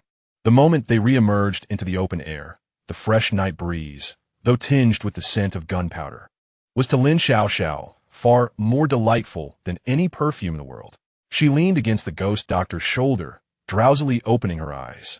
The scene before her left her already muddled mind completely overwhelmed. Massive beams of searchlight intersected in the night sky, with 10 Apache helicopters hovering midair, their blades whipping up winds strong enough to bend nearby trees. On the ground, countless fully armed soldiers in black were clearing the battlefield, while tanks and armored vehicles, resembling colossal beasts, stood silently atop the ruins, their cannons still radiating warmth. What is this? A Hollywood blockbuster filming site? Or a special forces team dispatched by the state for a rescue operation? Awake? Muyi sat atop an armored vehicle's hood, rinsing the mud off his hands with a bottle of mineral water. Noticing Lin Xiaoxiao's dazed expression, he tossed her a bottle of water. Drink some, soothe your throat. You were crying so hard just now that your voice is hoarse. Lin Xiaoxiao fumbled to catch the water bottle, but forgot to drink. She glanced at the tanks, then back at the nonchalant Mu Yi, tears once again involuntarily welling up in her eyes. Did you bring all these people? Her voice trembled uncontrollably. You brought an army to save me? In her naive understanding, what other reason could a former classmate have for creating such a grand spectacle, if not to save her? This was a scene that could only exist in a domineering CEO romance novel. Mu Yi paused as he twisted the bottle cap. This misunderstanding seems rather significant. Actually, he scratched his head, attempting to explain, I'm here to discuss business with the owner of this place, and it just so happened that I helped you. You don't need to explain. I understand. Lin Xiaoxiao interrupted him, her eyes sparkling with emotion. Struggling to rise from the ghost doctor's side, she stumbled towards Mu Yi. Though her clothes were tattered and her face smeared with dirt, her eyes shone with astonishing brightness. It was the relief of having survived a calamity, coupled with boundless admiration for the man before her. Mu Yi, I know you're trying to spare me the feeling of being indebted to you. She bit her lip, suddenly reaching to unfasten the neckline of her already tattered dress. But I, Lin Xiaoxiao, am not the sort of person who would remain ungrateful. I am currently penniless, and my family is poor. The only thing I can offer is myself. Stop, stop, stop, Mu Yi exclaimed, nearly tumbling off the armored vehicle. He grasped Lin Xiaoxiao's hand and quickly removed his tactical jacket, draping it over her shoulders. Calm down. There are hundreds of brothers watching. Are you trying to express gratitude or what? He secured the jacket around her and stepped back to maintain a safe distance. Listen to me. First, rescuing you is a matter of camaraderie since we are both from the Dragon Country. Helping each other is only right. Understand? He pointed to the fluttering 5-star red flag above, which did not exist, but he created the atmosphere. Secondly, although we are alumni, it really isn't at that level. If you genuinely offered yourself, how would I explain that to my sister? How would I justify it to my household? How would I explain it to my family, maid? Standing nearby, the poison bee scoffed softly and whispered to the red scorpion, listen to that, maid. That's how we are positioned in his eyes. The red scorpion shrugged, be grateful. It's better than being the one tasked with cleaning dung for that one-eyed dragon. Lin Xiaoxiao was momentarily stunned by Mu Ye's bluntness, clutching his warm, faintly tobacco-scented jacket. Her face flushed like a ripe tomato. But there are no buts. Mu Yi waved his hand, indicating the gathering crowd of victims nearby. In a moment, helicopters will take you to the border where someone will be waiting. Once you return, live your life well, and stop believing in those ridiculous high-paying job offers. Also, refrain from offering yourself so easily. These days, men have it tough. And my family is strict. With that, as if fearing Lin Xiaoxiao might leap at him again, he turned and headed towards the command vehicle. Red, take stock of the numbers and prepare for evacuation. This wretched place is swarming with mosquitoes. I don't want to stay here a moment longer. Lin Xiaoxiao stood rooted, watching his retreating figure, tightly clutching the jacket around her. Strict means referring to a girlfriend, doesn't he? She murmured to herself, a wave of disappointment washing over her, yet more so a sense of indescribable security. Mu Yi, thank you, she shouted toward his back. Without turning, Mu Yi casually waved his hand. No need for thanks. Just remember to follow my sister's livestream when you get back. Her ID is Little Fish. Don't forget. Chapter 29. Do not love me. It will lead nowhere. I only love nuclear warheads. The roar of the helicopter blades echoed once more, stirring up a cloud of dust. Lin Xiaoxiao stood at the cabin door, tightly gripping Mu Yi's tactical jacket, her eyes filled with reluctance. The surrounding survivors were quietly weeping, their tears a mix of joy and relief at being reborn. But she remained fixated on the distant figure. Muyi, she bit her lip, seemingly wanting to say something more. Muyi, with his back to her, was checking the evacuation route on a tablet. Sensing her intense gaze, he sighed and turned to point at the row of steel beasts behind him. Don't look back. He tapped the armor of a nearby T-72 tank, producing a dull thud, his tone imbued with a typical male pride. See these big eyes? This is my true love. The lines, the firepower, the roar, none of it compares to the thrill of being in love. Lin Xiaoxiao was momentarily taken aback, her tears still not dried. Women? Muyi shook his head in disdain, tucking the tablet under his arm. Women only slow down my firing speed. You should focus on your studies. Find a decent man to marry in the future, and stop dreaming about offering yourself. Someone like me is destined to spend a lifetime with nuclear warheads. The nearby warriors remained expressionless, but internally they were all mentally mocking. Boss, if the three maids at home hear this. Tonight's dinner will surely have a few extra spoonfuls of laxatives added. Nuclear warheads? Lin Xiaoxiao was utterly bewildered by this peculiar line of thought. She had prepared a heartfelt confession, only to have it stifled by his declaration of loving nuclear warheads. Yes, nuclear warheads. Muy enojado earnestly. All right, hurry up and get on. The plane won't wait. Once you return, don't mention me to anyone. Just treat this as a dream and forget it upon waking. With that, he waved his hand nonchalantly, signaling the pilot to take off. The helicopter slowly ascended. Lin Xiaoxiao clung to the window, watching the figure on the ground shrink further away, suddenly breaking into a smile. Fool! She wiped her tears and held the jacket even tighter, thinking, no matter what you love, I will remember you. Having dispatched this troublesome matter, Muyi finally exhaled. Red, how is the follow-up cleanup progressing? Report, Master.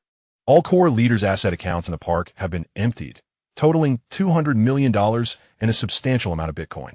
Relevant criminal evidence has been packaged and sent anonymously to the Dragon Country Police and Interpol. As for those leaders with blood on their hands, Red's voice paused. The Night Owl has already arranged for them. I guarantee they will not be able to commit any more crimes in their next life. Very well. Muyi surveyed the burning ruins around him, his gaze icy. Such tumors are a waste of air. They should be eradicated thoroughly, leaving no trace. At that moment, the long-forgotten system notification chimed in his mind once more. Ding! Congratulations, host, for completing the side quest. Eradicate the tumor. Task evaluation. Perfect. Not only did we destroy the evil lair, but we also successfully acquired a significant asset, elevating our national prestige. Reward granted. A mid-level technology blueprint for a miniature cold nuclear fusion reactor. What? My eyes widened in disbelief. Nuclear fusion? Cold nuclear fusion? This is genuine cutting-edge technology. With this device, his Titan mech would no longer be a short-legged creature limited to a mere half-hour of operation. It would become a true perpetual motion machine. Could he even construct a nuclear warhead now? System, are you suggesting that I am to rule the world? Suppressing his inner ecstasy, I yearn to return to the island and have the doctor commence work immediately. Master, Night Owl approached swiftly, interrupting his daydreaming. The usually composed captain of the assassins bore an unusual expression of gravity. What is it? Are there still any remaining threats? Maya's smile vanished. No. Night Owl gestured towards the half-collapsed office building. While clearing the underground vault, we discovered a hidden door. Inside, we found a batch of special goods. Goods? I furrowed his brow. Anything hidden behind a vault door, aside from money and drugs, could only be something dubious. Lead the way. The two navigated through the debris-laden corridor until they reached the innermost chamber of the underground vault. It was a fully enclosed room, its heavy blast door blown open by the assassins' directed explosives. Inside were massive wooden crates, adorned with a red skull emblem and a line of incomprehensible Cyrillic script. What is this? I stepped forward, signaling Night Owl to pry one open. With a creak, the lid of the crate was lifted, revealing its contents. It was neither gold bars, nor cash, nor narcotics. Instead, it was ingots of metal emitting an eerie blue glow, neatly arranged within shock-absorbent foam. Even in the dim underground light, the luminescence appeared both bewitching and sinister. What is this? My pupils constricted sharply. Though he was not a scientist, The unique metallic sheen and the unsettling radiation sensation immediately evoked memories of some extremely dangerous strategic material. Master, Red Queen just scanned it. Night Owl lowered his voice. This is high-purity enriched uranium. Judging by its purity, it is weapon-grade. Weapon-grade enriched uranium. A chill ran down my spine. In a mere scam operation, there lay materials capable of constructing nuclear weapons? What kind of organization was this Scarface tied to? Or was there an even larger force at play behind the scenes? How much? I inquired. One crate contains 50 kilograms. Night Owl pointed to the mountain of crates behind them. There are approximately 20 crates here. 1 ton. A full ton of weapon-grade enriched uranium. If this fell into the wrong hands, it would be enough to obliterate Southeast Asia several times over. Damn it, this is serious. My cursed, yet excitement surged within him. With the reactor technology in hand, and now the materials delivered to his doorstep, this was as if someone provided him a pillow when he sought sleep, or a royal robe when he yearned for rebellion. Seal the information. Immediately, I spun around, his tone severe. No one can know about this batch, except our people. Keep it from the Red Scorpion and the Venomous Bee. Understood. Move these crates onto the helicopter carefully. Avoid any damage. I patted the wooden crate with fervor. This was not merely cargo. It was the national treasure of their Abyss Empire. With this, anyone who dared to speak loudly to him would learn the true meaning of nuclear deterrence. Chapter 30. Constructing the Manor. Is this not excessive? The helicopter squadron roared back under the night sky. The heavy containers dangling beneath the fuselage swaying slightly in the strong wind. Within them lay not just gold and cash, but the future nuclear deterrent of the Abyss Empire. Upon landing, I urgently pulled Night Owl aside, pointing at the crates marked with skull emblems. This batch goes directly to the core laboratory on the 3rd underground level. Aside from the doctor and you, no one is allowed near. Anyone who disobeys will face execution. Watching Night Owl escort the national treasures away, I finally exhaled, turning to the towering piles of gold bars and cash behind him, his mood shifting from stormy to sunny in an instant. $200 million, plus the previous billion from the old king. I stroked his chin, surveying the area that, despite having defensive fortifications, still resembled a dilapidated refugee camp. It would be foolish to hoard such wealth without expenditure. It was time to upgrade their old nest. They couldn't let the brothers continue living in a pirate den. System, open them all. I wish to make a purchase. With my grand declaration, the holographic projection interface unfolded before him. This time, he bypassed the weapons section and directly accessed the infrastructure and living category. Ding! Detecting sufficient funds. Recommending redemption. Comprehensive ecological manor blueprint for the era of the future. Price, $500 million, including supporting intelligence system and material package. $500 million? Why didn't he even blink? Purchase and expedite the process. I want to see the completed product within 2 days. In the following 48 hours, Ghost Island witnessed a true construction miracle. 500 Hercules engineering robots worked tirelessly, their massive mechanical arms creating a blur, the sound of laser cutters echoing through the skies. The filthy, chaotic stilt houses and metal shanties left by pirates were swiftly leveled, crushed into foundational stones for land reclamation. Soon, a series of architecturally stunning buildings sprung up as if they were bamboo shoots after the rain. 2 days later, in the morning, when Alice, Red Scorpion, and Venomous Bee were summoned to the main living area while rubbing their sleepy eyes, they beheld a scene that left their jaws agape. The once overgrown wasteland had vanished entirely, replaced by a colossal manor suspended halfway up the mountain. The entire structure was crafted from pristine, special alloys and one-way transparent smart glass, its streamlined design resembling an interstellar battleship docked at the summit. A completely transparent aerial corridor wound downward, connecting to an infinity pool below. Even more astonishing, the manor was surrounded by a virtual garden generated by holographic projections. Flowers blooming in every season, butterflies fluttering, creating an illusion of beauty. Is this a mirage? Alice pinched her thigh hard, grimacing in pain. 2 days? Just 2 days? Even if God himself were to oversee the renovations, it couldn't be this fast. Red Scorpion's eyes gleamed with excitement, her spatula dropping from her hands. Goodness, how much must this have cost? If I could live here, I'd be willing to be the cleaning supervisor or even a watchdog. Only Venomous Bee maintained her assassin's vigilance, squinting at the seemingly smooth walls. Don't be deceived by appearances.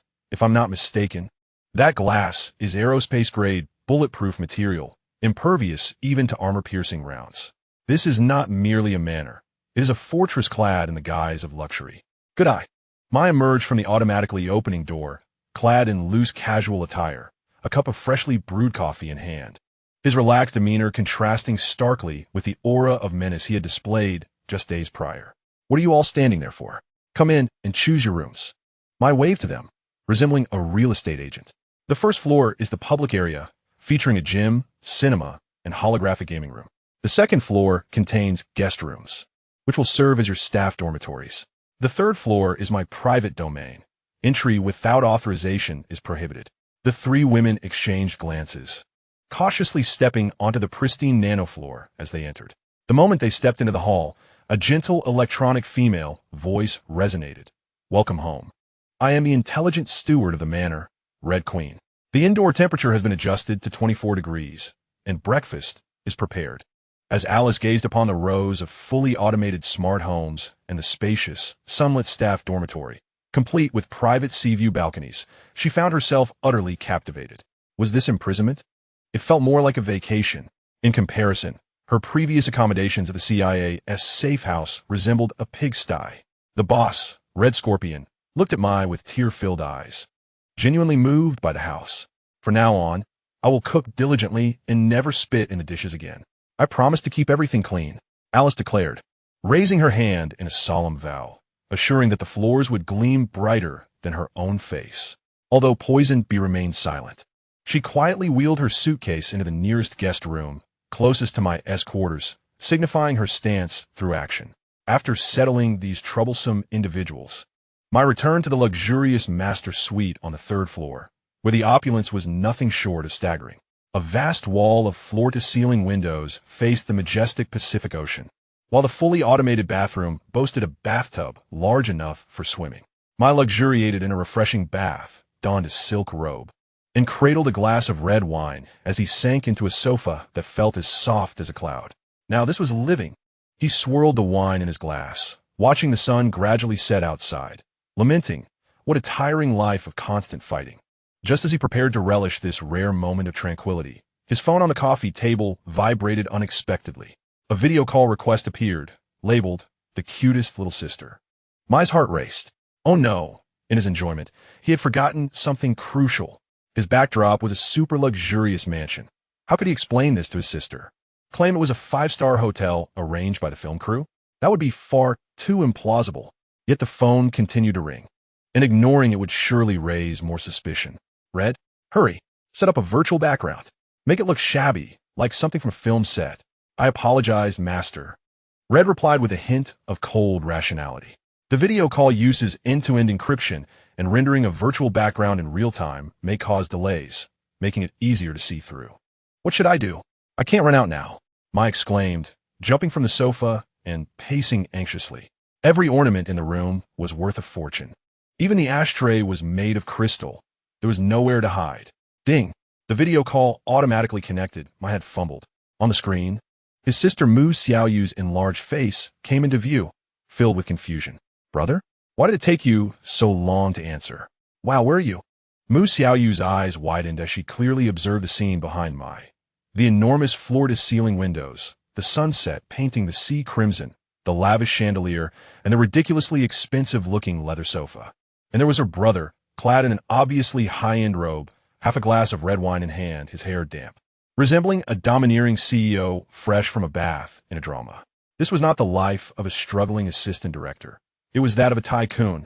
Hey, Xiaoyu. Good evening, Mai stuttered, awkwardly lifting his wine glass, his forced smile more painful than a frown. Have you eaten? Mu Xiaoyu did not respond, but continued to stare at the screen, her expression shifting from confusion to shock, and finally to deep suspicion and fear. Brother, her voice trembled. Tell me the truth. Are you really filming a movie, or have you become a drug lord abroad? Chapter 31. Sister's Doubts. Brother, you aren't a drug lord, are you? The air felt as though it had solidified. Only the wine in Mai's hand continued to ripple slightly. On the other end of the screen, Mu Xiaoyu's eyes were wide as saucers, fixated on the background behind Mai. It was a massive floor-to-ceiling window, revealing an endless seascape, the sunset staining the ocean blood red. Inside, the crystal chandelier sparkled brilliantly, and several seemingly expensive oil paintings adorned the walls. Even the sofa beneath me was made of leather, so refined it gleamed. This was no film set. This was a palace. Brother, Xiaoyu's voice quivered as she pointed at the corner of the screen. That vase behind you looks just like the Qianlong porcelain I saw at the museum last time. My heart skipped a beat. That was indeed the genuine article. It had been unearthed from Red Scorpion's treasure trove. Oh, that? Mai's hand shook, nearly spilling the wine on himself. He quickly concealed the vase behind him, forcing a stiff, false smile. It's fake. All fake. Made of glass. Bought from a bargain site for $9 with free shipping. Glass. Musiał usted incredulously. Can glass have that kind of glaze? And that chandelier, it's Swarovski crystal, isn't it? And your robe, that's real silk, right? Cold sweat trickled down Mai's temples. How could this girl see through everything so easily? It's just a prop. The film crew has a sufficient budget, and to achieve realism, they splurged a little on high-quality replicas. Mai bluffed, insisting the robe was a market find. 3 for $10, shiny but truly uncomfortable. To prove his point, he exaggeratedly twisted his body, feigning discomfort. However, fate seemed to find this situation insufficiently thrilling. Just then, a T-72 main battle tank, freshly returned from patrol, rumbled past outside on the roundabout, its long barrel and heavy tracks resonating, the oppressive metallic presence palpable through the floor-to-ceiling window and into the live feed. Xiaoyu was utterly dumbfounded. Her mouth agape, she pointed at the screen, unable to utter a single word. Mai turned to see what had caused her reaction and felt a wave of despair wash over him. Night Owl, why must you patrol now of all times? With a tank. Brother, Xiaoyu inhaled sharply, her eyes glistening with unshed tears, her voice quivering. Stop lying to me. Which film crew uses a real tank? And that tank has live ammunition. That's just a model. An electric one. It's made to look realistic. Mai was still desperately struggling. I don't believe you. Xiaoyu burst into tears. You must be lying. You couldn't even scrape together 2,000 before, and now you're suddenly living in luxury, drinking red wine. And there's a tank patrolling. What are you doing abroad? What? I was taken aback. Dealing drugs. Xiaoyu shouted the 2 words in despair. Only a drug lord could afford such a mansion. Only a drug lord needed a tank for protection. Brother, you can't be that foolish. Although our family is poor, we shouldn't get involved in such life-threatening matters. Mai, what the hell, a drug lord? This imagination would be wasted if not turned into a screenplay. Xiaoyu, calm down. Let me explain. I want to listen. Xiaoyu covered her ears. You should turn yourself in right now. Seek leniency. I don't want to see you on a legal channel in the future. At this chaotic moment, just as things seemed to spiral further out of control, the door to the master suite creaked open. Poison Bee, clad in a tight black tactical outfit, strode in. Fresh from patrol, she carried an aura of lethal intensity. The fitted attire accentuated her devilish figure. A tactical dagger strapped to her thigh and a black Glock holstered at her waist, the holster unbuckled, indicating her readiness to draw at any moment. Boss, Poison Bee said, not sparing a glance at the phone, and approached Mai directly. Her voice was cool. The outer perimeter has been secured. Night Owl inquired whether to heighten vigilance tonight, as the surrounding waters are reportedly unstable. With that, she effortlessly drew her pistol from her waist, expertly removed the magazine, checked the bullets, and with a click, reloaded. The fluidity of her movements radiated lethal grace. On the other end of the video, Xiaoyu's cries abruptly ceased.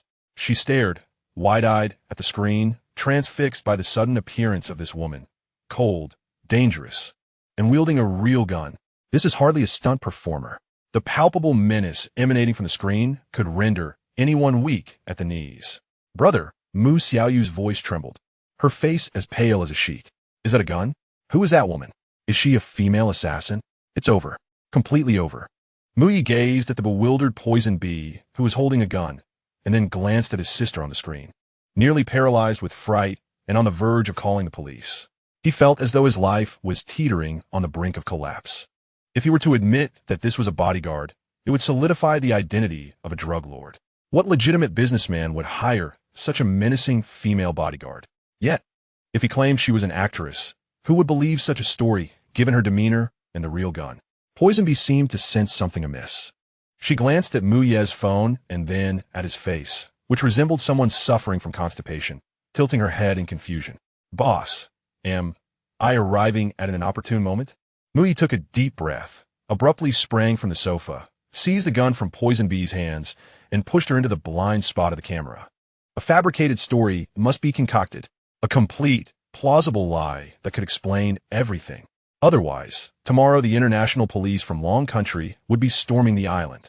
Mu Ye's mind raced, the CPU in his brain whirring at an alarming rate. Suddenly, a flash of inspiration struck him. He recalled the substantial sum he had transferred to his sister earlier, along with the persona of the assistant director. Since the assistant director couldn't manage, it had to be Xiaoyu. In truth, I have never disclosed the truth to you. Mu Ye leaned closer to the camera, his expression shifting to one of solemnity and mystery, tinged with a hint of resignation, as if to say, I'm done pretending. I'm laying it all bare. Although I signed a confidentiality agreement, since you've discovered it, I have no choice. Mu Xiaoyu was momentarily stunned, tears clinging to her lashes.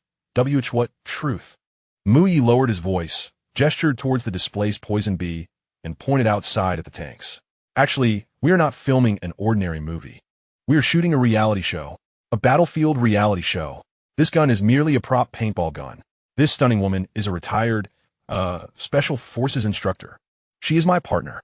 Mu Xiaoyu blinked, evidently still trying to process it all. A reality show? Yes, just like those survival programs. Not only must we survive on this island, but we also have to simulate war scenarios. Those tanks are all rented by the production team. Mu Ye spoke with increasing confidence, though the cold sweat on his forehead intensified. As for this mansion, it serves as the production team's headquarters. I was allowed to stay here because of my outstanding performance. Truly, if you don't believe me, listen to the gunfire. To bolster his credibility, Mu Ye snatched the Glock from Poison Bee's hands, turned his back to the camera, swiftly removed the magazine, and pulled the trigger. Click. An empty sound. Look, no bullets. Right? If it were a real gun, it would have gone off by now. He tossed the gun back to the bewildered Poison Bee, desperately signaling her with his eyes. Hurry. Greet the audience. Tell them you are the instructor. Although Poison Bee was unsure of her boss's erratic behavior, her professionalism as a top assassin allowed her to slip into character instantly. She tucked the gun away, adjusted her collar, and offered a stiff and awkward smile to the camera, reading in a monotone voice. Hello, everyone. I am Instructor Poison Bee. Mu Ye's student has performed, exceptionally well. Chapter 32. The unexplainable wealth and the increasing complexity of the situation. Exceptional student. On the other side of the screen, Mu Xiaoyu blinked her large eyes, filled with skepticism. She scrutinized Poison Bee's icy visage and the tight tactical gear that seemed ready to burst. It hardly seemed like acting. Brother, are you certain this is a reality show? Mu Xiaoyu bit her lip, recalling how effortlessly her sister had drawn the gun earlier. Even more impressive than the movies, her gaze akin to that of a killer. Cough, cough. Mu Ye nearly shook it. This girl has an uncanny intuition. He pulled the stiff Poison Bee close, vigorously patting her shoulder as if she were a close friend. That is acting. Do you understand? Immersive performance. Mu Ye proclaimed loudly, attempting to mask his own insecurity. After all, Instructor Poison Bee was a Hollywood hire. Having previously been a stunt double for Black Widow, how could her gaze not be piercing? Come on, Instructor, give the audience a smile, show some warmth. Poison Bee. Her muscles were taut, and the arm Mu Ye had wrapped around trembled slightly, yearning to execute a shoulder throw on this oblivious man. Yet, under the threat of Mu Ye's disapproving gaze regarding her pay, she suppressed the impulse. Poison Bee took a deep breath, striving to move her stiff lips into a smile, which appeared more grotesque than a frown. Ha ha ha, Mu Xiaoyu shivered. Forget it, brother. Let her stop smiling. It's quite unsettling. Although her doubts were not entirely dispelled, she felt compelled to trust her brother's assertion that it was all an act. After all, acknowledging that her brother was a drug lord would be far too cruel for her. What about the tanks outside? Mu Xiaoyu pointed toward the edge of the screen. That was a real tank, right? I heard the sound of the tracks crushing the ground. Mu Ye's heart sank. This was not over yet, was it? Well, Mu Ye thought quickly. Since you've seen through it, I won't pretend anymore. In truth, aside from filming, I also started a company. A company? Yes. A security company. Mu Ye declared earnestly. These days, things are chaotic abroad, and wealthy individuals are terrified. I thought to organize your sister. Oh no. I meant to gather instructors like her to provide high-end security services. Those tanks are all operational vehicles for the company. A security company? Xiaoyu's eyes widened. What kind of security company employs tanks? Are we at war? Boom. Just as he finished speaking, the ground trembled again. An armored personnel carrier, returning from patrol, executed a flamboyant drift to avoid the flower bed. The grinding of the tracks, screeching through the microphone and filling the entire live broadcast room. Xiaoyu fell silent. She stared at the awkwardly smiling brother on the screen, feeling her intelligence insulted. Brother. She sighed deeply. Please tell me the truth. Are you working as a mercenary leader in some war-torn Middle Eastern country? Muise templis terobit. This cannot be explained. The more he elaborated, the worse it got. I'm not a mercenary. I'm a consultant. A high-level security consultant. In a moment of desperation, Mu Yi resorted to the ultimate excuse, shifting the blame onto the wealthy.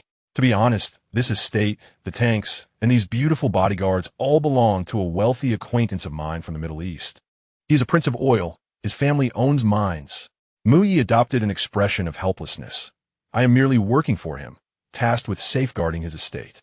The wealthy can be extravagant, buying a couple of tanks for bumper car rides in their backyard.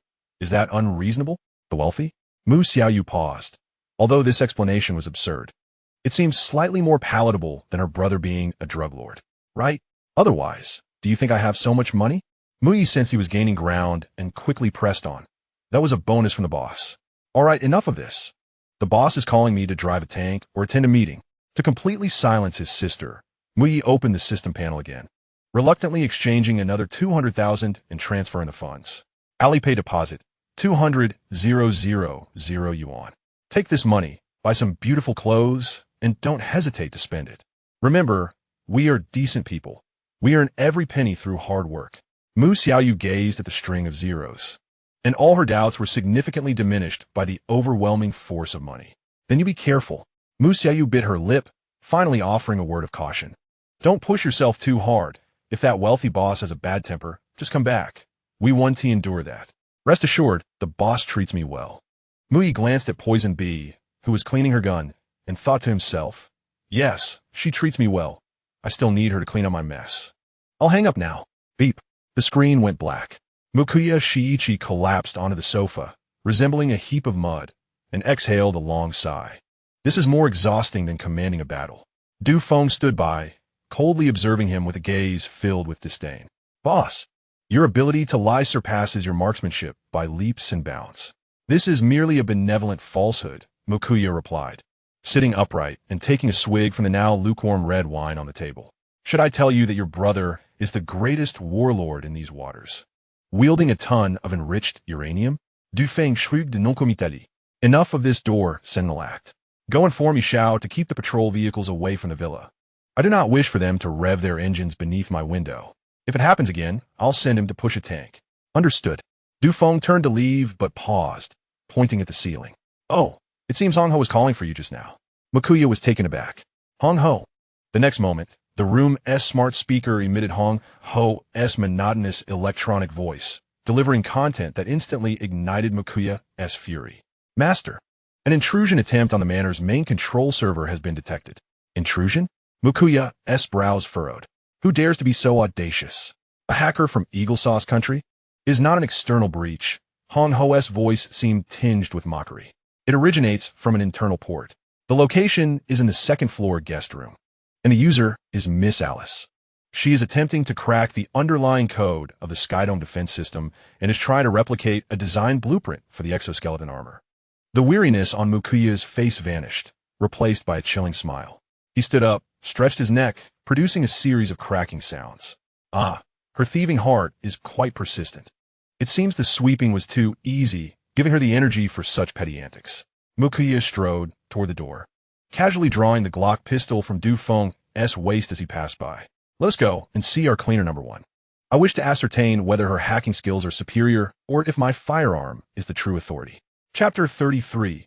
That Blonde Girl. Do not peek at my blueprints in the second-floor guest room. The only sound was the frantic whirring of a computer fan. Alice sat at the computer, her normally steady hands trembling slightly.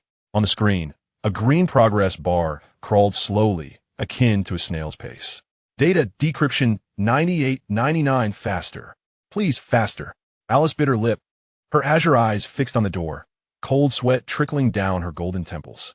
As a top-tier agent with professional training, she was acutely aware of her actions. She was playing with fire, pulling teeth from Tiger's mouth. No one understood the terror of that man better than she did. Yet, the allure of the Skydome defense system blueprint was too great. If she could bring this back to the CIA, she would be hailed as a hero of the free world, and her retirement funds would multiply tenfold. Ding! Decryption successful. Copying to external storage device. Upon seeing the green checkmark, a surge of joy flooded Alice's heart. It's done. She yanked the specially designed encrypted USB drive from the main unit and turned to flee toward the window. According to her plan, once she secured the item, she would immediately utilize the micro glider hidden in her shoe sole to escape into the sea. However, at the moment she pivoted, her blood seemed to freeze. A young, handsome face adorned with a hint of mockery had appeared behind her, mere centimeters from her nose. Is it pleasing to your eye? Mukuya leaned against the doorframe, casually holding the Glock he had taken from Du Feng, its muzzle pointed nonchalantly at the ground.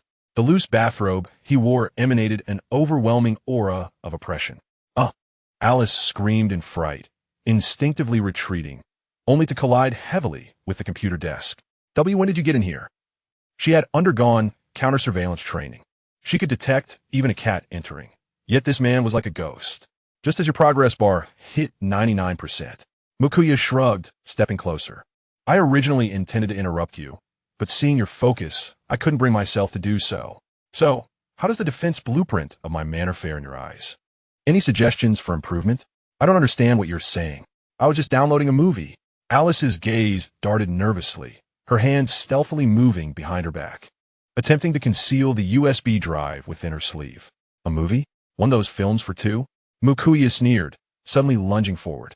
Alice felt a blur before her, and before she could assume a combat stance, she was violently slammed against the wall. Thud! Mukuya pressed one hand against the wall, pinning her firmly in the corner. This was a classic wall-leaning posture, yet it exuded no romance, only an icy chill. Extend your hand. Mukuya's voice was soft, yet it bore an undeniable command. Alice gritted her teeth, clenching her fists tightly. That is my personal property. Personal property? Mukuya's eyes sharpened. His left hand shot out like lightning, seizing her wrist and squeezing it firmly. Ack! Pain surged through Alice's hand, causing her to involuntarily release her grip. The black metal USB drive slipped from her grasp, skillfully caught by Mukuya. Is this your personal property? The USB drive inscribed with the most confidential markings of the Abyss Empire? Mukuya toyed with the tiny storage device, his gaze akin to that of one observing an imbecile. Miss Alice, do you believe me to be a fool? Or do you think the CIA's training includes stealing from your superior's presence? Return it to me. Alice panicked, reaching out to snatch it back. Smack! Mukuya flicked his fingers with a slight force. The USB drive, which contained the planet's pinnacle defense technology, shattered into a heap of scrap metal and plastic, cascading to the ground. Alice was stunned. She stared blankly at the fragments on the floor, her heart bleeding. That was her life-risking retirement fund. Just like that, it was destroyed. It appears that the sweeping was too easy, giving you surplus energy for such petty antics. Mukuya clapped his hands to rid them of debris, then pulled out a wet wipe from his pocket, wiping his hands with a look of disdain. I initially intended for you to serve as a respectable cleaner, but since you enjoy studying blueprints and architectural structures, I shall grant you that wish. He snapped his fingers. Hong Ho, please assign our Miss Alice to a new position. Understood, Master. The projector in the room activated automatically, displaying a live monitoring image on the wall. In the image, a sun-drenched construction site unfolded. The once mighty pirate chief, One-Eyed Dragon, was now bare-chested, a tattered towel around his neck, laboriously hauling bricks. Nearby, a few death warriors wielded whips, supervising the work. That was the construction site for Phase 2, in desperate need of brick-moving laborers. Mukuya pointed at the screen. Starting tomorrow, you will report there. When you manage to quell those little thoughts of yours, you may return to cleaning the toilets. Move bricks. Alice looked at One-Eyed Dragon's pitiful state, her face turning pale. For a refined, top-tier agent like her to haul bricks? She would rather be killed. I refuse. Either kill me, or let me go. I am protected by the Geneva Convention. In this place, I am the convention. Mukuya coldly interrupted her. And do not entertain thoughts of escape. Hong Ho is monitoring you around the clock. Every pore on your body is under my surveillance. If there is another incident, I will package you up and send you to One-Eyed Dragon as his consort. I hear he has been quite lonely in prison and would likely find you appealing. Hearing the name One-Eyed Dragon and witnessing the lecherous look on the screen, Alice trembled, her resolve crumbling completely. Fine, I'll move bricks. Is that acceptable? She cried out, crouched on the ground, clutching her knees like a cat wronged. Mai looked down at her from above, nodding in satisfaction. Such a proud wild horse required a rigorous taming. Taming an eagle could take days and nights. This was merely the beginning. Just then, a thunderous crash resonated from the basement of the villa, causing the entire floor to tremble. Almost immediately, the door was violently flung open. A disheveled doctor, his hair resembling a bird's nest and his face smeared with grease, burst in like a madman, waving a blueprint in excitement. Master, Master, we succeeded, the doctor exclaimed, his words tumbling over each other as he failed to notice Alice trembling in the corner. He seized Mai by the collar of his robe, the exoskeleton, the upgraded version. It's complete. We inserted that pile of enriched uranium. The power system is flawless. This is not just armor. It's divine. Mai's eyes lit up as he pushed the doctor's dirty hand away. Really? More genuine than pearls? It's in the underground laboratory. You must see it. The lines. The firepower, oh my. Mai took a deep breath, feeling the earlier frustration of dealing with the female spy vanish in an instant. Compared to taming women, working on mechs was far more exhilarating. Let us go. Lead the way. Mai strode purposefully out, pausing momentarily beside Alice. Tomorrow at 6, gather at the construction site. 1 minute late, and you forfeit a meal. With that, he disappeared through the door, leaving Alice alone, bewildered in the wind. Mechs? Enriched uranium? Alice slumped to the ground, her eyes vacant. How many secrets was this madman hiding in the basement? Chapter 34. Developing exoskeletons, the new toys of men passing through the heavy blast door. The air was tinged with a faint scent of ozone and the aroma of machine oil. This scent, perhaps tormenting for a refined woman like Alice, was utterly enchanting to Mai at that moment, surpassing even the most expensive perfumes. 3 stories underground lay the core laboratory, the heart of Ghost Island and an absolute forbidden zone. Dozens of precision mechanical arms busily maneuvered in the air, while at the center of the laboratory, illuminated by spotlight, stood a breathtaking Stahlkreation. Was this the upgraded version?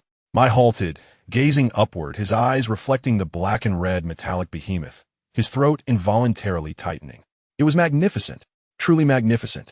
If the previous basic exoskeleton was merely a large prosthetic for moving bricks, the one before him was the ultimate weapon born for slaughter. All the exposed hydraulic lines were now encased in thick composite armor, and the overall paint scheme had transformed from understated matte black to an aggressively striking black and red, resembling a demon emerging from hell. The bulky Gatling guns on the shoulders were replaced with densely packed, hive-like micromissile launchers. The thrusters on the back were significantly larger than before, with nozzles arranged in an inverted triangular formation, emanating a soft blue glow. Most striking was the core reactor positioned on the chest.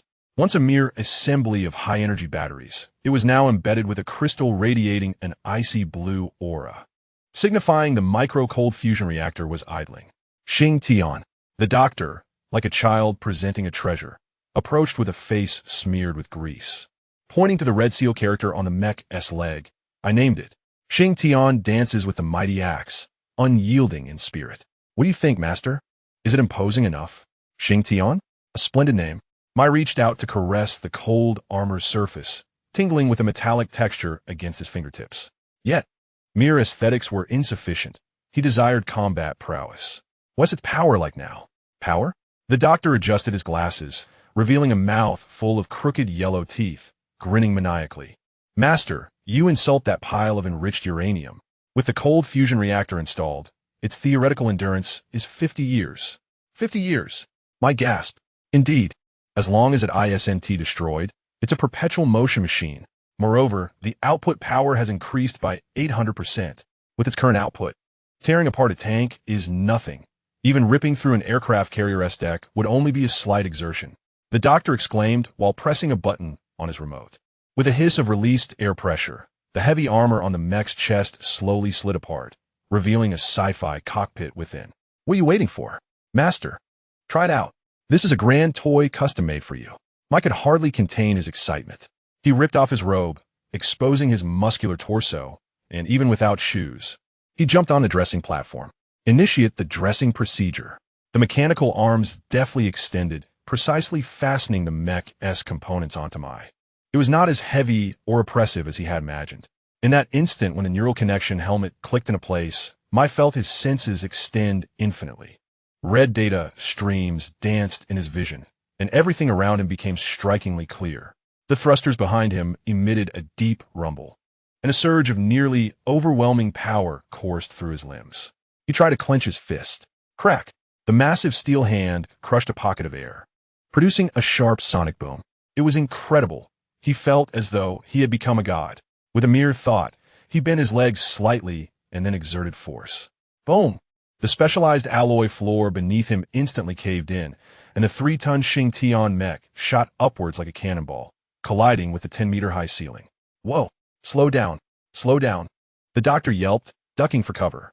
Master, the thrusters haven't even activated yet. This is pure mechanical power. Mai executed a graceful flip mid-air, the vector nozzles on his back releasing a stream of blue fire, stabilizing him in mid-air. Is this what flying feels like? Mai looked down at the laboratory from above. The exhilaration of control made him want to let out a triumphant roar. Slowly descending, his gaze landed on a target at the end of the testing ground, a 10-centimeter thick homogeneous steel plate, usually used for testing anti-tank missiles. Let us test the firepower? Mai raised his right arm, opting not to use the shoulder missiles, but instead deploying the foldable high-frequency vibrating knife beneath his wrist. The blade shimmered not in metallic silver, but in a bizarre orange-red hue due to its high-frequency vibrations, distorting the surrounding air from the heat. Mai maneuvered the mech, darting forward in a flash, executing a simple yet direct thrust. Thud! There was no clashing of metal nor the spark of flying debris. The 10-centimeter thick steel plate, before the vibrating knife, was like tender tofu, instantly pierced through. The cut was smooth as a mirror, even slightly melted from the heat. Mai withdrew the knife, gazing at the clean hole, nodding in satisfaction. Killing was akin to cutting grass. Perhaps this was the feeling. He sheathed the knife, turning to the awestruck doctor and the surrounding researchers, all wide-eyed in astonishment. This is the power of technology. His voice resonated through the speakers, carrying a metallic echo that conveyed authority. With this, who dares to cause trouble on my territory? However, while exhilarating, something fell amiss. My gaze at the lifeless steel plate, somewhat unfulfilled. Shooting at targets was, after all, an inanimate exercise devoid of feedback and the visceral thrill of striking flesh. It was akin to wielding a dragon-slaying sword, yet only using it to slice watermelons at home. It felt like a waste. Doctor, are there any targets nearby that are a bit tougher? Mai flexed his steel wrist, producing a series of ominous clicks, the crimson glow in his electronic eyes flickering with danger. Perhaps some reckless pirates? Or lost mercenaries? The doctor wiped the cold sweat from his forehead and chuckled bitterly. Master, all the red scorpions in the vicinity have been recruited by you, and the Cyclops is busy here as well. Within 100 nautical miles, pirates hear the name Mai and flee faster than rabbits. Who would dare to seek their demise? Indeed, Mai sighed in disappointment. To be invincible is truly lonely. Just as he was about to remove his exosuit and return to his unfinished glass of red wine, the red alarm light on the command platform suddenly flared to life without warning. Beep, beep, beep. The urgent alarm shattered the lab's revelry. The voice of Night Owl cut through the internal communication channel, tinged with barely contained excitement. Master, the radar station reports. Just now, 12 nautical miles southwest of Ghost Island, an unidentified fishing vessel has been detected illegally intruding. A fishing boat? My paws puzzled. What was so alarming about a fishing boat? Couldn't they just chase it away? No, Master. Night Owl's tone grew serious. Although it's disguised as a fishing vessel, its radar cross-section is peculiar, and it has deployed sonar buoys underwater. Those are military-grade reconnaissance devices. Oh, Mai's eyes sparkled like a wolf catching the scent of blood. Military reconnaissance? A disguised fishing boat? Wasn't this precisely the fabled spy ship? Excellent. Just when one wishes to rest, a pillow arrives. Mai commanded the Xingtian exosuit and strode towards the elevator, the thruster nozzles behind him beginning to warm up, emitting an exhilarating hum. Regardless of which nation it belonged to, since it dared to extend its claws into my territory, it would not escape unscathed. Night Owl. No need to dispatch patrol boats. Mai's voice brimmed with uncontainable fervor. This whetstone is mine. Chapter 35. Test driving the exosuit, accidentally crushing a pirate ship. Boom. Accompanied by a deafening sonic boom, the camouflage hatch of the underground base on Ghost Island burst open violently. A streak of black and red light shot upwards like a meteor, piercing the pitch-black night sky.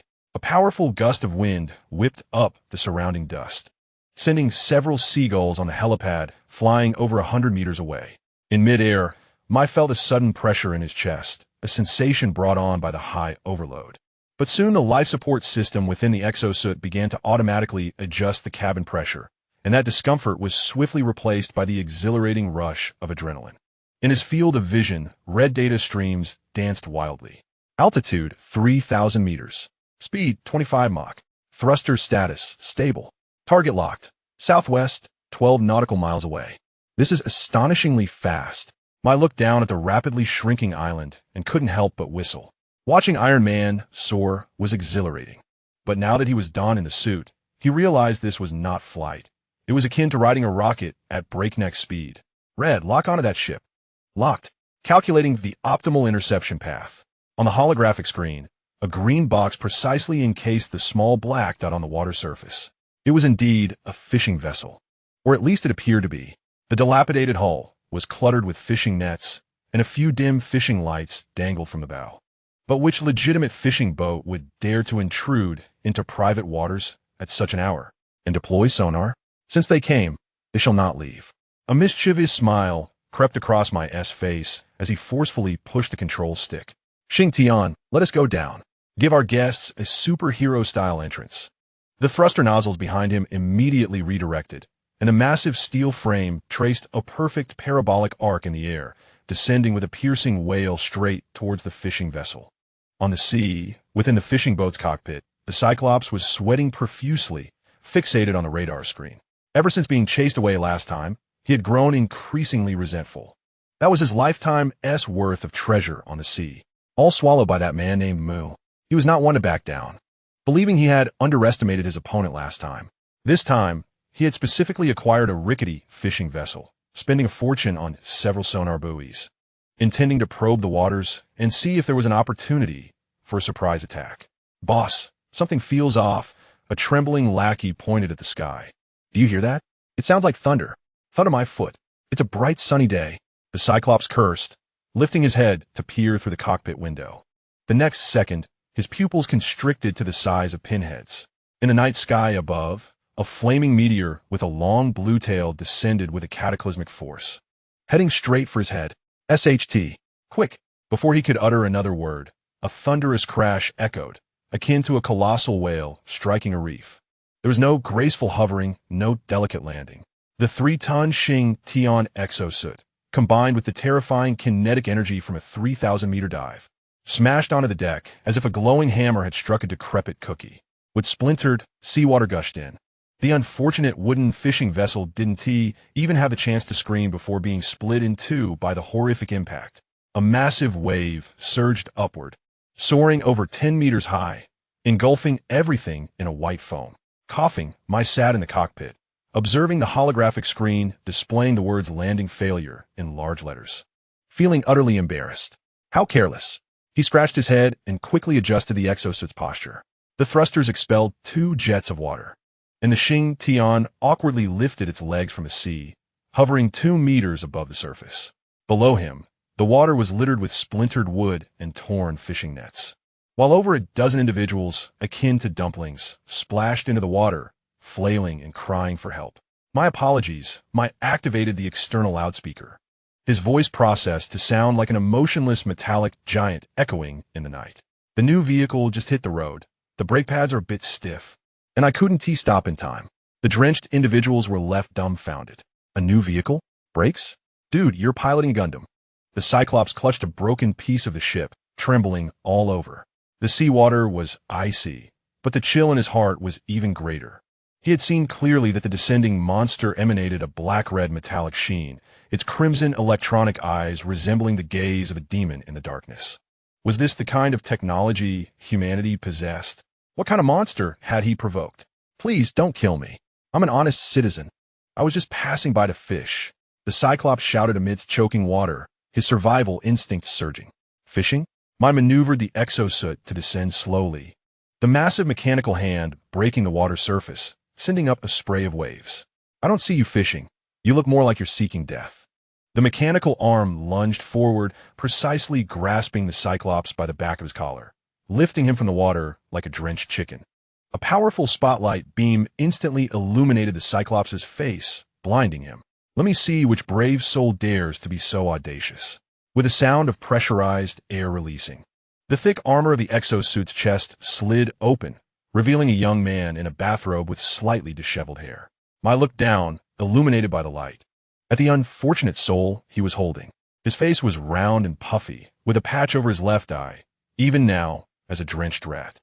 He still exuded a thuggish aura. Well, I chuckled, raising an eyebrow.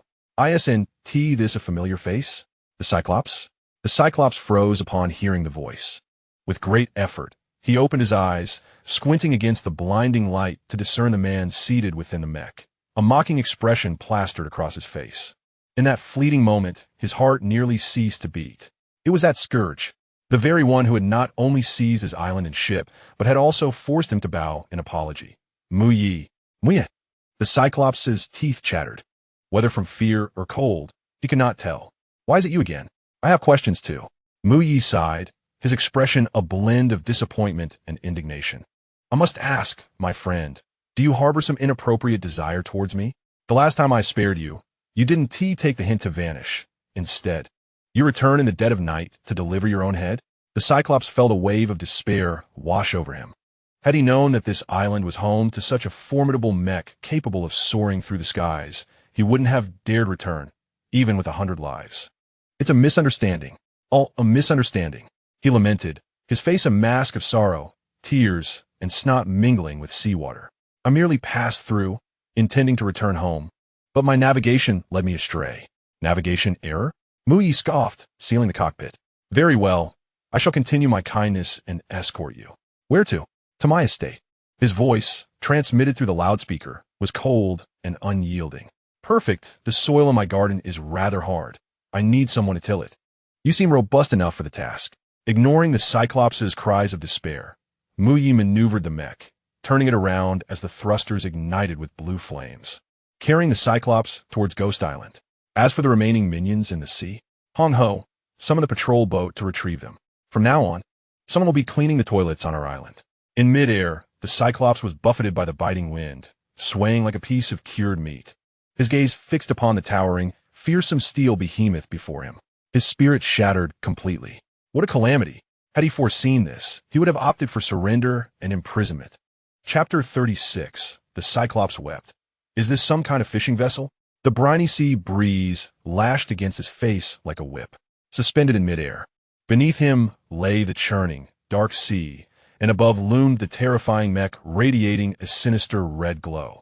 In his single eye, the ferocity of it had faded, leaving only clear foolishness and tears of despair. Big brother. No, grandfather. Ancestor. The Cyclops, tears streaming down his face, clutched the cold metallic finger of the mech, fearing that a mere slip would turn him into fish feed. I was wrong, truly wrong. I just wanted to see if there was anything worth salvaging. I thought this was an ordinary fishing boat. Regret consumed him, his insides twisting in anguish. He had envisioned sneaking back under the cover of darkness, hoping to find undestroyed supplies while perhaps reaping some benefits.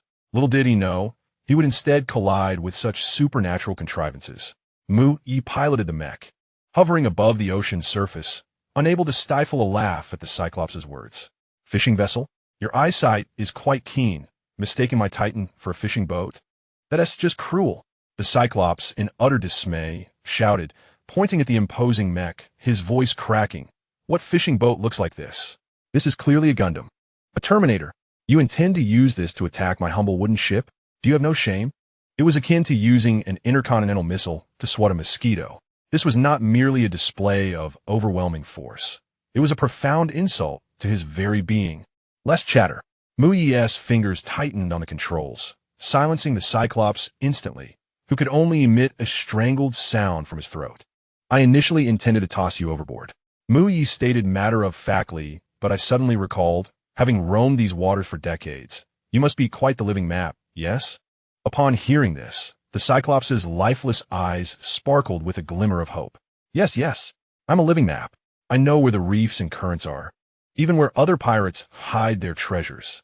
He desperately marketed himself, fearing that a moment's delay would lead to his untimely demise.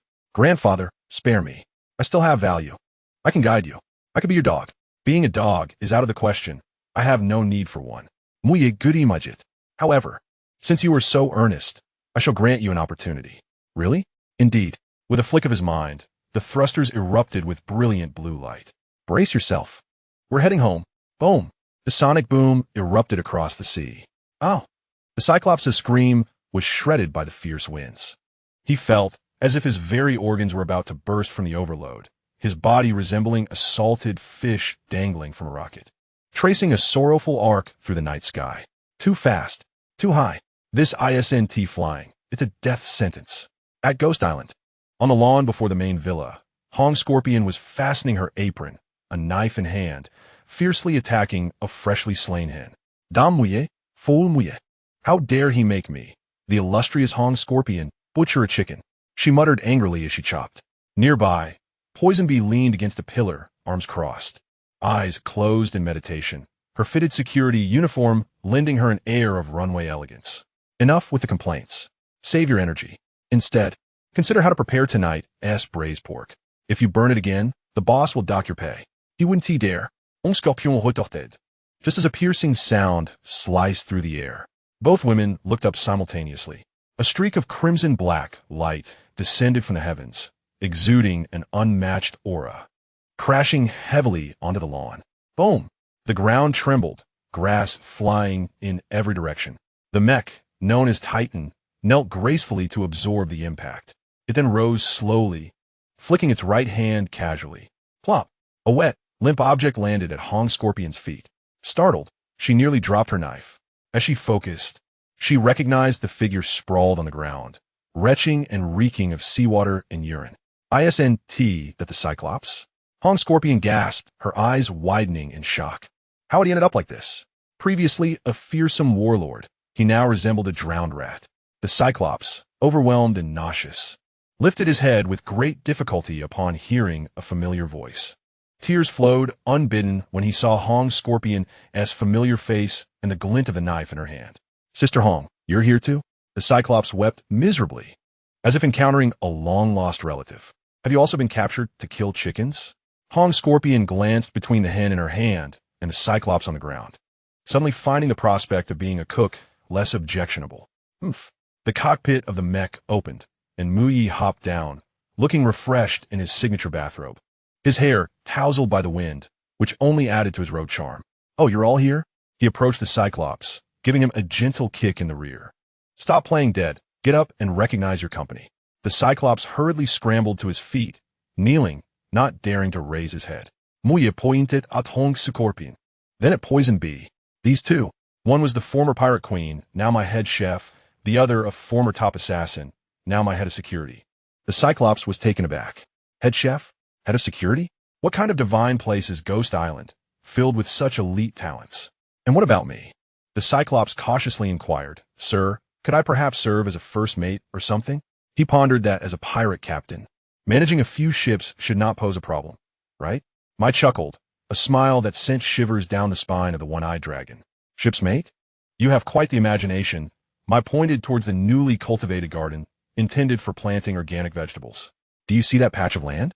The soil there is rather poor and requires fertilization. He patted the one-eyed dragon's shoulder with a serious tone. I see remarkable potential in you for physical labor. From today onwards, the cleaning of all the dry toilets on the island and the fertilization of that vegetable plot will be entrusted to you. Fertilize? The one-eyed dragon's mouth gaped open, disbelief written all over his single eye. Yes, colloquially known as shoveling dung. I turned to the red scorpion and the poison bee, snapping his fingers. All right, I found you a new colleague. From now on, there is someone to handle the dirty work. How do you feel about that? The red scorpion, gazing at the dazed one-eyed dragon, couldn't contain her laughter, a wide grin spreading across her face. Happy. So very happy. She brandished her kitchen knife, suddenly finding the old hen in her hand to be rather charming. Indeed, happiness often arises from comparison. Take him away. My waved dismissively, a look of disdain on his face. First, take him for a bath. The odor is overwhelming. We don't want to harm my flowers. Several loyalists moved forward, dragging the one-eyed dragon towards the logistics area like a dead dog. I won't shovel dung. I am a pirate king. I demand dignity. The one-eyed dragon's protests were muffled by a rag stuffed into his mouth. Mai observed the scene, stretching lazily. Another hopeful day ahead. Just as he was about to retreat to his quarters for a nap, the night owl emerged from the shadows, an unusual expression on his face. Master, there's something amiss. Mai yawned. If it's more pirates bringing heads, just bombard them with missiles and leave me be. Not pirates. The night owl shook his head, gesturing towards the dock. It's refugees. A ship bearing a white flag has just docked. Refugees? Mai frowned. In this desolate place? Where do they come from? The leader is a young black man. He claims to know you. The night owl added. He says his name is Abu. Abu? A flash of memory crossed Mai's mind. It was a local guide he met during his tumultuous travels in Africa when he first left the country. The lad, though dark-skinned, was honest and had even shielded him from a bullet. Is it really him? Mai's eyes brightened, his fatigue dissipating quick. Take me to see him. Chapter 37. The so-called negotiation, where I sit and you kneel when the one-eyed dragon was scrubbed clean and dressed in a somewhat fitting work uniform. He was unceremoniously tossed into the villa's living room by the loyalists, still in a daze. The opulence of the crystal chandelier, the soft Persian carpet resembling clouds, and the rich aroma of expensive incense in the air created an illusion that he was still dreaming, until he caught sight of a striking red figure. The red scorpion was tying on an apron adorned with bear patterns, a cloth in hand, diligently dusting the coffee table. Her movements were so practiced, her focus so intense. It seemed she was polishing not a table, but her beloved desert eagle. The one-eyed dragon rubbed his only good eye vigorously, nearly dropping his jaw onto the floor. Sister Hong? He trembled. Is it really you? What are you doing? This was the most fearsome femme fatale of the seas. The one who could toss captives to sharks without a second thought. And now she was here, cleaning tables? The red scorpion paused, straightening up, casting him a cold glance. What are you staring at? Haven't you seen home service before? She draped the cloth over her shoulder, her eyes filled with disdain. Better than some people who will be shoveling dung. I hear the latrine in the back mountain is full and waiting for you to take up your duties. The one-eyed dragon nearly burst into tears. Sister Hong, what on earth is this place? The mechas, the tanks, and this mansion. Who is Mai? Compared to what they used to loot, this was like scavenging. Enough, be quiet. The red scorpion glanced at the stairs, her expression complicated. Here, speak less and work more. Don't say I didn't warn you. The boss may have a good temper, but his butler, known as the Red Queen, is truly someone to be feared. Just then, the sound of leisurely footsteps echoed from the staircase. Mai descended, clad in a silk robe, a glass of red wine in hand, moving down slowly. The poison bee followed closely, twirling a tactical dagger, her gaze slicing through the one-eyed dragon. Thud! Without needing any instruction, the one-eyed dragon's knees buckled, and he smoothly knelt on the carpet, even adjusting his posture to make it appear more proper. Grandfather, dear grandfather, I am clean. The one-eyed dragon kowtowed fervently. Please, spare me from shoveling dung. Though I may be sturdy, I have a herniated disc. I truly cannot handle that latrine. Mai sat down on the sofa, and the red scorpion immediately presented a gleaming ashtray with a servile demeanor. Not shoveling dung? Then what value do you hold? Mai crossed his legs, sipping his red wine. My island does not accommodate idle folk. Can you cook, sweep, or perhaps operate an excavator? I have intelligence. I possess crucial information. The one-eyed dragon grasped at this lifeline. Sweat beading on his forehead, I know a great secret about you. If you spare me from shoveling dung, I will reveal all. Mai raised an eyebrow, setting down his glass. Oh, about me? Do tell. The one-eyed dragon swallowed hard, glancing around furtively, lowering his voice. Sir, have you noticed how exceptionally quiet the sea has been lately? That's actually the calm before the storm. Several major pirate groups nearby, including the notorious Black Shark, known as the Butcher of the Seas, and the Skeleton Crew, have formed an alliance. En alliance, I was taken aback. These factions usually fought tooth and nail over territory. How had they suddenly banded together? Because of you. The one-eyed dragon grimaced. Your activities, building fortresses and developing mechas, have stirred quite a commotion. And your recruitment of the Red Scorpion, no, Sister Hong, has set off alarms. They believe you intend to monopolize the entire sea and cut off their livelihoods. So they have formed an anti-My alliance. Just in these past few days, their main forces are gathering at Shark Island, 100 nautical miles away, preparing to assemble a coalition of thousands to take down your ghost island. After speaking, the one-eyed dragon cautiously studied Mai's expression, fearing that this master might take his anger out on him. However, the anticipated fury did not materialize. Upon hearing the news, Mai not only remained calm, but chuckled, genuinely amused. Ultime alliance. Mai stroked his chin, excitement gleaming in his eyes. That is quite a professional name. Thousands of men? And heavy weaponry? Yes, definitely. The one-eyed dragon quickly added, the Black Shark has a few decommissioned destroyers. Although they are a bit outdated, their firepower is formidable. Should we not swiftly reinforce our defenses? Defenses? Why will we defend? Mai rose, moving to the floor-to-ceiling window, gazing across the vast, undulating sea. I was just lamenting the lack of watchdogs for the outer perimeter. And now, they come knocking at my door? Thousands of men, along with a few destroyers. That might just suffice to form a foreign legion. The one-eyed dragon and the Red Scorpion exchanged bewildered glances. What kind of logic was this? They were coming to attack you. Thousands of merciless pirates. And you actually wish to recruit them as watchdogs? But sir, that is several thousand people. The one-eyed dragon weakly reminded. A few thousand ants, when gathered, are still just ants. Muyi let out a cold laugh and turned his gaze towards the silent Night Owl. Night Owl, send a message to that Black Shark. He commanded. Master, what should the message say?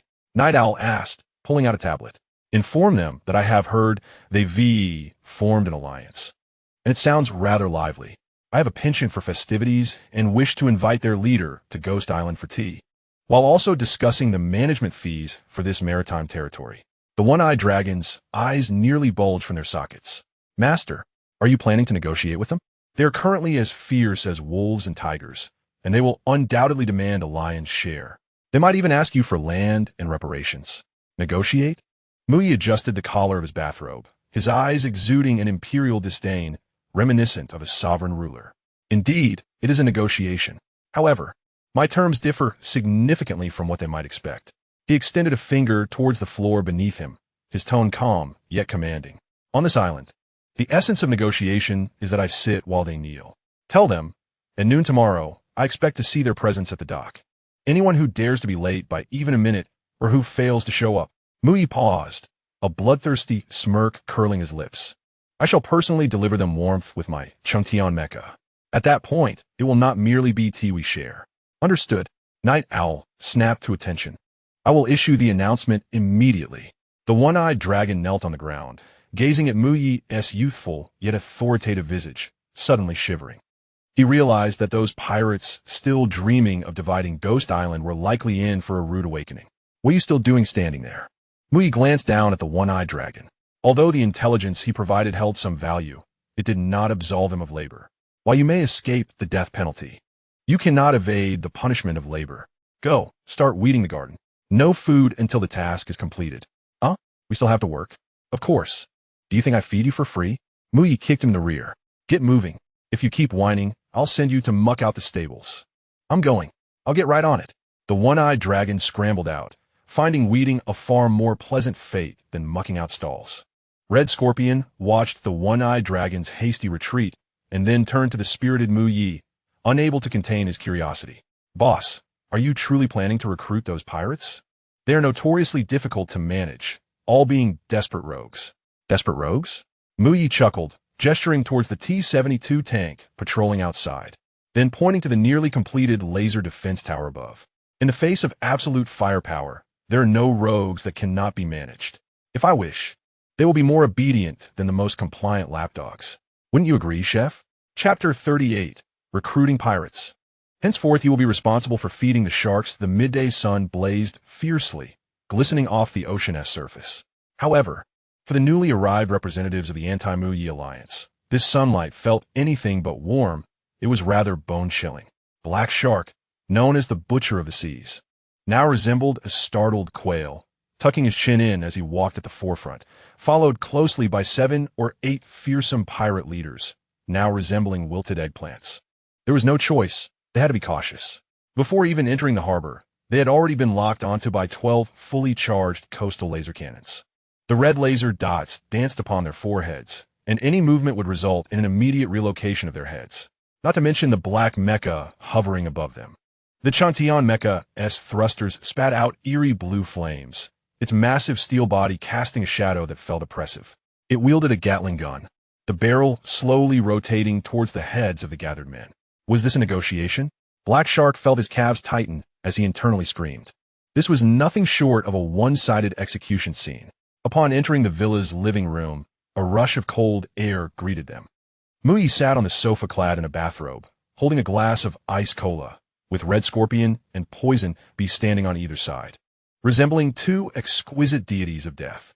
Without needing to be prompted, Black Shark took the lead, and the 7 or 8 burly pirates fell to their knees in unison, having clearly mastered the kneeling position taught by the one-eyed dragon. Master Mu, it's all a misunderstanding. A grave misunderstanding, Black Shark proclaimed, his forehead pressed against the carpet, his voice trembling. We have come to pay homage. Yes, homage. Muyi sipped his cola, letting out a loud belch. Homage? You came empty-handed? He casually tossed a document in front of Black Shark. Enough of the theatrics. Since you're here, let us get this signed. Black Shark picked up the document, his hands shaking as he read the bold title on the front. Abyss Empire Labor Dispatch Contract. Labor Dispatch? Black Shark was bewildered. Master, what does this mean? Are you looking to recruit us? Allow me to clarify. It is employment. Muyi set down his glass, his gaze indifferent. From this day forth, all your vessels, weapons, and personnel will be under my command. You are no longer pirates, but peripheral security personnel of the Abyss Empire, also serving as marine environmental stewards. Environmental stewards? Precisely. Colloquially known as garbage collectors. Muyi gestured towards the ocean outside. From now on, in these waters, no looting, no killing. Your task is to patrol and intercept any unwelcome flies attempting to intrude. Additionally, pick up the litter on the water's surface. I dislike having my doorstep dirty. The pirate leaders exchanged glances, their faces paling.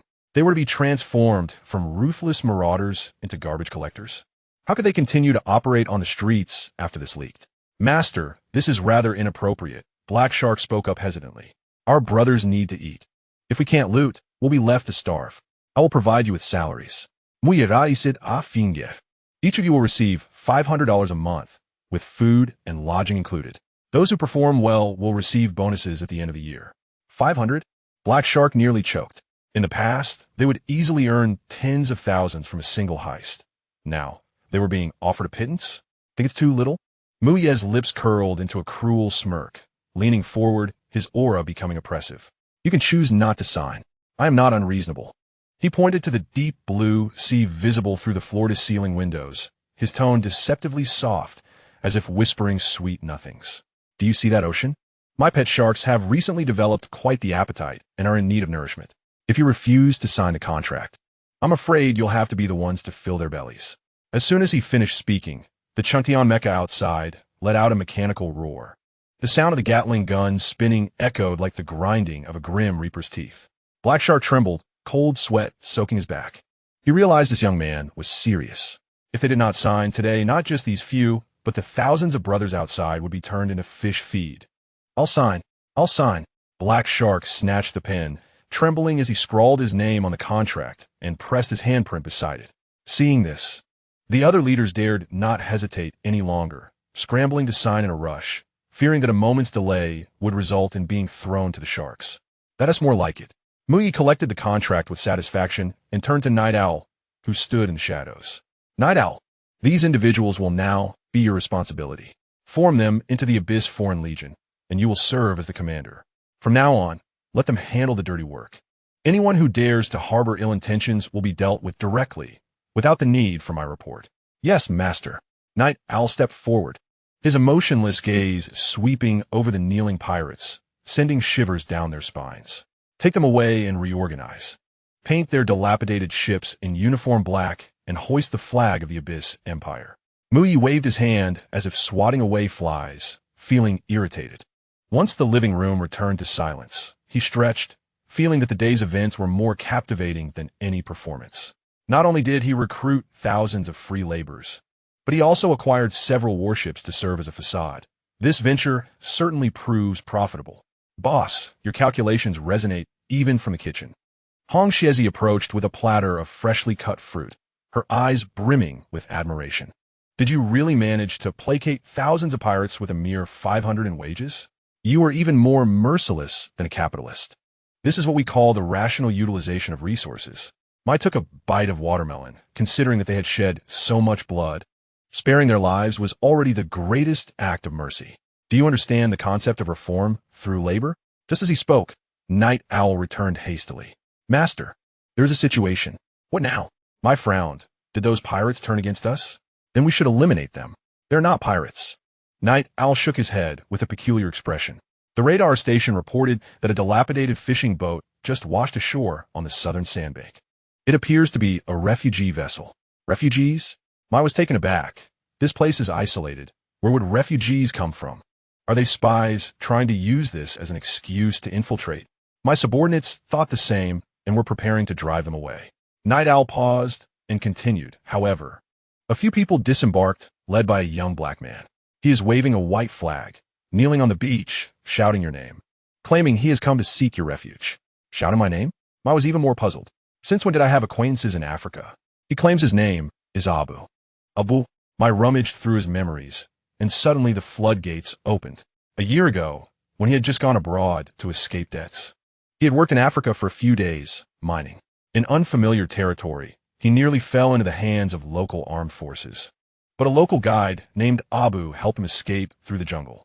Although that lad was a bit darker-skinned, he was genuinely kind-hearted and even shielded him from a stray bullet, leaving a scar on his leg to this day. No way. Is it really him?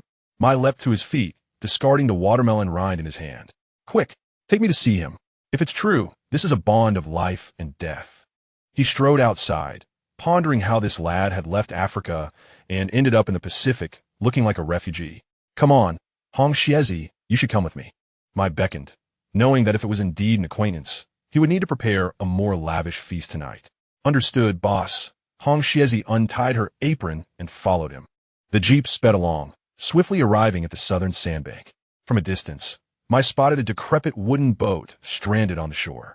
A few ragged individuals knelt on the ground, trembling under the guns pointed at them by a group of loyal soldiers.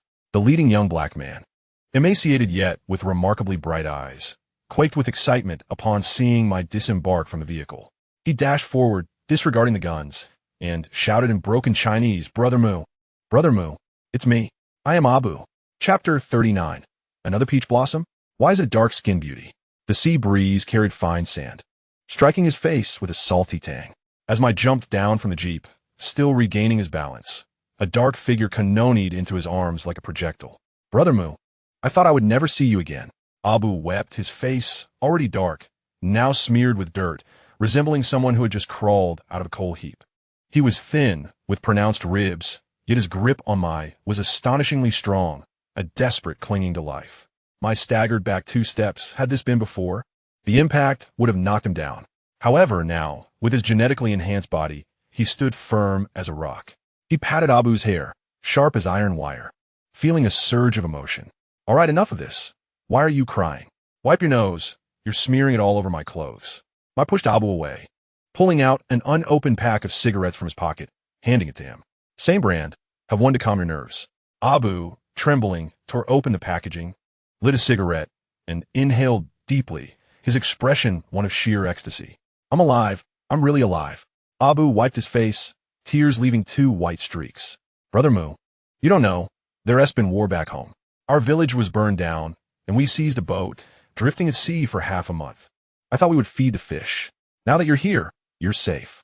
I gestured to the rows of armed soldiers behind him. On this island, even God must hand over cigarettes, and even the king of hell must offer a toast. No one dares to harm you. Abu gazed at the formidable guards with a sense of admiration that was almost overwhelming. Brother Mu, I knew you were powerful. Even back at the mine, I could tell you were no ordinary person. He suddenly seemed to remember something and turned to the group of shivering refugees, waving, "Alida, come here. This is the brother Mu I told you about. Our great benefactor." The crowd parted, and a figure hesitantly stepped forward. When I caught sight of her, he was momentarily stunned, and even Hong Xiezi beside him couldn't help but raise an eyebrow. She was indeed a striking beauty, the kind that exuded primal allure. If not for her tattered clothing, one might think she had just descended from a Victoria's Secret runway, standing at least 6 feet tall. Her long legs were straight and powerful, with muscular lines subtly visible beneath her dark skin. She sported a neat set of dreadlocks. Her features were sharp and deep-set, and her eyes resembled those of a hunting leopard in the jungle. Alert, wild, yet astonishingly bright. "Who is this?" I instinctively inquired. "This is my younger sister, Alida." Abu proudly pushed the girl forward. "She is the most beautiful girl in our tribe, and the fiercest hunter." Alida stood somewhat awkwardly before Mai, slightly taller than him, exuding a natural sense of dominance. She stared at Mai for a couple of seconds, then suddenly knelt on one knee, speaking a rapid, complex dialect filled with emotion and elaborate gestures. Mai was left utterly bewildered. "What does she mean? Abu, what is your sister saying?" Just as Abu was about to translate, Mai's earpiece crackled to life with Hong Ho's voice. "Master, language analysis is in progress. Success. This is an ancient dialect from a tribe in East Africa." Hong Ho's tone was serious, but for some reason, Mai felt that the AI had developed a hint of mischief lately. "Translate," Mai commanded. "Understood, Master." After a brief pause, Hong Ho's monotone voice conveyed the translation. She says, "Great warrior, thank you for bestowing upon us food and shelter. To repay your kindness, I am willing to offer my body and soul as your most loyal concubine, the 18th. Mai nearly choked on the water he had just sipped, spraying it all over Abu's face. "What the hell?" Mai's eyes widened, nearly choking on his own saliva. 18th concubine? When did I have 17 others? Who spread such rumors? He looked at Alida, who was kneeling, repeatedly waving his hands. "No, no, no. You misunderstand. I don't take concubines. No, I don't even need more wives." Hong Xiezi beside him was already doubled over with laughter. "Boss, who knew you had expanded your business to the African continent? An 18th concubine? It seems you might need a bigger bed at home. Were you one tea fit?" "Shut up." Mai glared at her in embarrassment.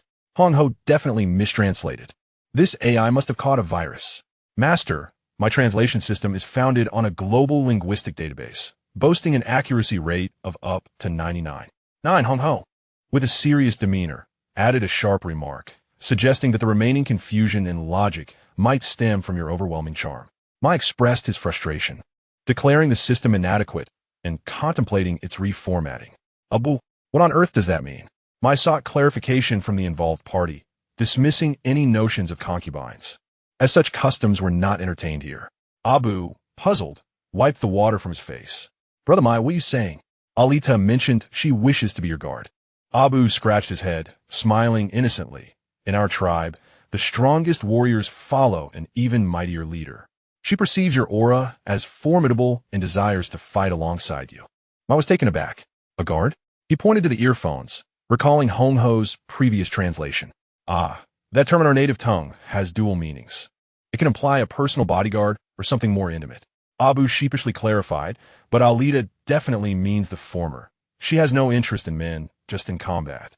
A sigh of relief escaped Mai, who inwardly chastised the AI for its seemingly deliberate misinterpretation. It turned out she merely sought to be a bodyguard, which alleviated his initial fear. He patted his chest, regaining composure. "All right, since she's your sister, she may stay. However, I do not accommodate idlers to be my guard. One must possess genuine skill." He extended his hand to help Alida rise. "Get up, no need to kneel."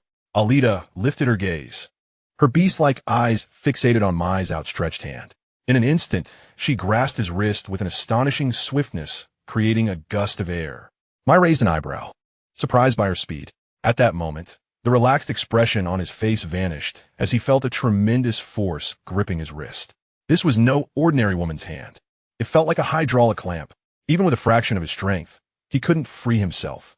Increasing his effort to 50% yielded no change.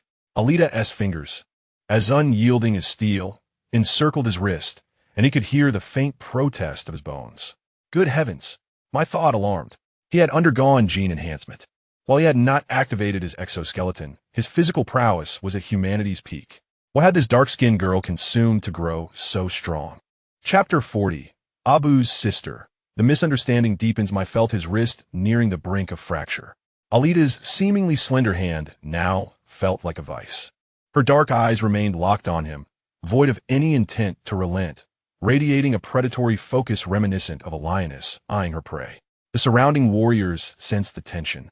Their weapons raised, aimed Alita's head, the air thick with the scent of impending conflict. "Boss, are you all right?" Abu, terrified, scrambled to his feet and rushed over to intervene. "Alita, have you lost your mind? Release him. He is our benefactor." "Get away." Alita dismissed her brother without a glance. Casually swatting him aside, Abu flew through the air like a rag doll, tumbling thrice in the sand before landing in an undignified heap. Mai's eyelids twitched. Despite being a grown man of considerable strength, Abu had been effortlessly tossed aside. What had this girl been raised on? A super soldier. "Let go." Mai inhaled deeply, his tone growing serious. He refrained from activating his gene lock, relying solely on his muscular strength to break free from her grip. However, an embarrassing dilemma unfolded as he remained ensnared. It appeared Alita sensed his resistance, igniting an even fiercer combat spirit within her. A wild grin spread across her face, revealing her white teeth as she tightened her hold. He distinctly heard the crack of his wrist bones. Pain surged through him. "Are you asking for trouble?" Mai's temper flared. As the esteemed leader of Ghost Island, commanding an armed force, he could not be bested by a mere girl.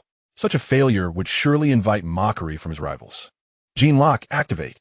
A low command echoed in his mind, and a wave of warmth surged from his spine to his right arm. His muscles expanded, veins bulging like coiling dragons on his arm, the immense power coursing through his veins. "Release me." With a sudden burst of strength, Mai wrenched his wrist free from Alita's grasp.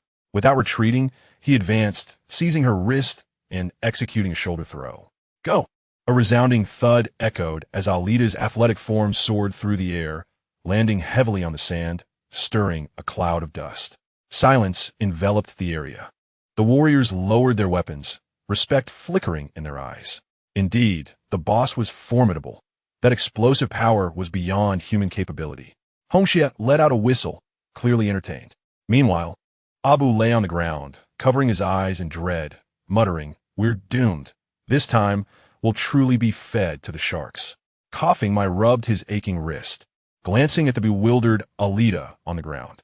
"You possess considerable strength. Are you here to join us or to disrupt our order?" Had this been an ordinary individual, his wrist would have undoubtedly suffered severe injury from that earlier encounter. Alita, lying in the sand, remained stunned for a moment before suddenly springing to her feet with an exhilarating energy. Rather than anger or fear, her expression radiated excitement. Her eyes sparkled with the thrill of discovery. "Strong, very strong," she exclaimed in halting Chinese, her gaze filled with fervent admiration.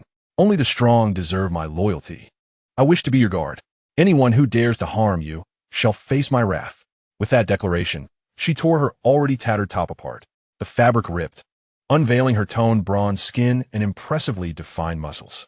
"Goodness, put your clothes back on," Mai exclaimed, hastily covering his eyes and stepping back. "This is a civilized society. Such displays are inappropriate. Let us converse respectfully without resorting to theatrics." Hongxie rolled her eyes, approached, and tossed Alita a spare jacket, playfully patting her firm abdomen. "Well, that's impressive. You train well." Mai breathed a sigh of relief, observing the dynamic between the two women. Perhaps the days ahead would be quite exhilarating. "Abu, you and your sister will remain and be integrated into my personal guard." He helped Abu to his feet, patting his shoulder. "As for the others, I will delegate their arrangements to the Night Owl. The Foreign Legion is in need of personnel, so they can join forces with the Black Shark Group." "Thank you, boss." "Thank you." Abu was overwhelmed with gratitude, nearly dropping to his knees. Alita, in a moment of eagerness, seemed poised to launch herself at Mai for an embrace, resembling a mother leopard pouncing on her prey. "Stop." Mai deftly sidestepped, casting a wary glance at his wrist. "Let us communicate properly. No need for roughness. If you exert any more force, you might render my hand useless." Thus, the farce finally came to an end. Yet, unbeknownst to them, at the very moment Alita seized Mai's wrist, their gazes locked in an intense standoff, in reality, a contest of strength. The hidden observer, Red Scorpion, discreetly pulled out her phone. As a former pirate queen, her expertise extended beyond mere plundering to stirring up trouble. Snap! A photograph, taken from a most cunning angle, was born. In the image, Mai appeared to be reveling, though in truth he was enduring pain, while Alida, caught in a moment of fervent intensity, in fact, brimming with fighting spirit, gripped his hand, her body leaning forward, attire disheveled, as if she were about to kiss him. Coupled with Alida's wild appearance and their subtle height difference, this scene resembled a passionate, untamed international romance. Goodness, the boss's taste is truly beyond words, Red Scorpion mused. Grinning like a sly fox, her fingers danced swiftly across the screen. How could she resist sharing such a splendid moment? After all, joy is best when shared. She casually opened WeChat and located a contact saved under the name Little Fish Backup. This was the business collaboration WeChat account previously left by Xiaoyu during a livestream, which Red Scorpion had surreptitiously added while posing as a cosmetic purchasing agent to monitor the boss's family situation. Send. At that moment, it was 8 in the evening domestically. Prime time. Xiaoyu's livestream was bustling with activity, millions of fans eagerly listening to her recount amusing tales of her brother filming abroad. Let me tell you, my brother's crew is loaded. The tanks are props, so realistic that the sound of the tracks is indistinguishable from the real thing. As Xiaoyu animatedly spoke, her backup phone suddenly vibrated beside her. Instinctively, she picked it up to take a glance. Upon doing so, her entire demeanor froze, the smile on her face abruptly vanishing. What is this? Xiaoyu's hand trembled, causing the phone to slip from her grasp with a loud thud onto the table. Coincidentally, the phone screen faced the livestream camera. The high-definition photograph was now glaringly visible to millions of viewers. The wild, dark-skinned vixen, her clothing disheveled.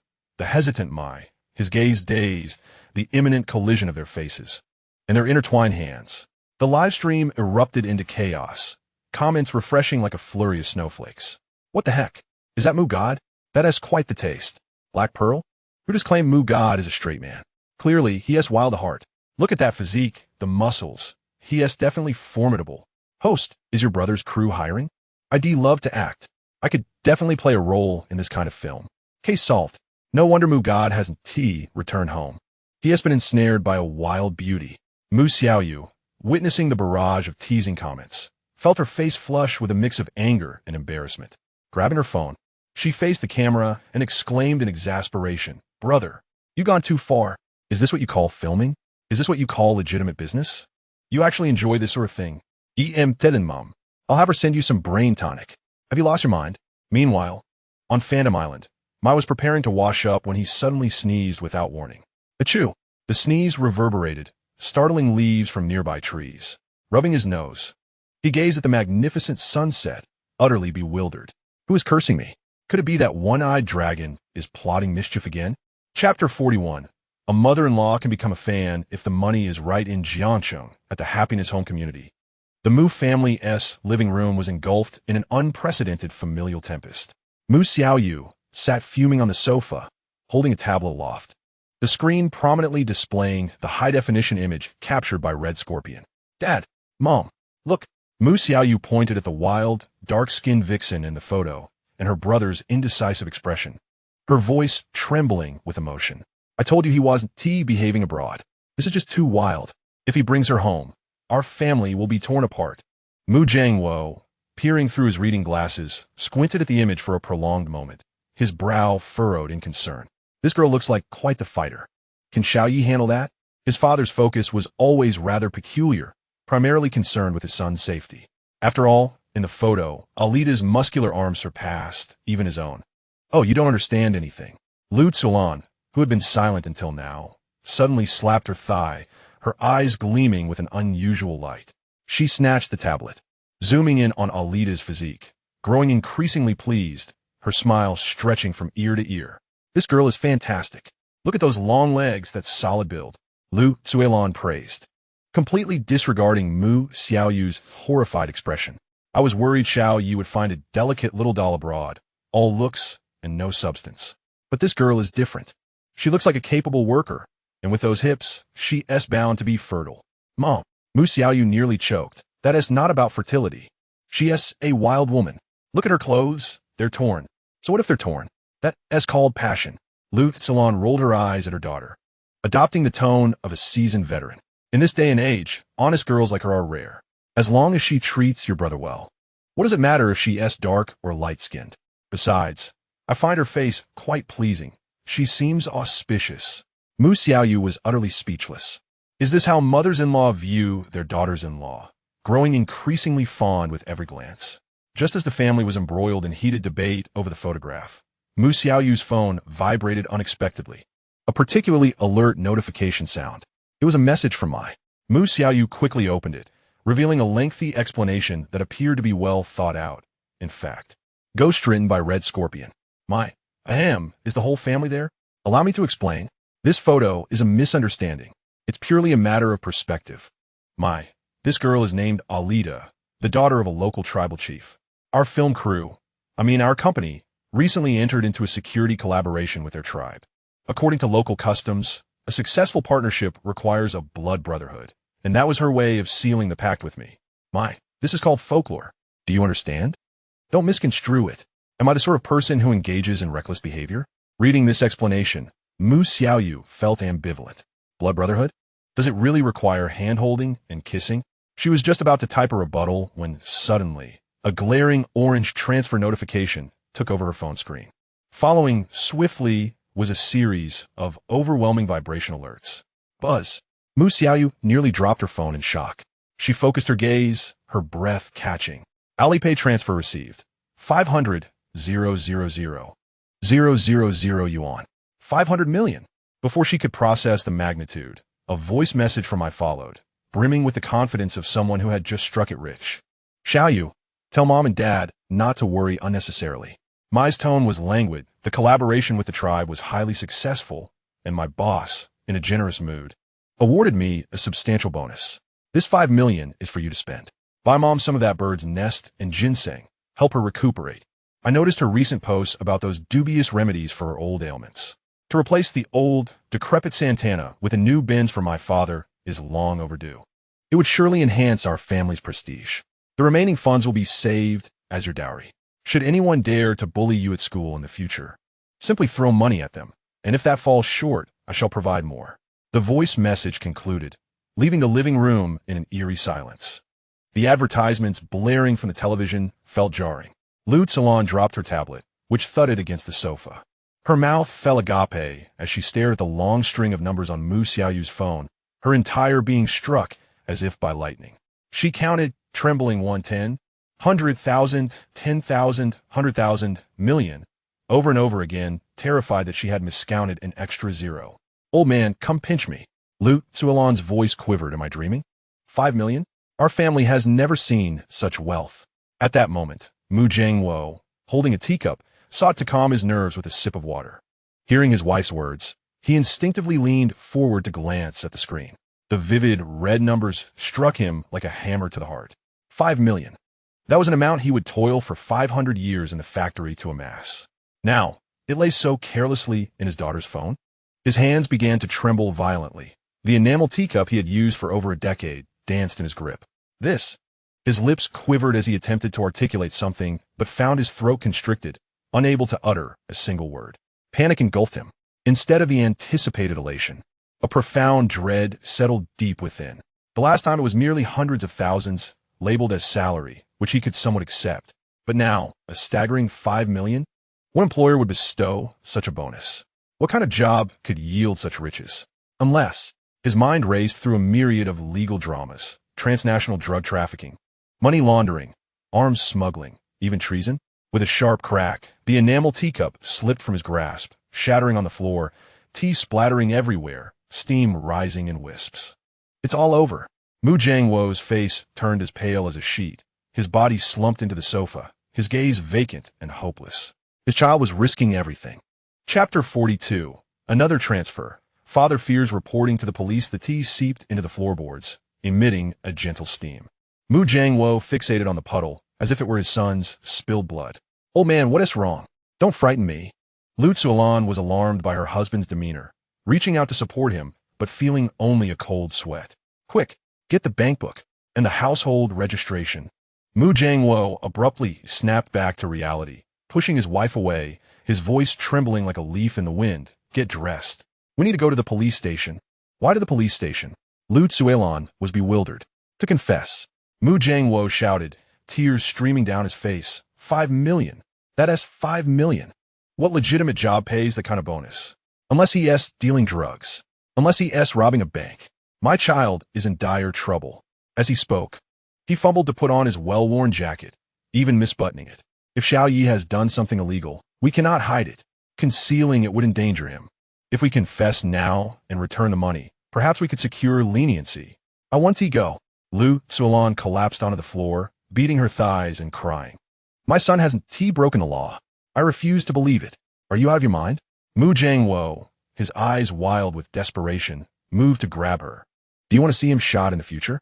We must act before it's too late. The living room devolved into chaos.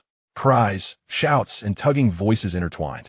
Mu Xiaoyu, witnessing her father's frantic behavior, was rendered speechless. Yet, she clutched her phone tightly, the numbers still glaringly vivid. Dad, don't act rashly. What if it's not as you think? Mu Xiaoyu rushed to block the doorway, arms outstretched. My brother is still abroad. If you report this, what if the police come for him across borders? We need to clarify this first. What is there to clarify? The facts are right in front of us. Mu Jiangwo wept openly. Our family has always been honest. We fear nothing. We would rather starve than engage in criminal acts. I'll ask once. If he cannot explain, I will report it. Mu Xiaoyu gritted her teeth, her fingers flying across the screen. She initiated a video call. Ghost Island, underground hangar. A colossal chariot mech stood silently on the maintenance platform, mechanical arms spraying it with a cloaking coat. Mu Yi, clad in oil-stained work attire, a flashlight clenched in his mouth, was crawling into the mech's leg compartment to inspect the hydraulic system. These screws are a bit loose. I must have stomped too hard earlier. Suddenly, the phone on the tool bench vibrated violently. Mu Yi struggled to extract his head from the mech's leg and reached for the phone. Xiaoyu? He grinned, wiping the oil from his face. Assuming she was ecstatic about the money and calling to thank him. Hello, Xiaoyu, did you receive the money? It's nothing really. Muye. A thunderous roar nearly shattered his eardrum. The screen revealed not his sister's sweet smile, but the twisted face of his father, filled with terror and rage. In the background, he could hear his mother's heart-wrenching sobs. Mu Ye's smile vanished instantly, the wrench clattering to the ground. Dad, what happened? Why is Mom crying? How dare you even ask? Mu Jiangwo pointed at the screen, his finger trembling. Tell me the truth. Where did that 5 million come from? Are you involved in drug trafficking? Have you joined some criminal organization? Mu Yi was taken aback. Drug trafficking? A criminal organization? Dad, where are you getting these ideas? Don't lie to me. I've lived half my life. I'm not foolish. Mu Jiangwo shouted. Your uncle may speak out of turn, but he is right. You're abroad with no relatives. How could you earn so much in a year? Unless it's blood money. You need to come back now. We must confess and return the money. Even if it means selling blood or begging. We won't touch such tainted money. Seeing his father's heart-wrenching expression, filled with disappointment and a readiness to sever ties, Mu Yi felt a sharp pang in his heart. He suddenly realized he had oversimplified the situation. For parents who had toiled their entire lives, 5 million was not a surprise, but a shock, an atomic bomb capable of obliterating their sense of security. In their straightforward worldview, sudden wealth often equated to crime. At this moment, any explanation of a film crew's bonus or a wealthy patron's generosity would fall on deaf ears. No wealthy benefactor would be so extravagant. A different narrative must be crafted, one that was reasonable, lawful, and could convincingly explain the source of such vast wealth. Taking a deep breath, Mu Yi's gaze swept around. Behind him loomed the massive mech leg, thankfully only partially visible, resembling a steel pillar. And nearby lay heaps of tools and mineral samples, previously scavenged gold or from the Red Scorpion.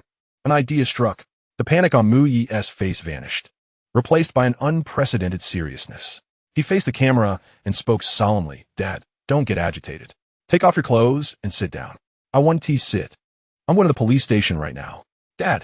Mu Yi raised his voice, infused with an unprecedented authority. Do you believe in your son? Do you think he is the kind of person who would commit heinous acts? Mu Jiangwo was momentarily taken aback by the shout. staring into the screen at his son's clear and resolute eyes. That fleeting hesitation caused him to pause. Then tell me, where did the money come from? Mu Jiangwo panted. If you can't explain this by the end of today, I will consider you as having never been my son. Mu Yisikit, propping his phone on the workbench. He bent down and picked up a heavy, unrefined gold or from a nearby pile of minerals. He held the stone up to the camera, even shining a flashlight on it to make the golden flecks sparkle enticingly. Dad, I'm not joking anymore. Mu Yi looked into the camera with a serious expression, mixed with a hint of a reluctant smile that suggested he was forced to reveal this. Actually, I'm not acting, nor am I working for some wealthy tycoon. I've secured a mountain overseas and struck gold. Chapter 43. Dad, I found gold overseas. Gold. On the other side of the screen, Mu Jiangwo, half-dressed in a jacket, stood frozen. His eyes widened, fixated on the dark golden stone in Mu Ye's hand, and his breath quickened. You little rascal, you're not trying to fool me with brass, are you? Though the old man feigned toughness, his legs, which had been ready to rush to the police station, retreated in honesty. Mu Yi chuckled inwardly, knowing he had a chance. For the older generation, concepts like the internet, finance, and stocks felt insubstantial, even less tangible than having two steamed buns in hand. But gold was different. It was hard currency, a symbol of wealth ingrained in their very bones. Dad, with your discernment, how could I deceive you? I am your own son.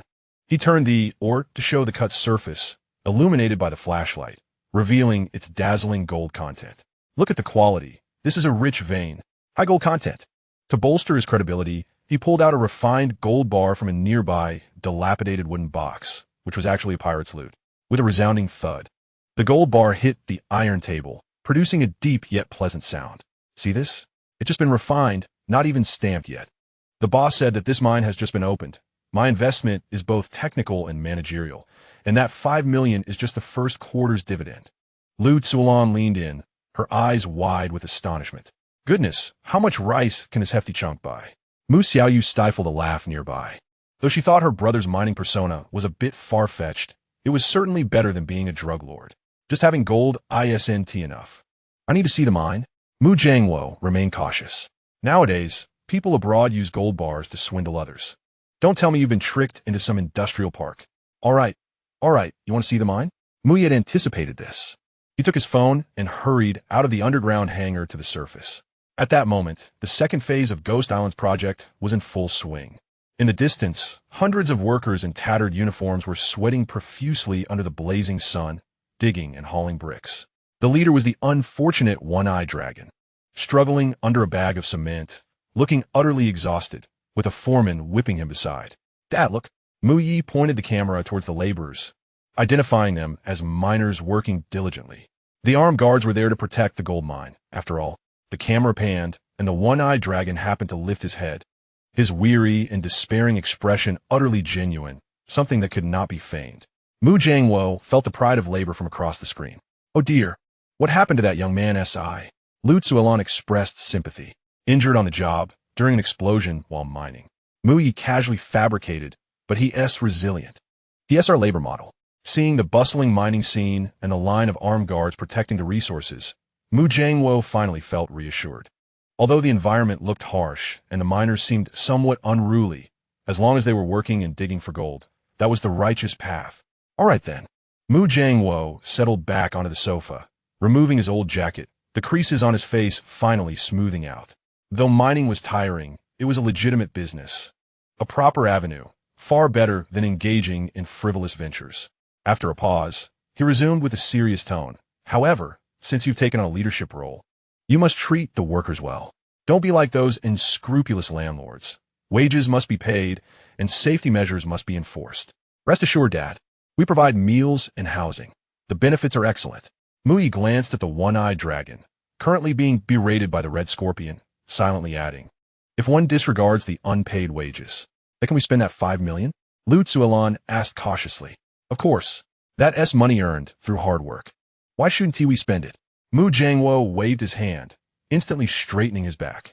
We'll buy a car tomorrow, and I'll get you 2 gold bracelets. Our Mu family is truly on the rise this time. Seeing the long-lost smiles on his parents' faces through the video, Mu Yi felt a warm surge in his heart. More comforting than any genetic enhancement. All right then, Mom and Dad, Rest early. I still need to, supervise. Go on, don't overexert yourself.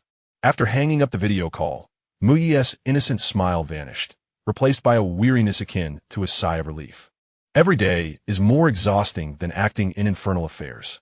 He tossed his phone to the night owl behind him, tugged at his collar, and instructed that the one-eyed dragon and the others take a break, adding a chicken leg for each. That performance was quite impressive. The night owl nodded expressionlessly. Yes, master. Muyi walked to the railing by the sea, lit a cigarette, and took a deep drag, letting the sea breeze tousle his hair. Such tranquil days were delightful. If only they could continue indefinitely. Farming, fishing, teasing his sister, how wonderful that would be. Alas, the wish for peace is often thwarted. Just as he prepared to return indoors for a nap, a cold electronic voice from Hongho abruptly shattered this rare tranquility. Warning, Master. An unidentified vessel has invaded the western waters of the island. Coordinates N3215, E15422. Muyi's fingers paused around the cigarette, his gaze suddenly turning icy. Another fishing vessel? Or pirates? Neither. The tone of Hongho's voice hinted at mockery. It was a disguised luxury yacht. However, under my scans, its draft and equipment radiation are abnormal. A holographic projection instantly unfolded on Muyi's tactical glasses.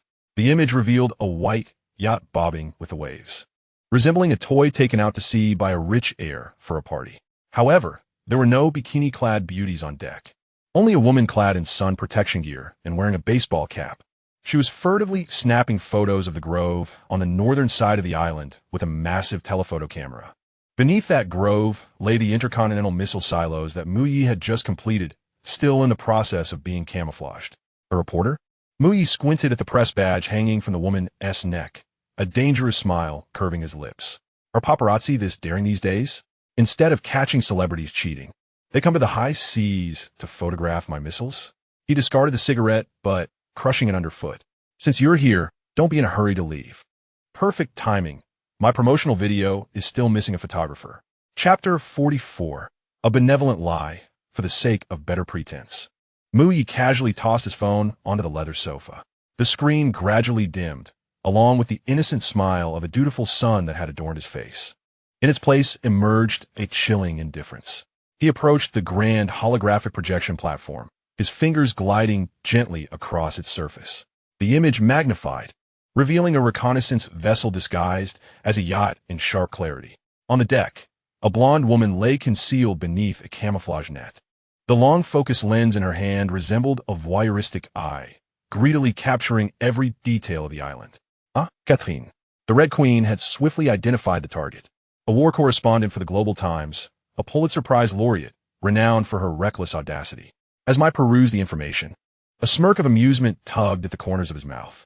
Instead of documenting terrorists in the Middle East, she had come here to photograph illegal constructions.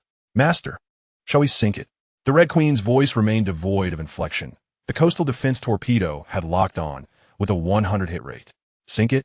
Such an extravagant waste. Mai shook his head, taking a sip of the ice water before him. This was a potential ambassador for his cause. It would be a pity to obliterate her. The so-called golden mine deception had fooled his father, yet Mai understood that it was merely a stopgap measure. To establish oneself in this ruthless world, mere wealth was insufficient. One must wield deterrence. Instilling fear was paramount. Benevolent lies were merely to assuage family anxieties. As he watched the woman frantically pressing the shutter on her camera, a glimmer of insight flickered in his eyes. Yet, this did not prevent him from exploiting this deceit to put on a grand display before the world. Night Owl, Mai called into the air. From the shadows, a ghostly figure materialized silently. Go, bring your Frogman team to greet this journalist. Mai gestured towards the screen. Be discreet. Do not alarm my guest. I want her alive. Even a single hair must remain intact, or I will hold you accountable. Understood. Night Owl nodded and melted back into the darkness. The sea lay still, the white yacht swaying gently with the waves. Catherine lay on the deck, her heart racing as if it might leap from her throat. She swore this was the most insane sight she had ever encountered in her career. What did she see through her lens? The structures concealed beneath the camouflage net were far from ordinary bunkers. They were launch silos, intercontinental missile silos. Though they had yet to be loaded with live munitions, their distinctive industrial design and the enormous hatches were unmistakable. God, Catherine's fingers trembled.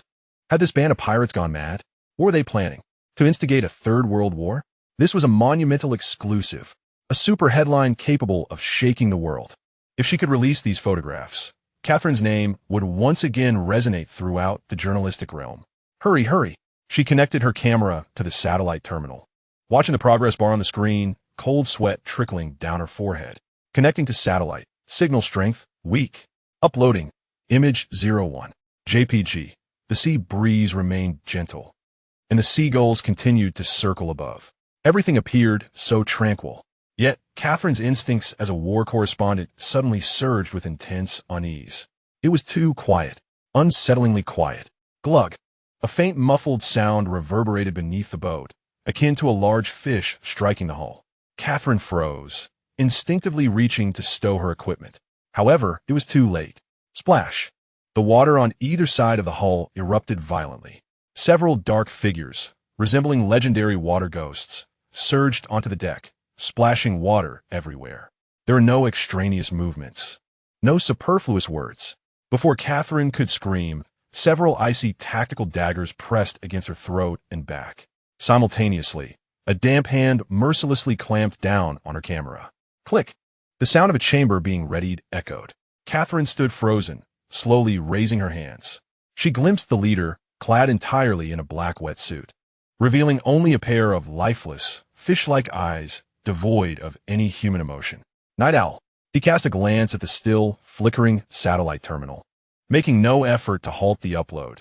Instead, a slight smirk curled at the corners of his mouth, a gesture of mockery. Take her away. Night Owl waved his hand. Two enforcers stepped forward, roughly placing a black hood over Catherine's head, hoisting her up as if she were a sack of potatoes. Let me go, you barbaric brutes. Though she could not see, Catherine continued to shout, desperately attempting to mask her inner terror. I am a journalist. I have immunity. You cannot treat me this way. No one responded to her. Only the sound of the waves crashing against the hull mocked her naivety. 10 minutes later, Ghost Island, Villa living room. The hood was yanked off forcefully. The sudden brightness made Catherine instinctively squint her eyes.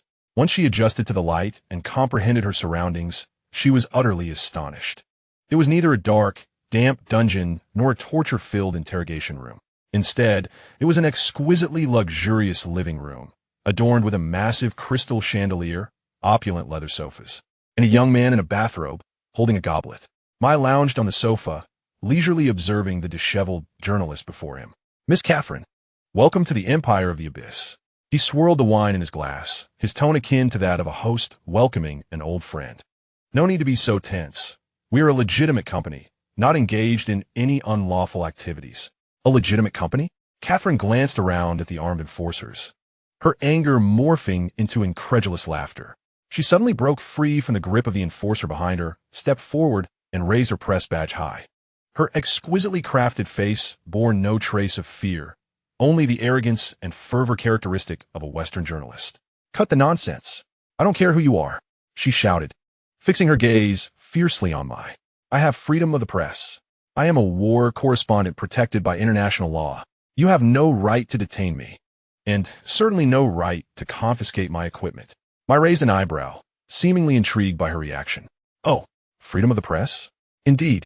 Catherine puffed out her chest, a victorious smile gracing her face. And it's too late for you. Just moments ago, I transmitted the photographs to my newspaper as headquarters via satellite. In 10 minutes, the whole world will know what you are doing here. You will become a global wanted criminal. This entire island will be reduced to rubble. She anticipated witnessing panic etched across Mai's face. She believed this young pirate leader would kneel, pleading for her to retract the report. However, she was mistaken. Upon hearing her threats, Mai not only remained calm, but burst into laughter, a radiant, dazzling laughter. Send it. He set down his wine glass, leaning slightly forward, his deep-set eyes sparkling with a frenzied light. Excellent. That saves me the expense of purchasing headline advertising. Chapter 45.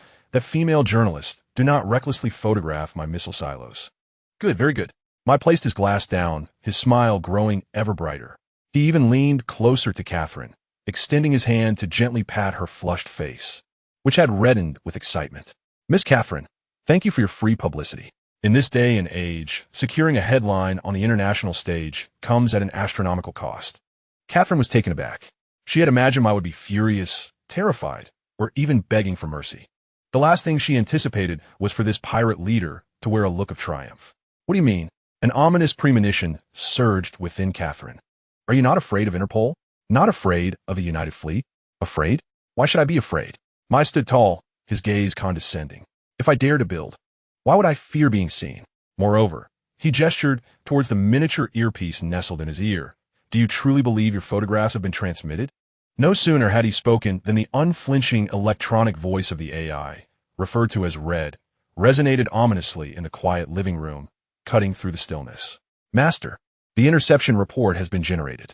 The target attempted to upload 23 high-definition photographs and a video via maritime satellite. Interception success rate, 99. The majority of the data stream has been locked within the firewall of the Abyss Empire.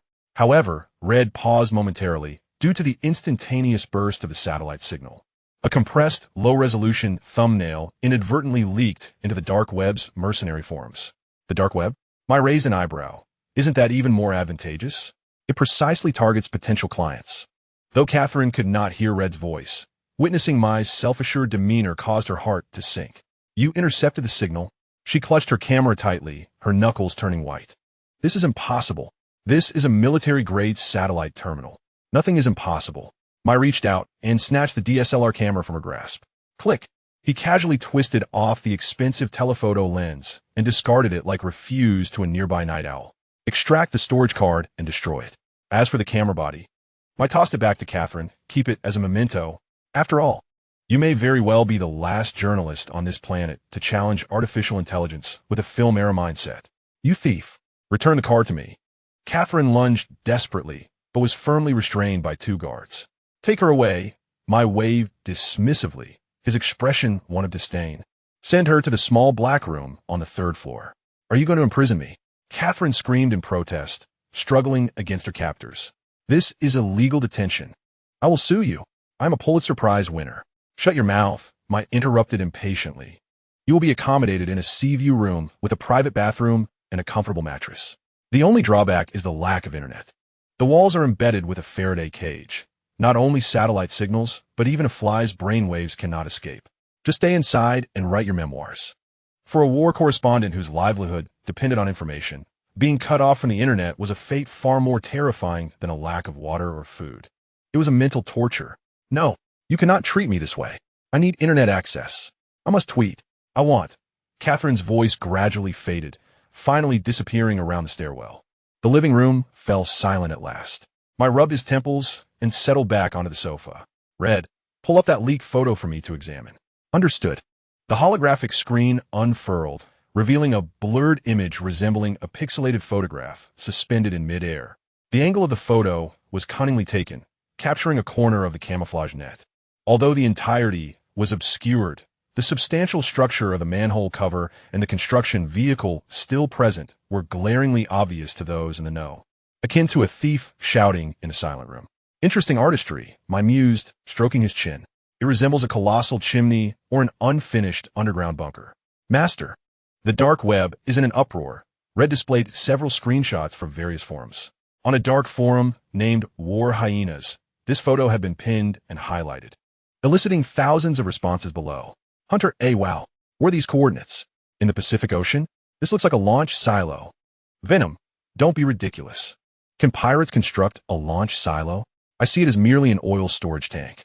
Anonymous buyer, regardless of what it is, there is definitely something fishy about this place. I'm offering $5 million for specific intelligence on this island. Blackwater broker, this is intriguing. It seems to be an emerging armed force. There must be valuable items hidden on this island, perhaps a biochemical laboratory or a nuclear materials cache. Greed. Even through the screen, Mike could sense the nauseating stench of avarice in the eyes of these desperate rogues. Ghost Island had transformed from a desolate isle into a succulent morsel, exuding an enticing aroma. The fish had taken a bait. The smile on Mai's lips grew increasingly cold. He lamented the lack of opportunities for training his men, yet here they were, delivered right to his doorstep. Red, keep a close watch and see which fearless team dares to take the bait first.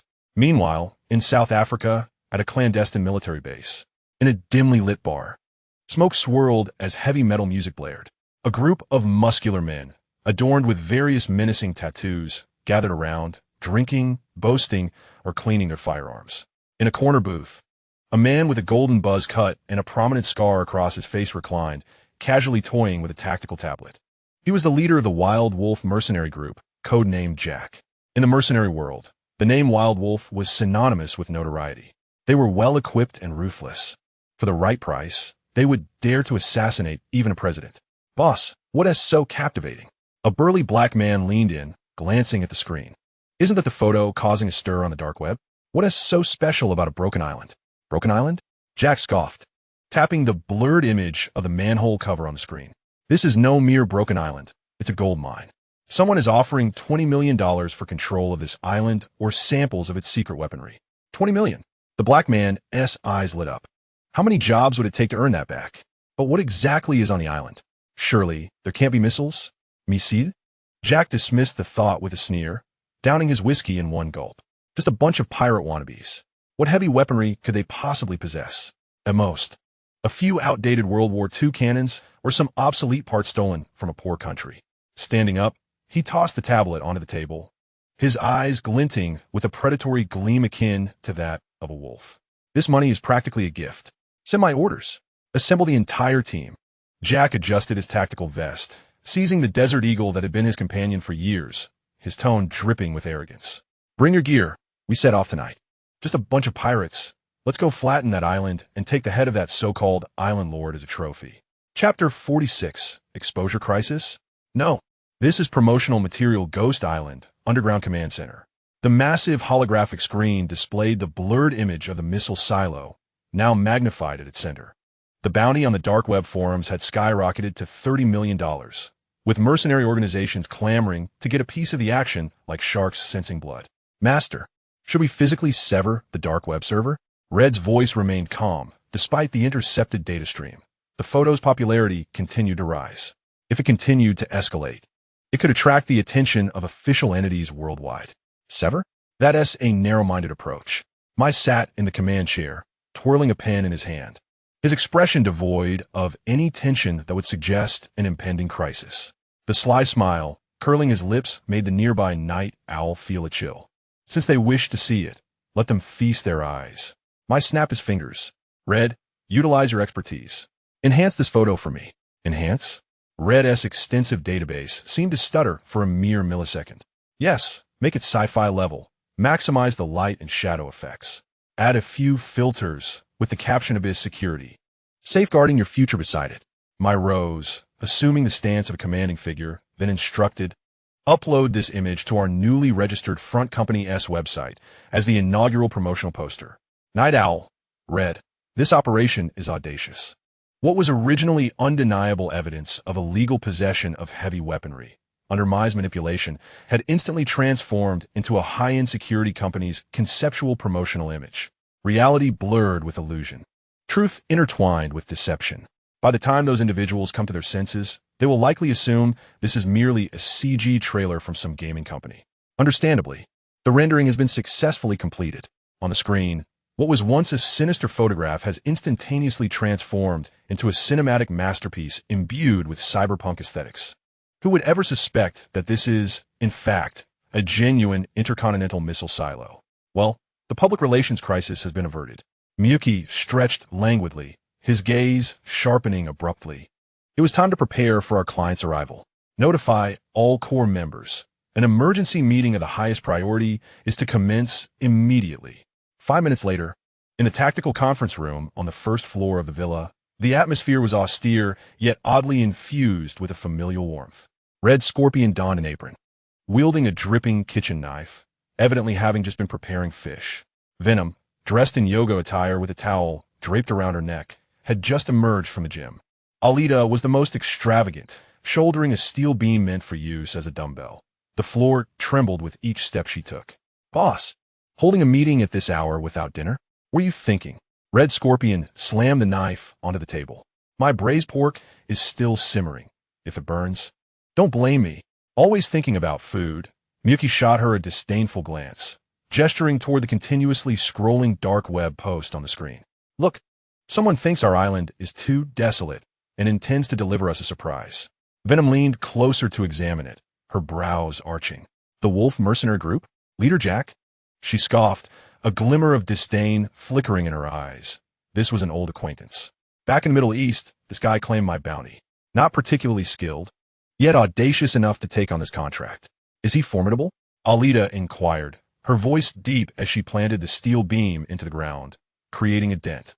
A bunch of muscle-bound brutes, Venom remarked, though their equipment is decent, all modern American gear. Boss, should I infiltrate their ship and slip something into their water? Poisoning? Such a rudimentary approach. Miyuki waved his hand dismissively, scanning each person present. Red Scorpion, Venom, Alida, along with Night Owl and his legion of death warriors. This lineup could easily contend with not just a mere mercenary group, but even an enhanced battalion. However, Miyuki had no intention of engaging in such tactics. Why employ a sledgehammer to crack a nut? His gaze settled on the map, particularly the area marked as the Foreign Legion's encampment. There resided Black Shark and the thousands of newly enlisted pirates. Ever since they signed their servitude contracts, they had been living indulgently, only patrolling the area symbolically while basking in the sun on the beach, enjoying a life more comfortable than aristocrats. Trained soldiers for 1,000 days. Use them for but an instant. Miyuki's finger pressed firmly on the map, a cruel smile curving his lips. Night Owl. Relay to Black Shark that unidentified armed forces are attempting to invade our territorial waters. This will be the first battle since the Abyss Foreign Legion's establishment. He paused, his tone growing ominous. Send them to the front lines. Inform them that if they win, each will receive $1,000 and chicken legs tonight. If they lose, they will be fed to the fish, conveniently saving me the cost of their burial. Boss, are you? Red Scorpion's eyes widened. Sending them to their doom? Those pirates may bully fishermen, but facing off against a proper mercenary group like the Wolf is akin to a chicken pecking at a rock. How can one know whether the rock is hard without striking it? Miyuki reclined in his chair, his expression as cold as an outsider's. Moreover, I do not feed the useless. If they cannot hold off a mere group of mercenaries, what use are they to me? This was not just a defensive battle. It was a brutal selection process. Only those who survived would earn the right to truly belong to the Abyss Empire. Understood. Night Owl did not hesitate, turning to leave. I will awaken them now. Wait. Miyuki halted him. Withdraw our death warriors to the second line of defense. Remember, unless the pirates are entirely exterminated or the line is breached, they are not to intervene. I want to see just how much fighting spirit these mercenary pirates possess when their lives are at stake. In the deep of night, the sea was as dark as ink.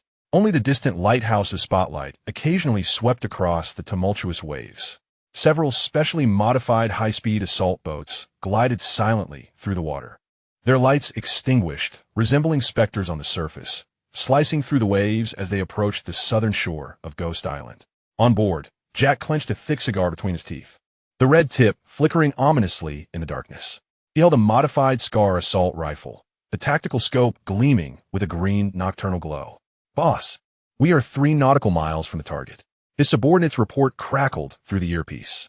The radar indicated that the island's defense systems appeared dormant, showing no signs of detection. Dormant? Jack exhaled a cloud of smoke, a sneer twisting his lips. I told you, a bunch of rustic pirates. Even if they stumbled upon a few launch silos, they wouldn't know how to use them. They're probably dreaming under their blankets right now. He glanced back at the dozens of heavily armed elite subordinates behind him. This was his confidence. The Wolf mercenary group, each member a revenant from the grave. Dealing with such local armed forces was akin to striking with overwhelming force. Listen up, brothers. Jack racked the rifle S-bolt, the sharp sound echoing ominously. The so-called Island Lord has placed a bounty of 5 million. Whoever can bring me his head will receive half the reward. A low, suppressed growl resonated through the communication channel, akin to bloodthirsty beasts sharpening their teeth. The speed of the assault boats surged once more, like blades that sliced fiercely toward the solitary island shrouded in darkness. Jack surveyed the imminent coastline as if envisioning a landscape strewn with dollars and the island lord begging for mercy. Go! He gestured vehemently, his voice brimming with a thirst for slaughter. Swift and decisive. Tonight, I shall pop champagne in the island lord's villa. Chapter 47. International Mercenaries? A bunch of still-suckling infants. The night was as dark as ink, the waves softly lapping against the rocks, concealing the subtle sounds of the rubber assault boats touching shore. A dozen shadows leapt onto the beach like phantoms, their movements so light that they did not disturb the crabs sleeping among the rock crevices. Jack signaled with his hand. The entire team dispersed rapidly, advancing inland in tactical formation. Clad in the most advanced nano-combat suits and equipped with four-eyed panoramic night vision goggles. Their Scar assault rifles were fitted with silencers and infrared laser indicators. Each step was meticulously placed to avoid dry twigs and stones. Professional. Ruthless. This was the caliber of the Wolf mercenary group, a cadre of elite hunters dancing on the edge of life and death.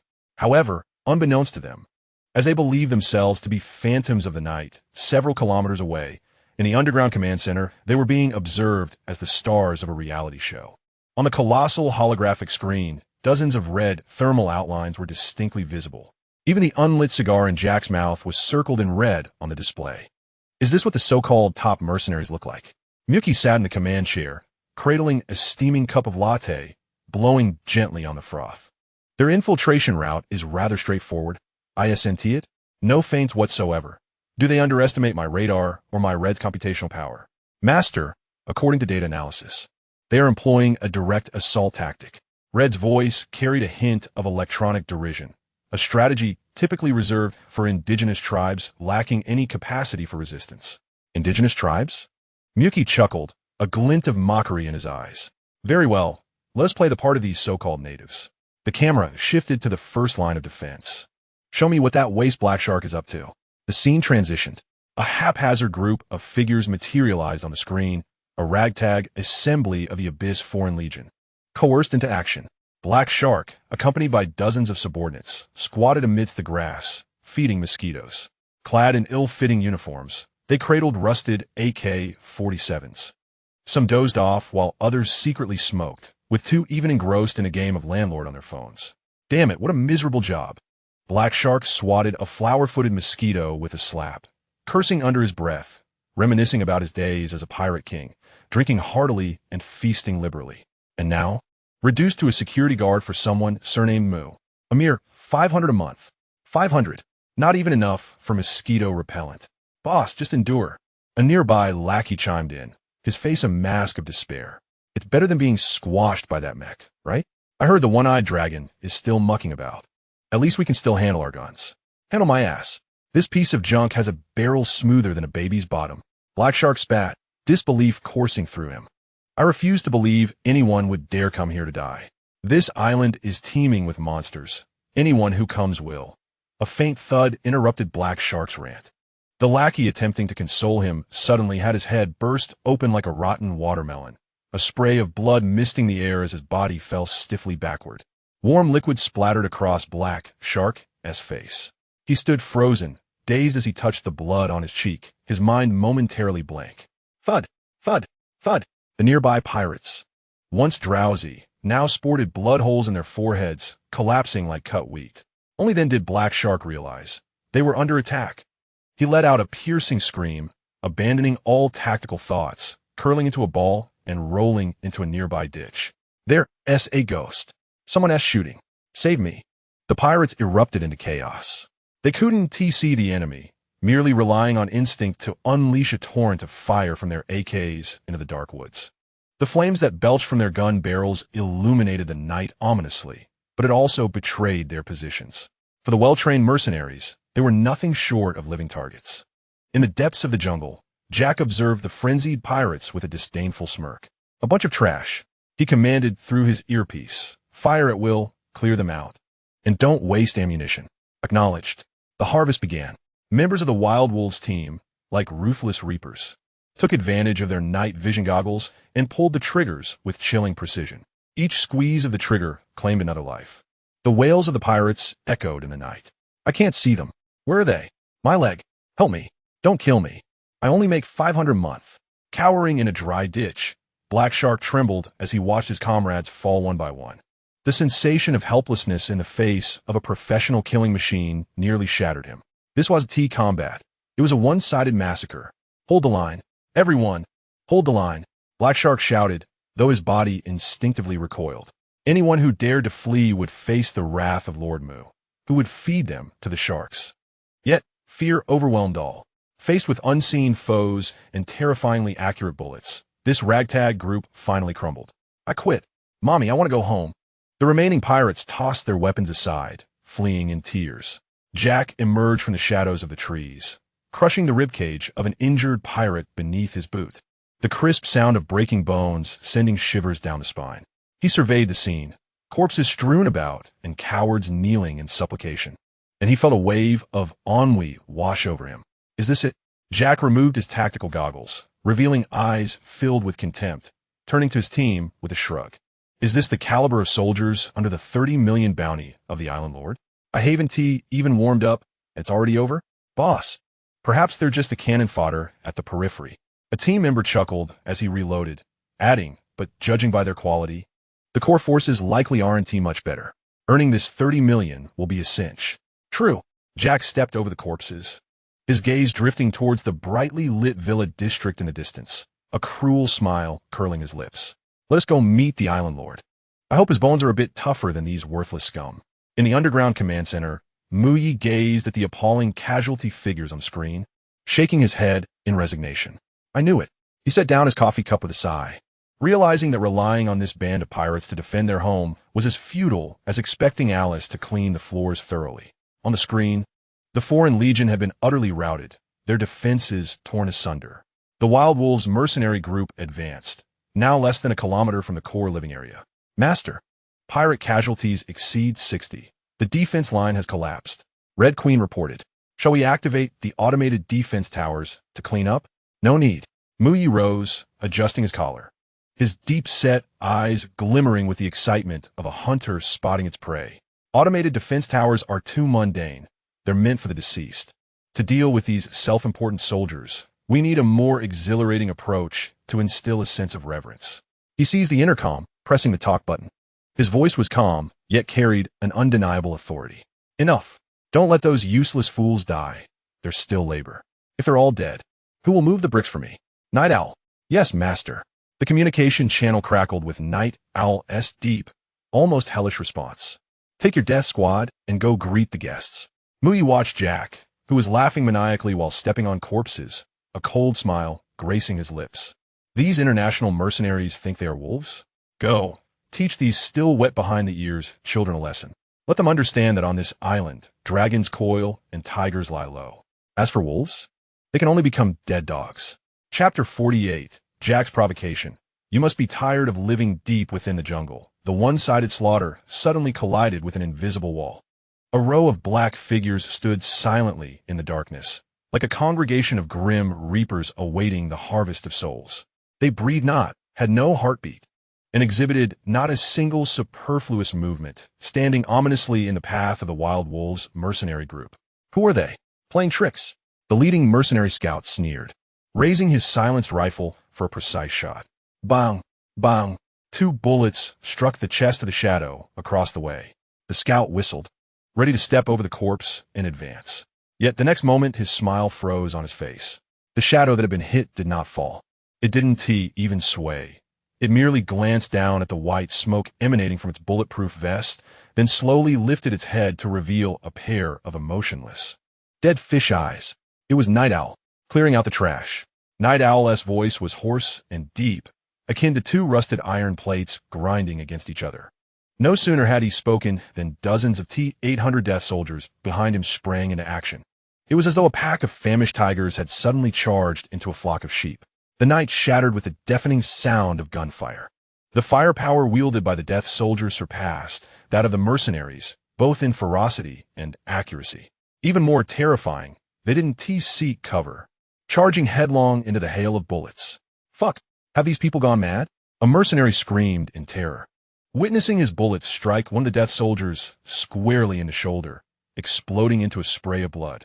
But the soldier, as if devoid of pain receptors, retaliated with a shot that shattered the mercenary's tactical helmet. Monsters. They're monsters. Aim for the head. Quickly, shoot for the head. They're like a horde of zombies. The once well-trained Wild Wolves mercenary team instantly fell into disarray. The adversaries they had previously faced, no matter how formidable, would stagger and scream upon being struck. Yet, the group before them now exuded a suffocating silence and an air of despairing strength. This was the ace in Mai's hand, an utterly loyal and ruthlessly efficient killing machine. As a defensive line, threatened to be pushed back by this undying legion, Jack, who had been lurking in the shadows, could no longer restrain himself. "Get out of the way, you bunch of useless fools," Jack roared, shoving aside the subordinate blocking his path as he retrieved an M32 grenade launcher from his back. "Be it man or beast, I will reduce you to mere fragments." Boom! Boom! Boom! 6 high-explosive grenades arced through the air, covering the path of the advancing soldiers. The ground trembled beneath the cacophony of explosions, flames shooting skyward. 2 of the foremost soldiers had no means of evasion and were hurled into the air by the blast, crashing heavily against a tree, one arm shattered, revealing stark white bone and a glint of metal beneath. However, amidst the smoke and carnage, this detail went unnoticed. "Ha ha ha, I thought you were invincible. Turns out you're just flesh and blood." Jack jeered, laughing maniacally at the fallen soldiers. He discarded the spent launcher and brandished a Desert Eagle, loudly taunting the darkness ahead. "Where's that so-called island master?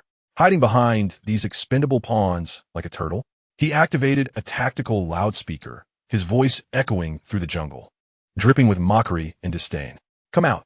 ISNT there a bounty of 5 million? I'm right here. If you have the guts, face me one-on-one. Don't cower like a coward in your blankets. I'll stand right here waiting for you. I want to move. I'm giving you a chance, but you're too weak to take it." Jack's insults grew increasingly fervent, with the remaining mercenaries joining in, attempting to mask their inner trepidation. Meanwhile, in the underground command center, Mai observed the screen displaying a burly golden-haired man flipping the bird, his calm demeanor slowly giving way to irritation. "A duel?" He set down his coffee cup, stood up, and cracked his neck with a sharp sound. "I had intended for you to meet your end with some semblance of dignity. But since you seek excitement, I shall oblige." Mai turned and strode toward the ejection passage leading to the ground. "Red, prepare the Xingtian mech for deployment. Preheating complete, Master. The launch bay is open.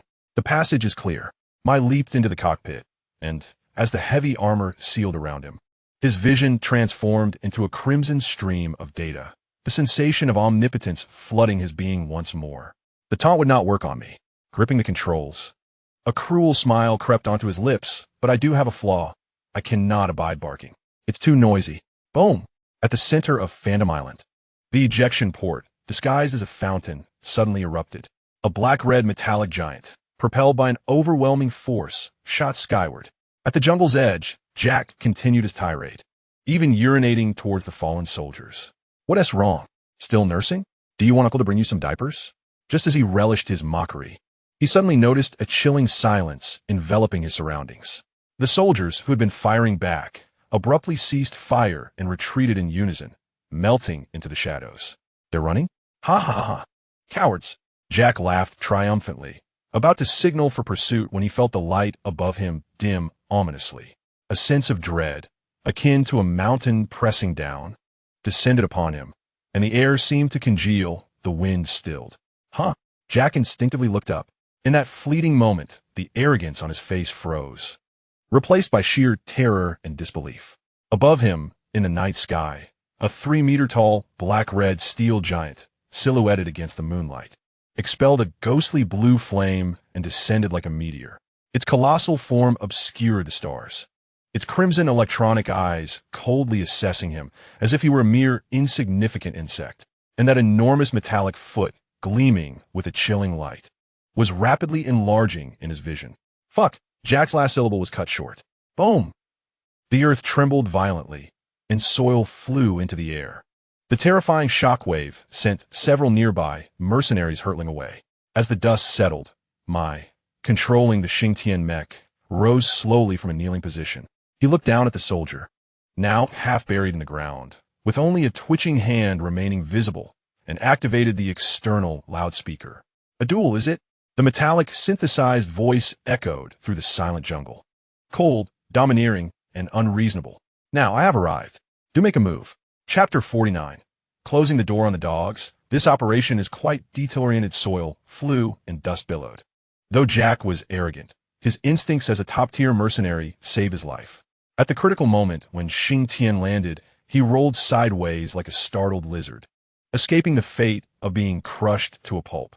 Though he avoided being turned into mush, the terrifying shockwave rattled his organs, and he spat a mouthful of blood onto his tactical visor, struggling to lift his head. He peered through the cracked lenses and witnessed a scene that made his soul tremble. The black-red steel giant did not pursue him. Instead, it slowly straightened up, its shoulder armor sliding apart with a hydraulic hiss, revealing a cluster of densely packed micro-missile launchers within. "Let us stretch a bit." Mai's voice was as cold as that of a deity from on high. "Red, activate close-range defense mode. Don't kill them all. Leave them breathing." "Understood, Master." In the next moment, the scythe of death swung down. Whoosh, whoosh, whoosh. Dozens of micro-tracking missiles, trailing blinding tails of flame, tore through the jungle in arcs of death. The mercenaries who had taken refuge behind trees and rocks, attempting to retaliate, had no time to react. Boom, boom, boom. Fire erupted throughout the jungle. This was not warfare. It was a massacre of an entirely different dimension. The elite who prided themselves on being the masters of the battlefield were now akin to farm-fleeing chickens, unable to evade the missiles that found them with pinpoint accuracy. Moreover, these missiles had clearly been power-dampened, not obliterating their targets, but rather using shockwaves and shrapnel to incapacitate their combat effectiveness. Broken limbs and anguished cries filled the air. What kind of monster is this? This is not technology from Earth. Retreat. Retreat quickly. The intel was wrong. This isn't a pirate den. It's an alien base. The remaining mercenaries were utterly broken, abandoning their weapons and frantically sprinting towards the coastline. Thinking of escaping?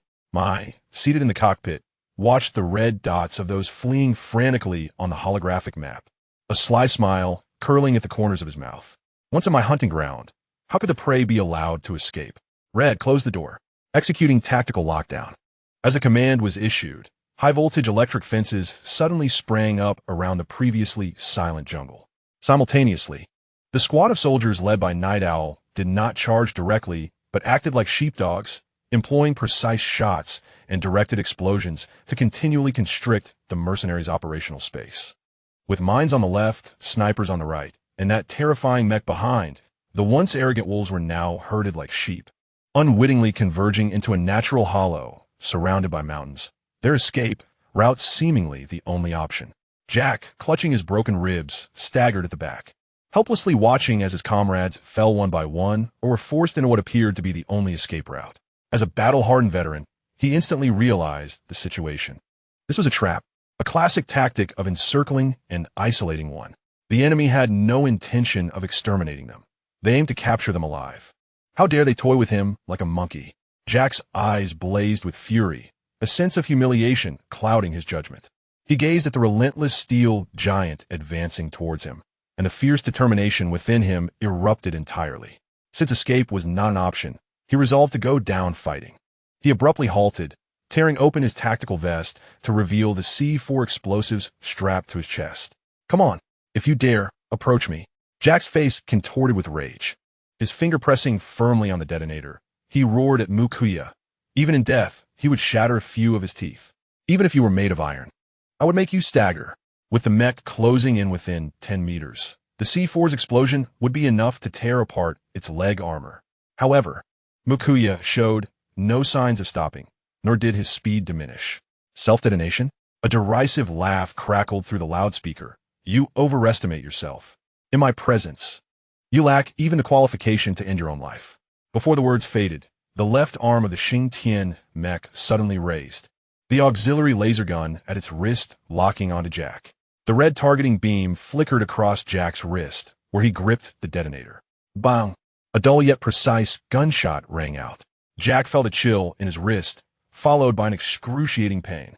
Instinctively, he looked down, only to discover in horror that his right hand, along with the detonator, had vanished, blood gushing from the severed stump. "Ah!" A piercing scream echoed through the night sky. Jack collapsed into a pool of blood, yet he did not lose consciousness, for a massive iron foot was pressing down on his chest, pinning him to the ground. The C4 explosives lay perilously close to the mech's foot, but he would no longer have the chance to detonate it. It was over. Mukuya coldly gazed down at the vanquished foe. Bind him and toss him into the prisoner camp. Let the one-eyed dragon teach them what labor reformation truly means. At that moment in the hollow, The remaining 20-odd mercenaries had been completely surrounded. The hills around them were filled with black-clad assassins, hundreds of dart gun barrels aimed downward. The searchlights illuminated the hollow as bright as day, leaving them with nowhere to hide. Despair, utter despair, clank. It was uncertain who led the way in dropping their weapons. But soon, a chorus of surrendering voices rang out. This group of mercenaries, who had sold their lives for money, finally bowed their noble heads before absolute power. Mukuya maneuvered the mech to turn, preparing to send the night owl to clean up the battlefield, when an unusual figure suddenly caught his attention in the corner of the holographic screen. Among the burly, tattooed mercenaries, there crouched a slender figure clad in a white coat. Rather than cowering like the others, the individual trembled as they pulled out a piece of white bandage from a first aid kit, waving it desperately. That was Mukuya paused momentarily, zooming in on the image. It revealed a young woman with blonde hair and blue eyes, her face smeared with dirt and blood. Yet her beauty remained evident. She carried a large red cross medical bag, shaking like a leaf, tears brimming as she looked at the mech, seemingly shouting something. "Don't kill me. I am a doctor. I am a non-combatant." Mukuya narrowed his eyes, a playful smirk curling his lips. A military medic among the mercenaries? And a woman at that? How intriguing. Mukuya opened the cockpit, leaping down from the 3-meter-high mech, striding directly to the woman. "Hey, you with the white flag." Mukuya kicked the medical kit at her feet. "Stop shaking. You're making the ants on the ground dizzy. Lift your head. Let me see you." Chapter 50. Capturing the female medic. Just in time for a shot under the pale beam of the searchlight, Angelina curled up like a frightened quail. She clutched the medical kit adorned with a red cross, her knuckles whitening from a grip.